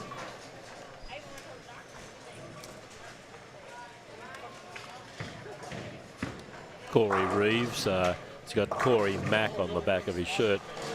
Corey had his first 300 here a few weeks ago in the Monday night scratch doubles. That's fantastic. Congrats. Okay, to him. we've got some scores, and Emil will post them on the chat page here. We've got the leader, J.D. Nance, had a 178, 1258 for 6 games. Jeremy Glover, 1219. Land Matthews, 1215. Deron Booker, 1211. And then in 5th place, Steve Ontiveros, 1180. Jim Tillery, 1156. Eric Carriaga, 1153. Paul Yoder, 1146. Michael DeVore, pair of 160s back-to-back, hasn't helped him, 1136. And then David McKay from Artesia in 10th place with 1113.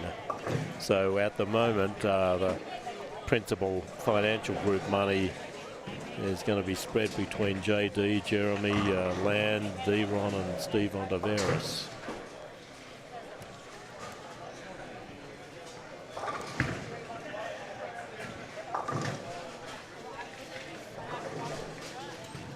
I know we got 2 new sponsors here.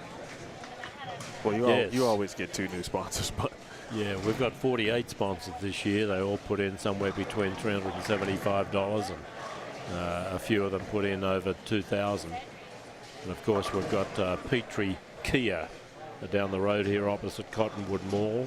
They're putting up a brand new car if someone can bowl a 300 in the championship round on Sunday. And as you can see, it will be requiring skill, luck, and prayer, and fasting probably to get a 300 on this.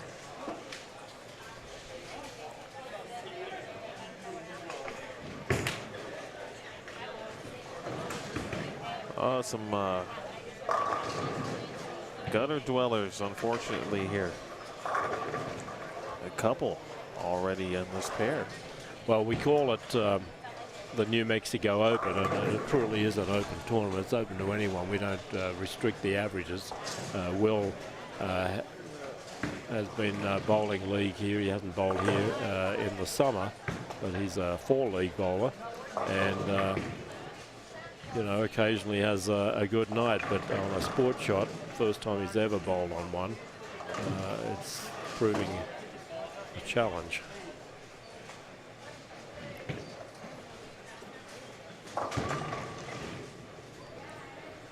Tillery opened up with a double, but then he got the big 4 on lane 18. Let's see what he does here. Got an easy game and reasonable timing. That was a good shot. Yeah, good shot. When he lived here, he bowled league here on Wednesday night, and we used to play each other for a peppermint patty every week. Yeah, I remember this. Unfortunately, I had to fork over lots of ones into the candy machine to pay him off. Someone down on 13 to 14 has a 5-bagger. It's not Tracy. Tracy Novak, Steve Novak's wife, is 1,103 for 6 games.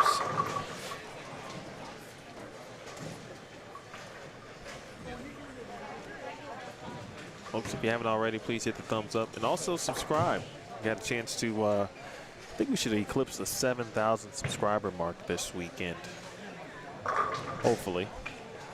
Which would mean that there's some new viewers and those who haven't subscribed to Bowlstream TV yet. So please do so if you have not. Again, we got you covered all weekend long, all the way through the finals, which both of the years that I've seen in person have been incredible. The Dylan Taylor win and Cortez beating J.D. Nance twice.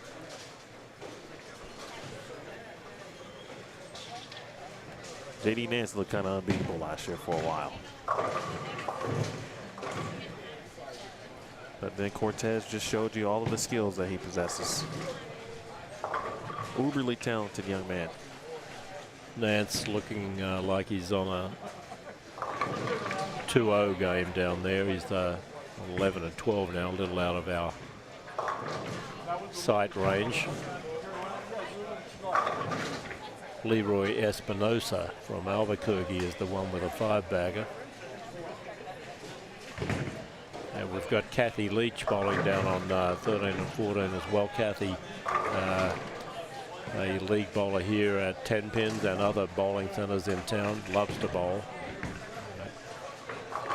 And Espinosa with a 6-bagger. Last time I saw a 6-pack on this condition was in the bar. I think it was a PBR sponsor beer.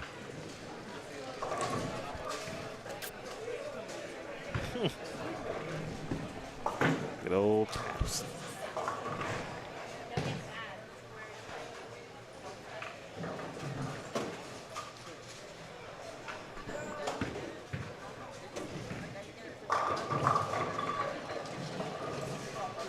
Oh, Paul Yoda didn't want to see this split, and a 6 and 1 after a strike. Wow. Quick look at, again, some of the sponsors here, some of the main sponsors. There's Innovative Auto Solutions, new this year. Petrie Kia, New Mexico, Paps, Principal, Shamrock Foods, and T-Mobile. Pretty good stuff there. Again, T-Mobile, Petrie, again, Shamrock, PBR, Innovative, Principal, adding money for the Friday squads. How'd you get T-Mobile and Innovative? Great idea from T-Mobile perspective. Talk about some. Yeah, they're set up right behind us here, and if you need a cell phone, now's the time to Need a hotspot, score yourself though. a deal. You got hotspots on? They got some deals on some hotspots. Keep one in handy.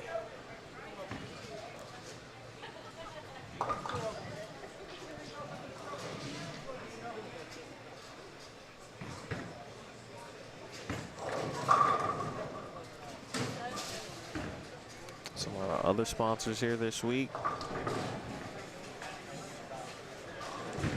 Paul Yoder, as we just talked about. Turbo, Laris, Janny King, Dominguez, Girardi and Moore.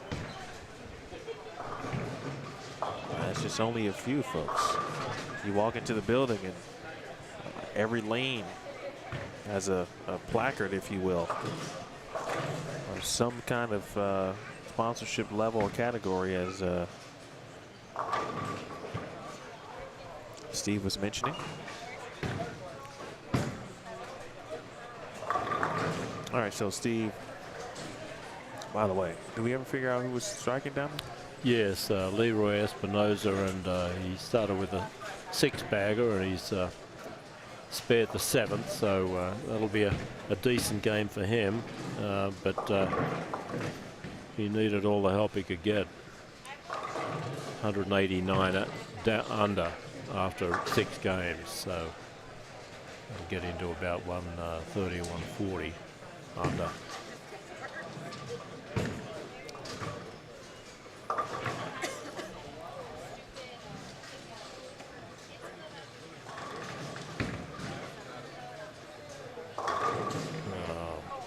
Tell you what, 3 10s on a tough shot. So difficult. You know, I mean, you're so close to throwing a good shot, and all of a sudden you've got a split. Reminds me of days of old.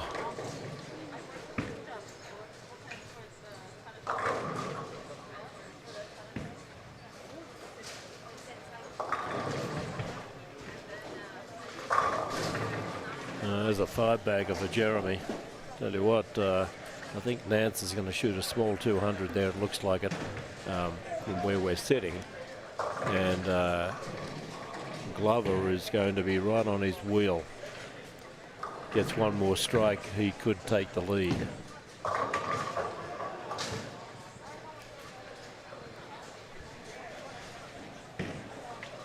With that open. And selling the vinyl. I bought a piece of vinyl from him. Beatles? No.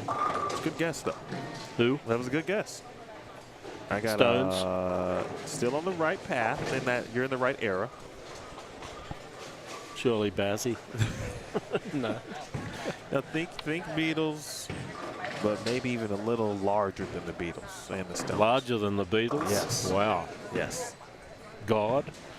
Close. Who was it? People did fall out when they saw him. Michael Jackson. Oh, wow.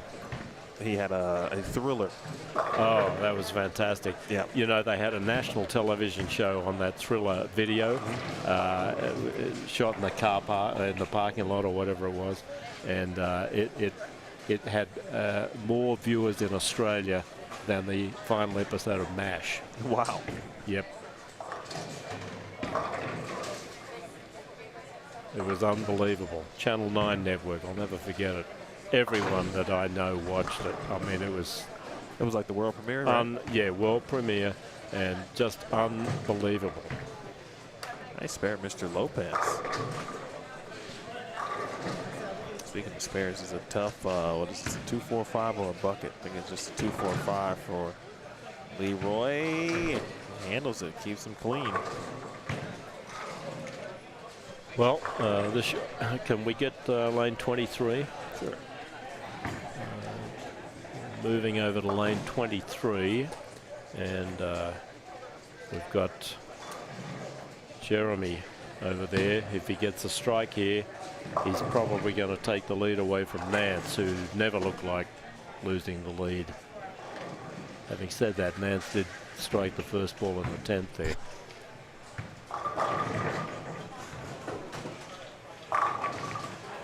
Shot off camera from Dylan Swanson. That was his first strike of this game. Glover about to step up momentarily. See Trent Irwin first.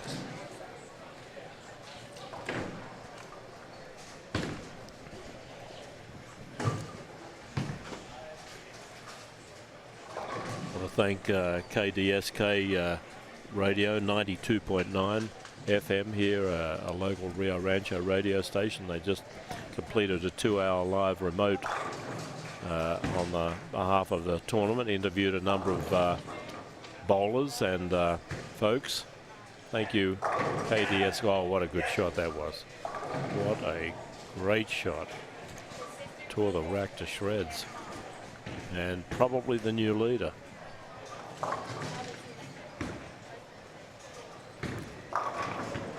Like his game, like how he's kind of performed. Had a little adversity, missed a makeable spare, and then should have made a split and didn't. Came back and doubled up last game of the 10th. And now on another six-bagger. Split, spare, six-bagger. And the first ball split was a 7-10 pocket hit. And Nance shot a small 200. Can't quite make out what the score was. It was either 203 or 213. But Glover on a roll here. Down to Irish Pogge checking in. Irish Pogge asks, how are you, Steve? Been off social media for a little minute. Says, please wish Dan a happy birthday or happy belated birthday. And he's also wondering if it's a 36-foot pattern. Emil, I have no idea. I never speak to Mike about it. I just ask him to make it difficult, and he does that all the time. I don't think that's off base, Irish Pogge. I think it's probably about somewhere between 36 to 38 feet. Family is doing well. And Doobie Doodle Doo. Love that, by the way. Doobie Doodle Doo. It's another one. Another strike for Mr. Glover. 7 in a row. And we have a new leader. Doobie, you know, I don't think there's a squad posted yet, but I'll check with Jeff after the squad to see if that also will be posted on bowljbt.com. Again, the full results after the squad about 30 minutes after approximately. That's when the entire squad tallies will be up.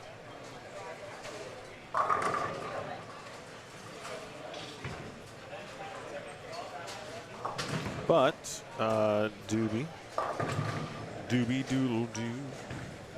Let's let me do a quick scroll. See what see some of the names. Let's see. I'm just going to read some names that I see. Squad 2 coming up here. Riley Gilchrist, Steve Klumpkin, Joe LaRosa, Danny Cobine. Danny's a heck of a bowler. He's a traveling medic. Really? Yeah, he's all over the place, and he was a high school bowler here. He was the anchor man for Cleveland High School, and a heck of a bowler, natural. But he's had quite a few surgery things with his wrist and his foot. I mean, he just is a great guy and a great bowler. Looking forward to watching him compete. Steve Novak, I would anticipate him being in around that number. Sean Urinda, Shane Martin, name sounds familiar. Chris Lawson from Colorado. Linda Walbaum from Colorado. Always great to see Linda. Hakeem Williams from New Mexico. Again, these are all Squad 2 names I am reading. Mike Riley from Colorado, David Jenkins from New Mexico, Emily Eckhoff, and Chris Kelso. Those are 2 players that are going to, I would anticipate, be bowling pretty well on this too. They bowled a practice session this morning. Brett Cromwell, Al Wolf III, as you were just talking about earlier, Pete Sheridan. Other squad 2, David Martinez, Marvin Nesvinsky, Lorraine Martinez, Dylan Rivas, John McIntyre, Chad Lush.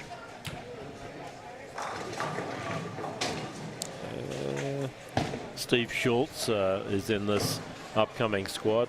Steve, winner of the Monday night sweeper. First time anyone had a look at the shot here. Steve Schultz, you're right, I missed him. Cristobal Quintana.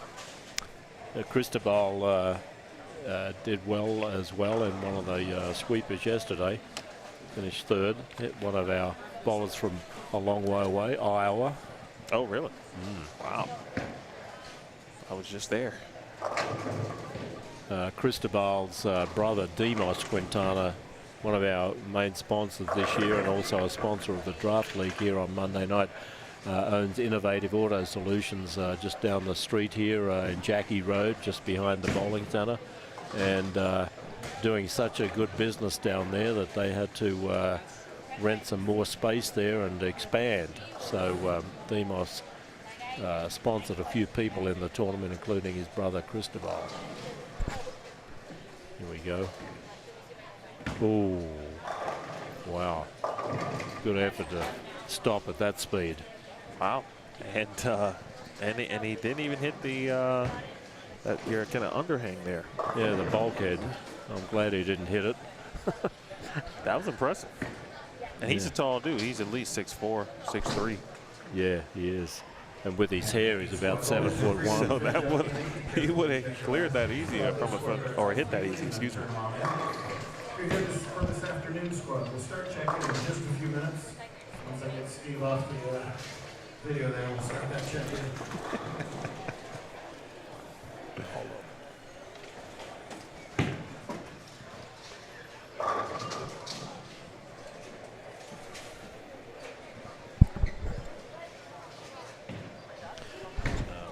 I've got that.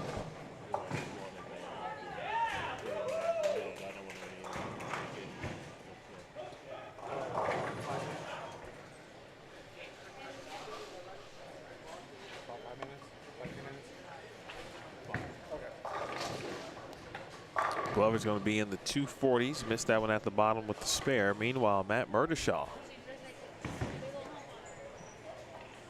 still with another game to go. Murdishaw in 11th place, trying to give it a run here. Glover did make that spare. He did not think he was going to make it, though.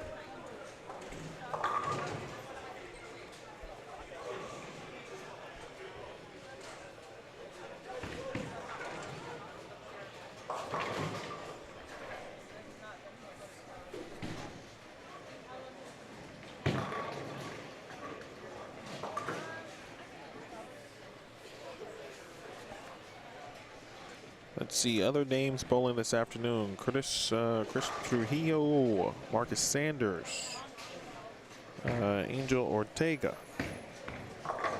My guy, the best last name in the bowling business, Dale Coffey. And the Coffey's Pro Shop. I mean, that's just, again, still so great. Ball track for Glover, the right of your screen. Leaves another 2-8. That's a good time so you can get off this pair. And he's going to go all the way down to 1 and 2. That's where he's going to finish.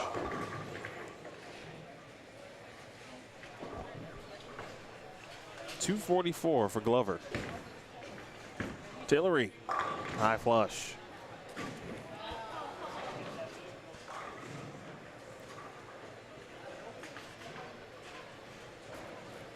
Nearly made there.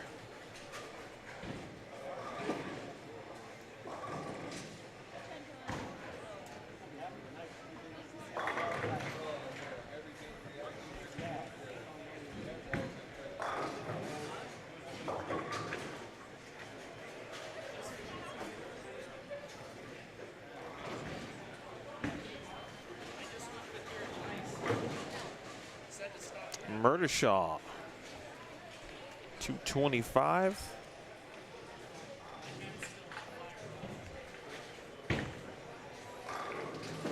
He'll be at minus 68 to find a way to snag a big game here.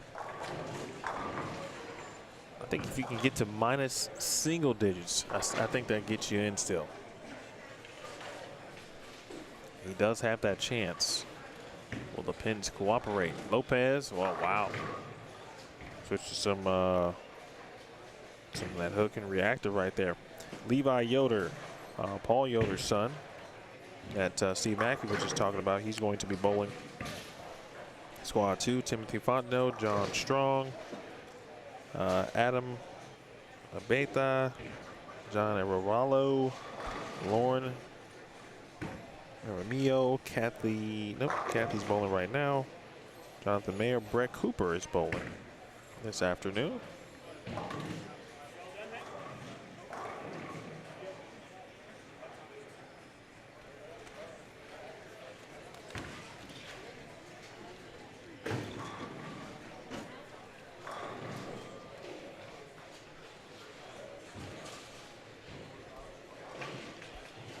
Dylan trying to take care of that spare.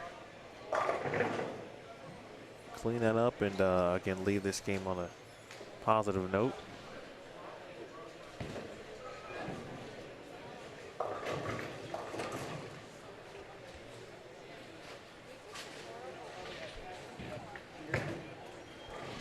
Ryan Halen went front 3, split 9 spare, split 3 back.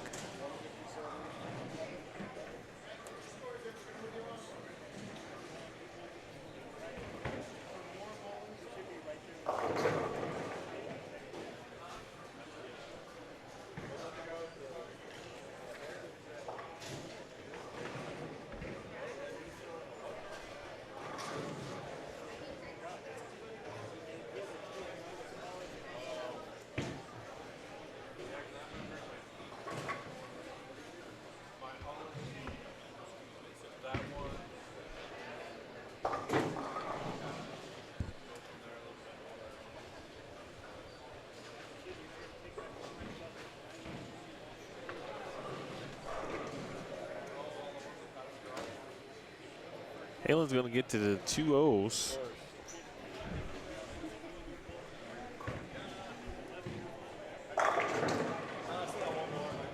Great shot. You wonder if I'm going to assume that Brian didn't start playing right. And you wonder if he starts there, he's probably in a much better, certainly position. He might even be plus, potentially vying for the lead. Who knows? Tracy Novak. Gonna way down to 17 and 18. Final shot here for Trent Irwin.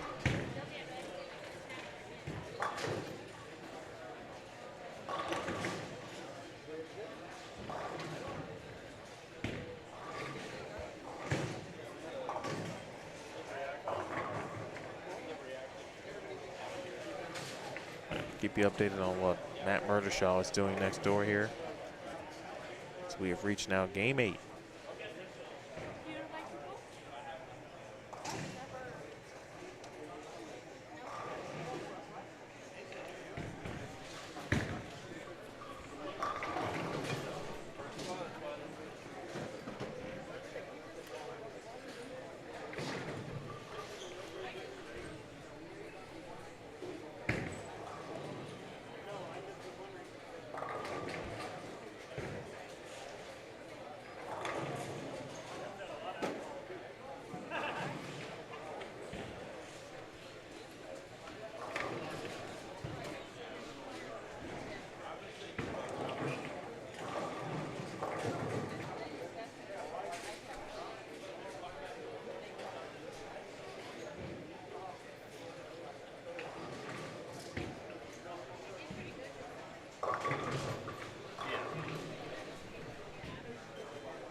If you are just joining us, this is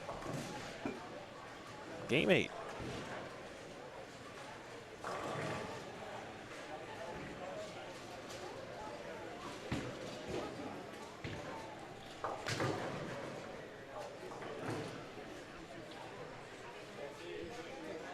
So we believe, or we saw Jeremy Glover took the lead. So it'll be probably Jeremy Glover, J.D. Nance, then Land Matthews, D. Ron Booker, and probably some combination. And Steve Ontiveros. Jim Tillery was right there. He's gonna need a big game too. What, 2021, Jim put up a solid score in squad 1, and theoretically his score was in the number for, I feel like, about 2 squads yesterday, and then on Saturday, and then scores and started to improve a little bit, and Jim watched his score essentially fall out of the top 32, but I think he was the high senior in 2021.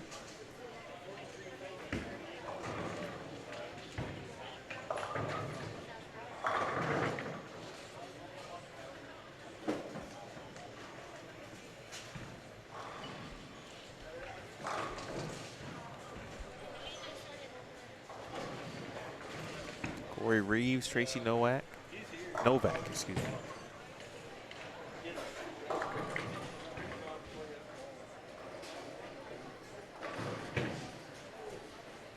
Steve Novak again bowling this afternoon. I thought my guy Daniel Ferris was supposed to bowl when he was rolling with the Novak family.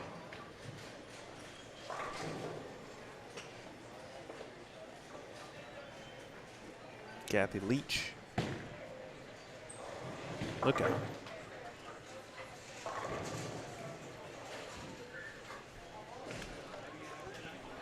Check-in has certainly begun for the 2 p.m. squad.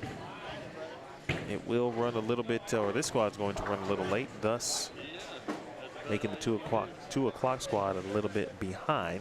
Might even need to make that adjustment actually on the stream itself on what time we're supposed to go live.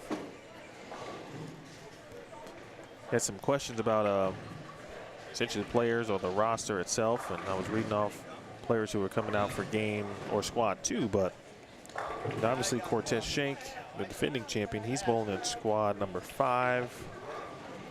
Eileen Linares, who is one of the best here locally.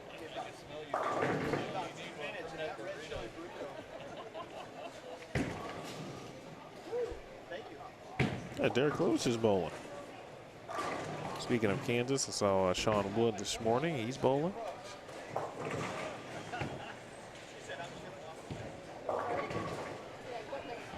Ed Smaglik is back. Andrew Kane, Kevin Jenkins, Chris Clerk. That Phoenix connection right there. They all bowl in the morning at 7 a.m. Dylan Taylor bowls in the afternoon. King Pharaoh Williams bowls tomorrow night along with Zachary Wilkins. He can strike both of those players. Michael Fitzgerald, part of that Phoenix crew. He bowls tomorrow. Vernon Peterson bowls in the morning. Trey Ford, who throws it so well, he's going to bowl tomorrow night. Francois Lavoie bowls in the morning. GT2, Greg Thompson Jr. bowls tomorrow afternoon. Stephen Wood bowls tomorrow afternoon. Stab bowls in the morning.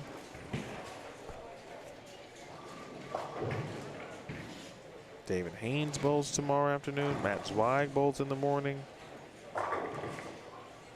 Noah Gallegos bowls tomorrow night. Boy, there's so many names. Adrian Hare's bowling again. That's great to see. Jacob Gill was out during the practice session this morning. He's local. I liked his look from the gutter actually this morning with Urethane. Speaking of Jacob Gill.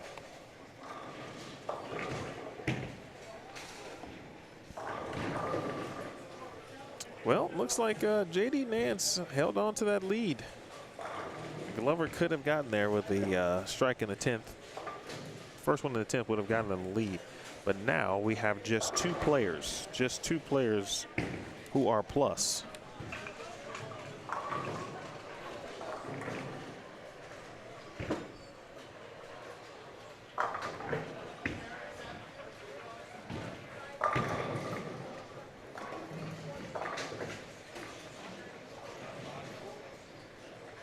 JD Nance at plus 68.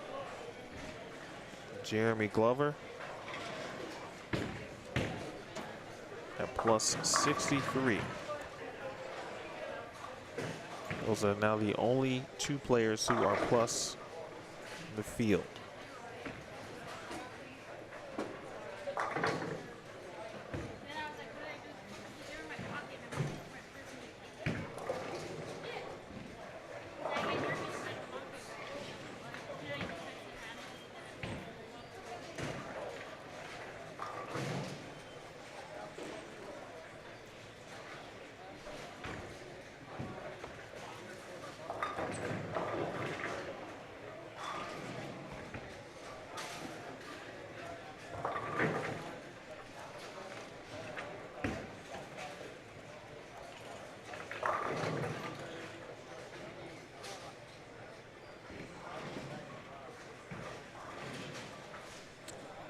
Ramsey, I'll get you what I can get you in a second.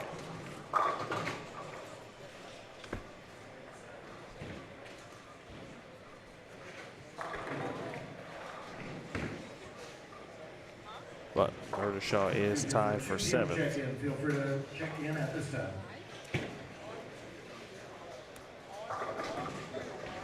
He is tied with Jim Tillery.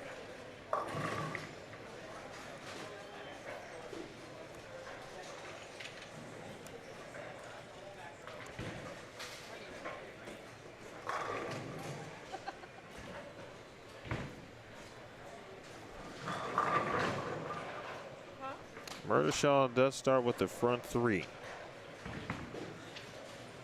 should have saw his part of him on the right of your screen there.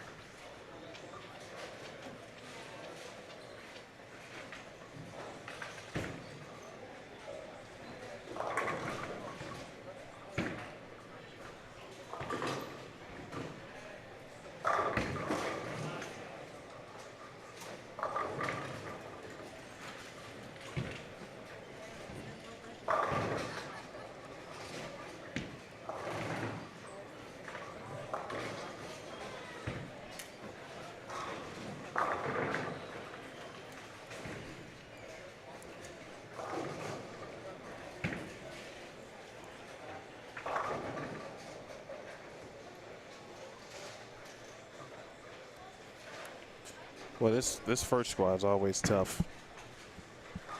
Many reasons, you know, first time the players are getting to see the pattern. Well, aside for the practice session, but that squad is essentially setting it up from a knowledge-based perspective for everyone else, right? This is the squad that everyone will, for some degree,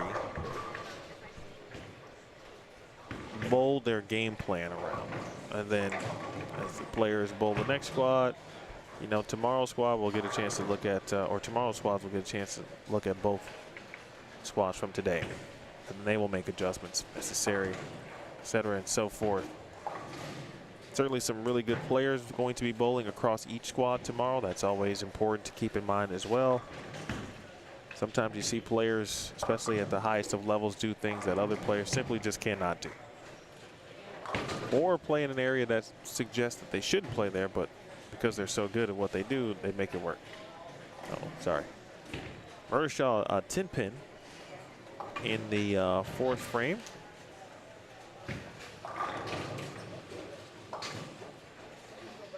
All right, so Matt has gone front 3, 10-pin spare.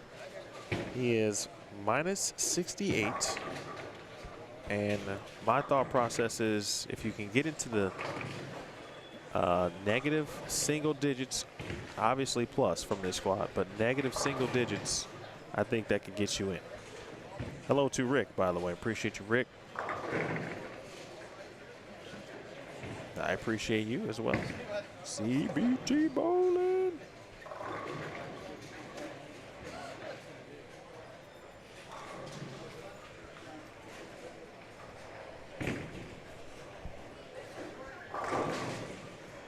Killing it down there. And he made a ball change late in this game. Got what game was, 19 and 20. And he had like 12 of the next 13. Yeah, I saw that 7th thing he had going. He finished. Yeah, that game he went like chopped to 6-10, split. Should have made it 2-4-10. Yeah. I think he ended up doubling. Then went 7-10, spare 7-bagger. Yeah. 2-8. Made it. He's got a spare down there in the next 4, and he's getting hype. He's doing this. I said, Good. oh, man, Good. he's feeling it. Good. And he got away from the gutter. He's, like you said, he's using his shiny ball, getting about 6, 7, 8. Boom.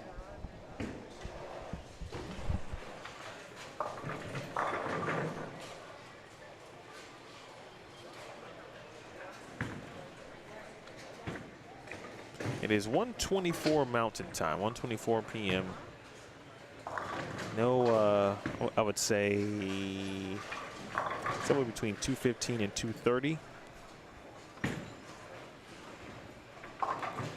Lanes probably will hop on for practice.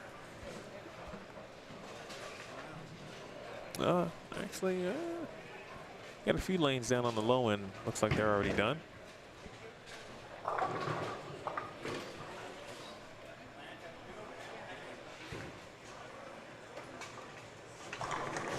Murdershaw right of your screen.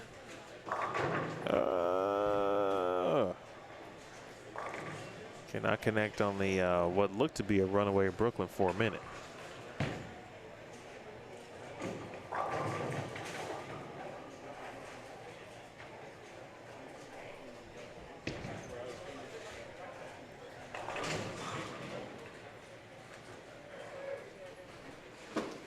So nonetheless, on the scorecard, it's going to be back-to-back 10 pins.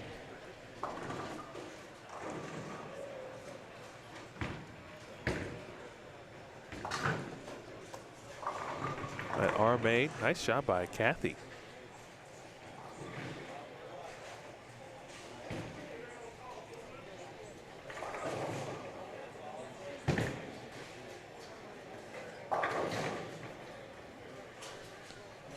Jimmy with no strikes here through now 4 frames.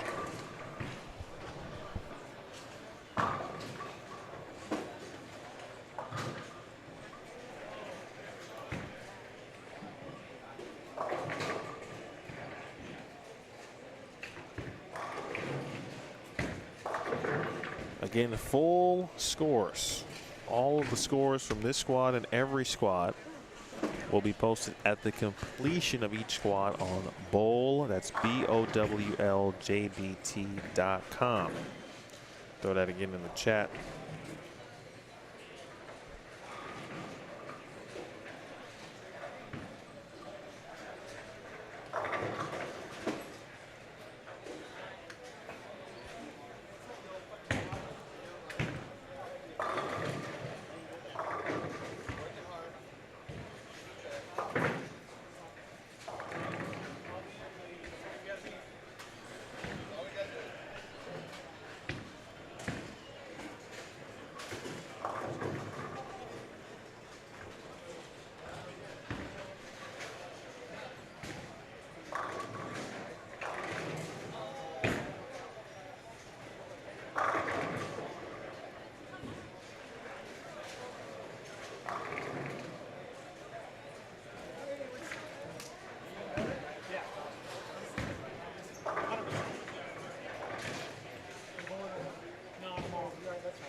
I think I'm hearing some talk about the draft league that Steve was referencing, or not the draft league, the scratch league, excuse me, tonight.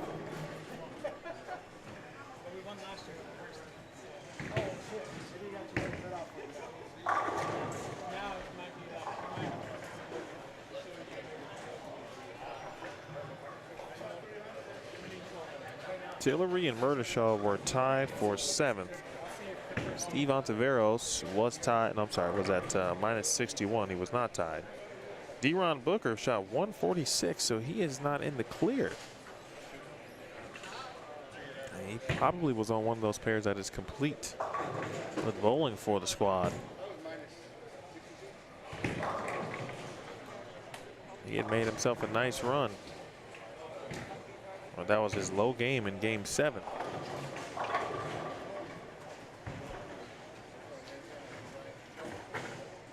All right, let's see. Tillery,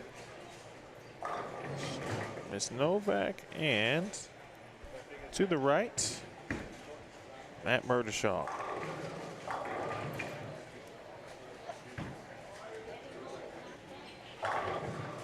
There's a good one. So I'm going to say this. I think if Matt Murdashaw goes off the sheet, I think he advances because that gets him to even. So I think that's what we're looking for. Looking for Matt Murdashaw to go sheet to make the number. To get inside the top 32 for Sunday.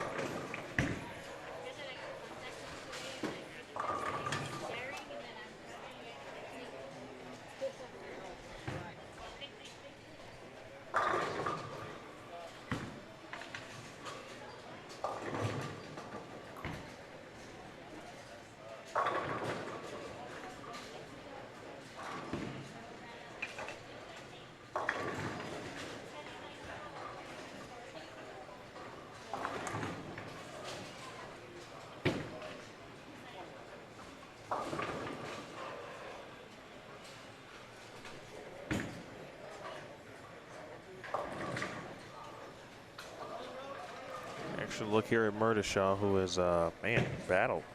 He's had some very tough games. Still has a chance to make the number. Oh, big double. See, that's what his ball wasn't doing. What was that? Game 6 on 17 and 18. If he carries a few of those in game 6, that's probably at least 2-0. That's another 30 pins. Obviously, the job is a little bit easier at that point.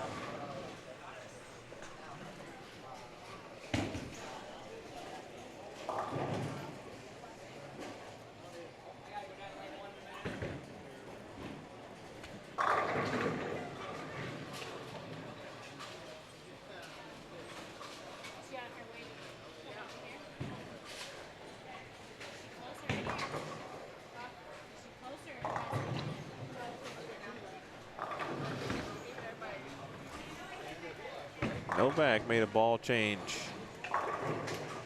and that results in a double. A little bit of an ocean vibe.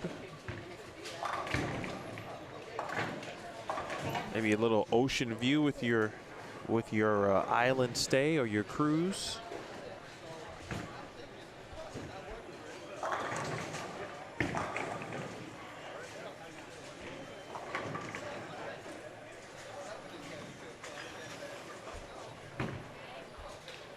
Get you back over when Murdashaw is up.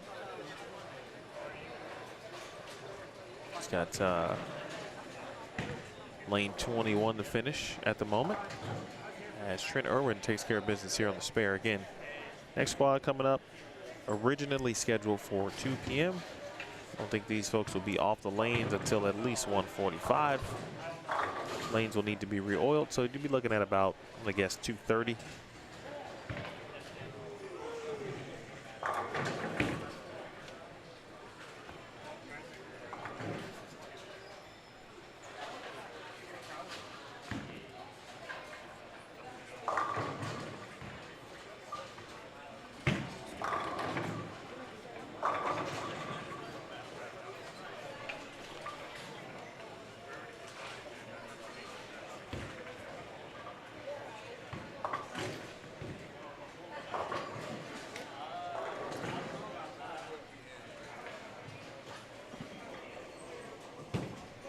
Anyone we should be looking forward to for squad 2? Anybody you guys have in mind that you will be watching intently for squad number 2 this afternoon?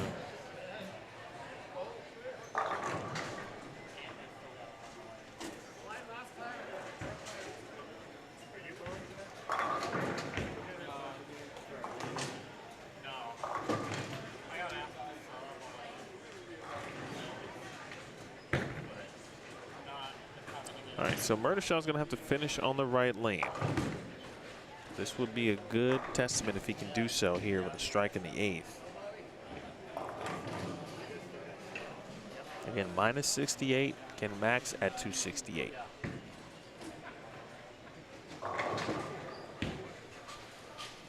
Another in the 8th for Murdershaw. Matt Murtashaw. Here's his day: 248, 212, 132, 199, 141, 175, 225. That's Murdershaw's day.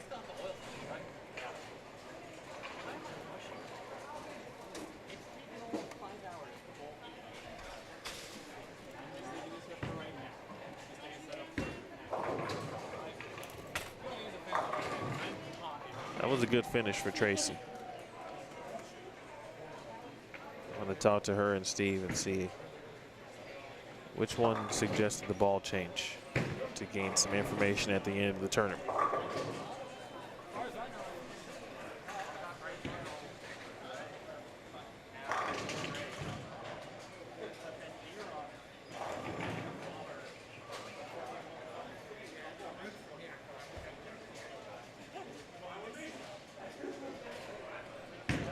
Ninth frame, Murdershaw, bang.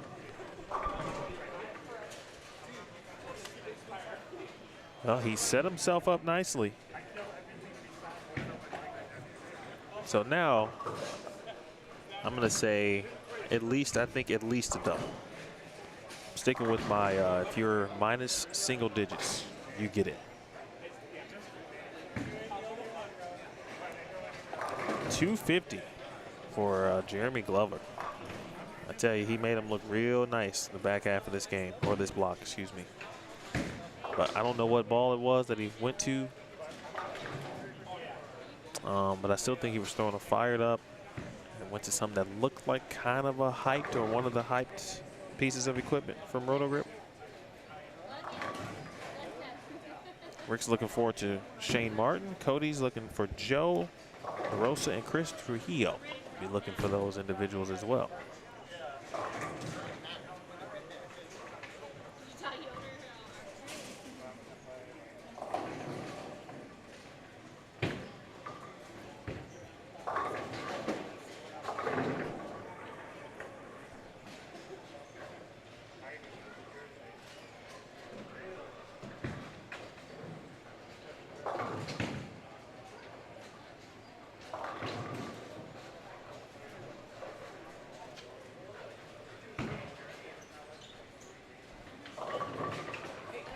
The story down here, folks, is I don't know what JD Nance shot, but Jeremy Glover could have the squad 1 lead.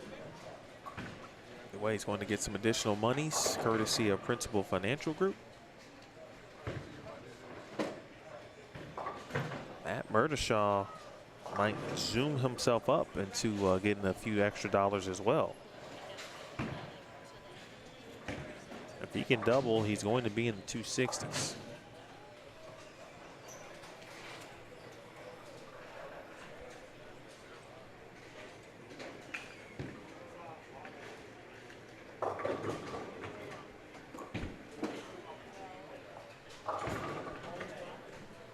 I think he needs at least the first one. Like, I wouldn't feel too comfortable if he doesn't strike on the first shot.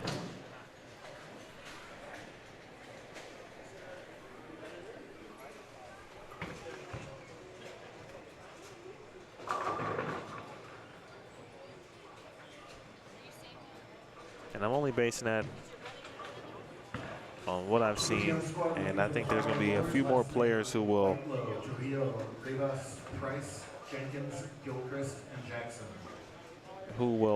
Figure it out, much like Jeremy Glover did, as well as J.D. Nance. I think there'll be a few more players that will obviously do such as the tournament goes on. So a double, I think he's in. The first one, I still think he's good. If he goes spare here on the first shot, then I think he's gonna have a long little wait tomorrow. And here we go.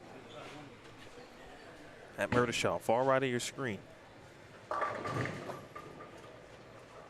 He was tied with Jim Tillery there on the left. Uh-oh. Uh-oh.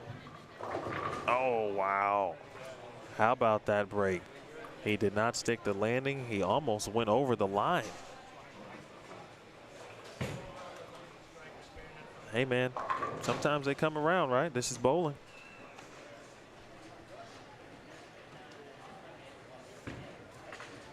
If you think about it, right, what he just did, had a couple of errant shots earlier.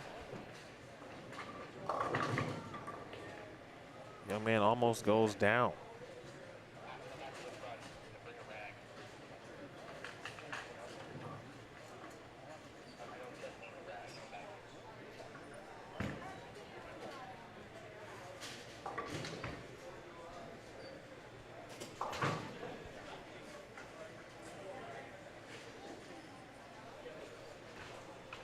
I still think he's good now, but this is to put the exclamation. You might as well just go even.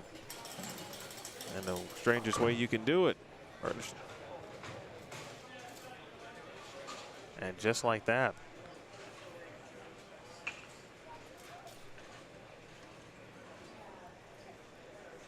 Shaw dumps one, unfortunately, in the channel. He's had a couple of those today. Actually, what I was kind of alluding to, where the breaks were coming around. Had a couple of those earlier, but it's like, okay, got it back. I got a chance to get that. I almost fall over. I get some good carry. Dollar says he spares this. Let's get ahead of $1. All right, 247.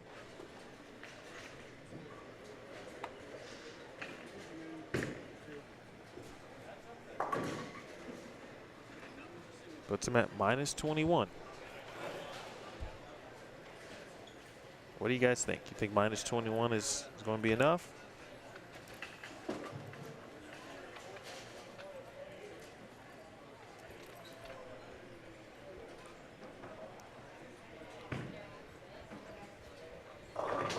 Mason Moore and Sean Lee. Well, those aren't two wonderful names in the Bowl in the Bowl Stream TV chat. We were just talking about Sean Lee a little bit earlier. Steve Mackey was detailing, kind of going back and telling the story of televised final, which was on delay, but it was televised nonetheless. Which Sean Lee was involved in and ultimately won, climbing along the ladder to win.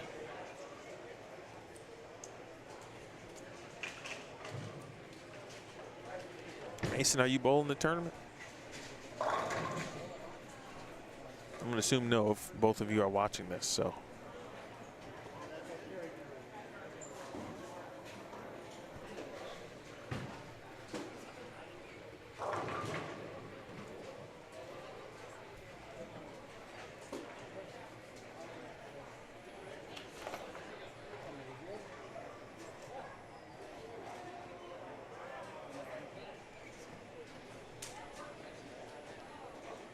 Final couple shots here for Jim Tillery.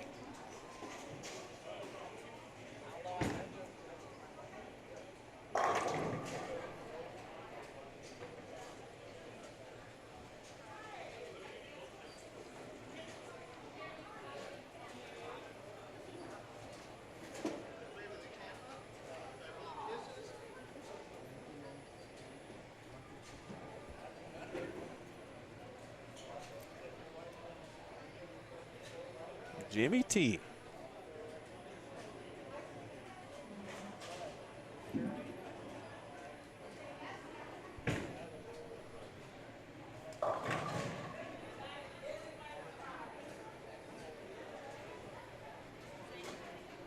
All right, Jim shoots a 163, and that is going to do it for Squad 1. Lanes will be redressed. All of the scores from Squad 1 will be posted online at bowljbt.com. Check that link that I have pinned up top. You guys have your own separate bonus prize list for bowling early. And even if you bowl a little struggling, maybe you got a high game and earned some bonus money that way. We'll get all that figured out. Jeff Hemer making some of the final announcements for this squad. Looks like a couple of bowlers still yet to check in, and obviously the lanes need to be re-oiled. So I'm going to guess we're looking at about 2:30 before we begin squad number 2. Mason, get well soon. I do hate to hear that, because you should be on the lanes. But I hope things are going well at the shop today. Do work, Mr. Sean Lee. Mason Moore. Is Morgan bowling? I hope so. All right, folks. 2:30 Mountain time. 2:30 Mountain. 3:30 Central. 4:30 Eastern. That's what I'm projecting at this point. As Squad 1 officially complete, lanes need to be re-oiled. So some check back in between 2:15 and 2:30. I'm going to go change that time right now. So big thanks to Steve Mackey, Dana Miller Mackey, Mike Miller, Jeff Hemer, all of the sponsors: Innovative Auto Solutions, Pabst Blue Ribbon, Petrie Kia, or Petrie New Mexico, excuse me, Principal, Shamrock Foods, and T-Mobile. Some of my main sponsors here, the 19th New Mexico Open. We will see you in about a half hour, a little bit more than that. We'll be back online, and we'll talk via the chat, and we'll watch more bowling. Squad 2 is coming up next. Make sure you find it on Bowlstream TV, and if you have not already, please subscribe and hit the thumbs up as well. Share, let everyone know what, where, and how you are watching. So for the Mackey family, Jeff Hemer, everyone here at Tenpins and More, congrats to those who will advance. Ultimately, you'd have to assume well, Jeremy Glover is going to advance. You would assume J.D. Nance is going to advance. Give a lot of credit to Matt Murdishaw for keeping himself in it. All right, so we will see you at 2:30 or so. It's been a presentation. It was tough, man. I made it tougher than it needed to be. Jim Tillery's telling me it was tough, as you heard him. Squad 1 of the 2023 New Mexico Open is complete. Watched it live and only on Bowlstream TV. We'll see you in a little bit.